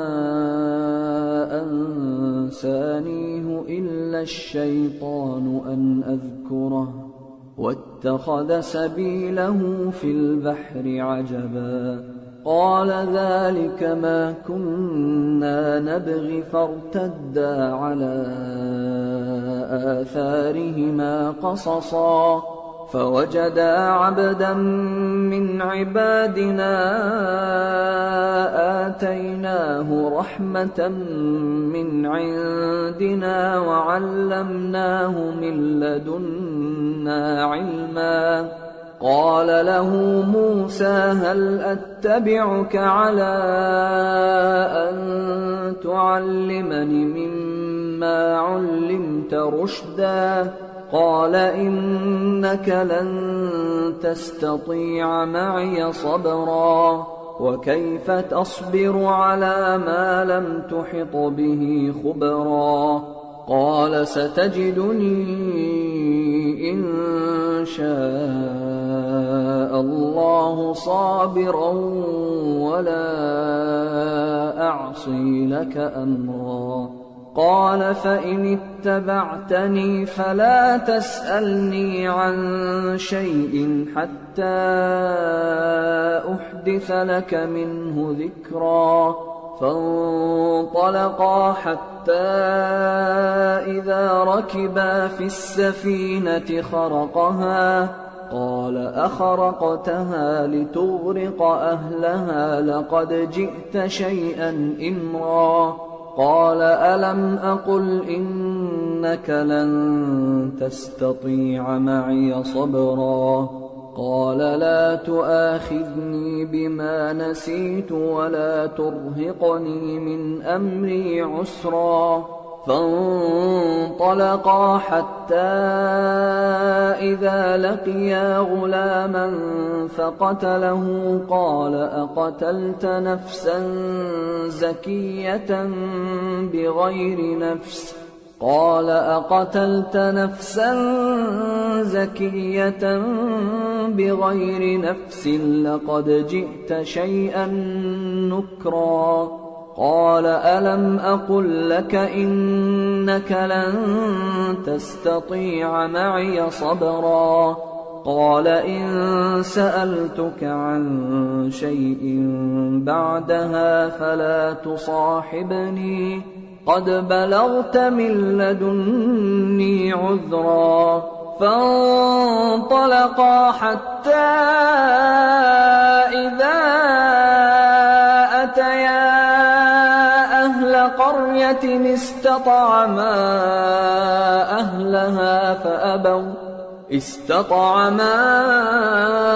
أهلها فأبوا أن يضيفوهما فوجدا فيها جدارا يريد أن ينقض فأقامه قال لو شئت لاتخذت عليه أجرا قال هذا فراق بيني وبينك سأنبئك بتأويل ما لم تستطع عليه صبرا أما السفينة فكانت لمساكين يعملون في البحر فأردت أن أعيبها وكان وراءهم ملك يأخذ كل سفينة غصبا وأما الغلام فكان أبواه مؤمنين فخشينا أن يرهقهما طغيانا وكفرا فأردنا أن يبدلهما ربهما خيرا منه زكاة وأقرب رحما. وأما الجدار فكان لغلامين يتيمين في المدينة وكان تحته كنز لهما وكان أبوهما صالحا فأراد ربك أن يبلغا أشدهما ويستخرجا كنزهما رحمة من ربك وما فعلته عن أمري ذلك تأويل ما لم تسطع عليه صبرا. ويسألونك عن ذي القرنين قل سأتلو عليكم منه ذكرا. إنا مكنا له في الأرض وآتيناه من كل شيء سببا فأتبع سببا حتى إذا بلغ مغرب الشمس وجدها تغرب في عين حمئة ووجد عندها قوما قلنا يا ذا القرنين إما أن تعذب وإما أن تتخذ فيهم حسنا. قال أما من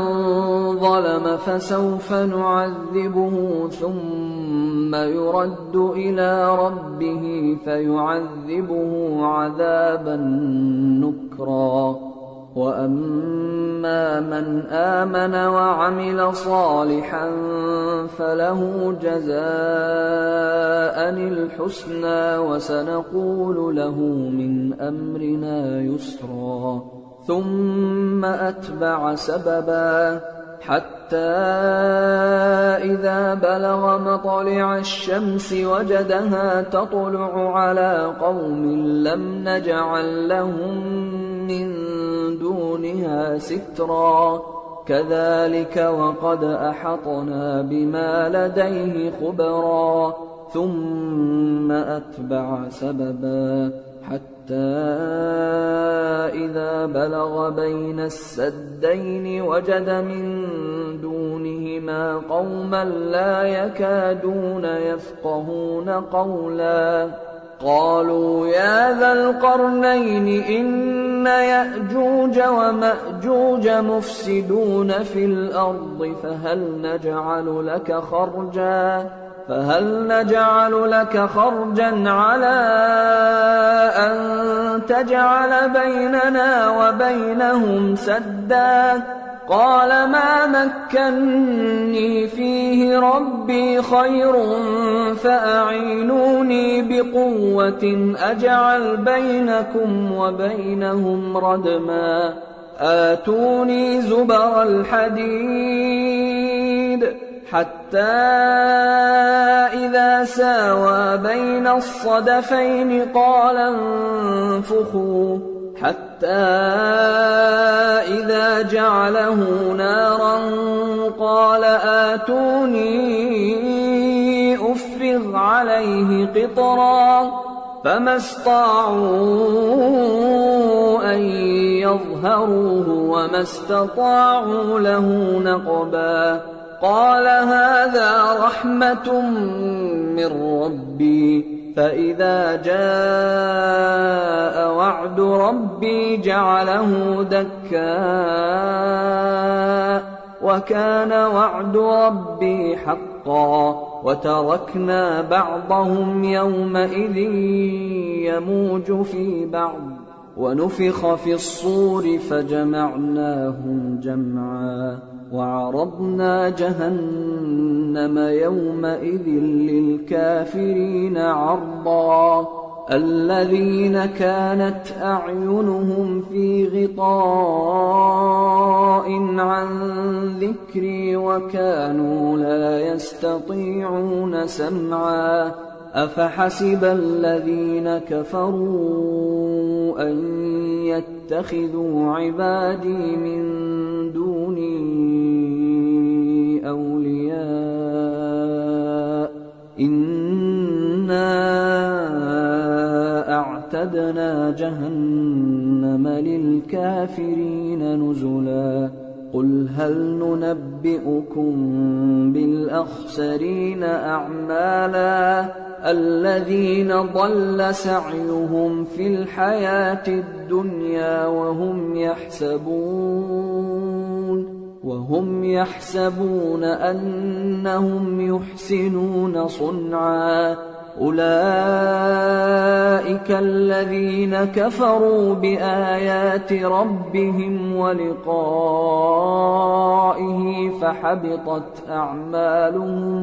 فحبطت أعمالهم فلا نقيم لهم يوم القيامة وزنا ذلك جزاؤهم جهنم بما كفروا واتخذوا آياتي ورسلي هزوا إن الذين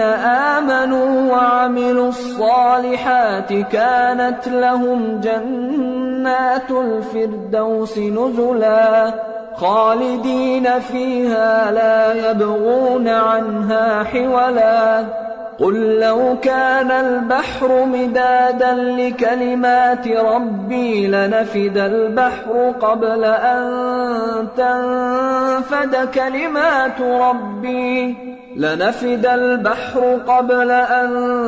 تنفد كلمات ربي ولو جئنا بمثله مددا قل إنما أنا بشر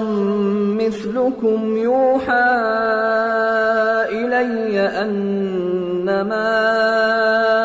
إلهكم إله واحد فمن كان يرجو لقاء ربه فليعمل عملا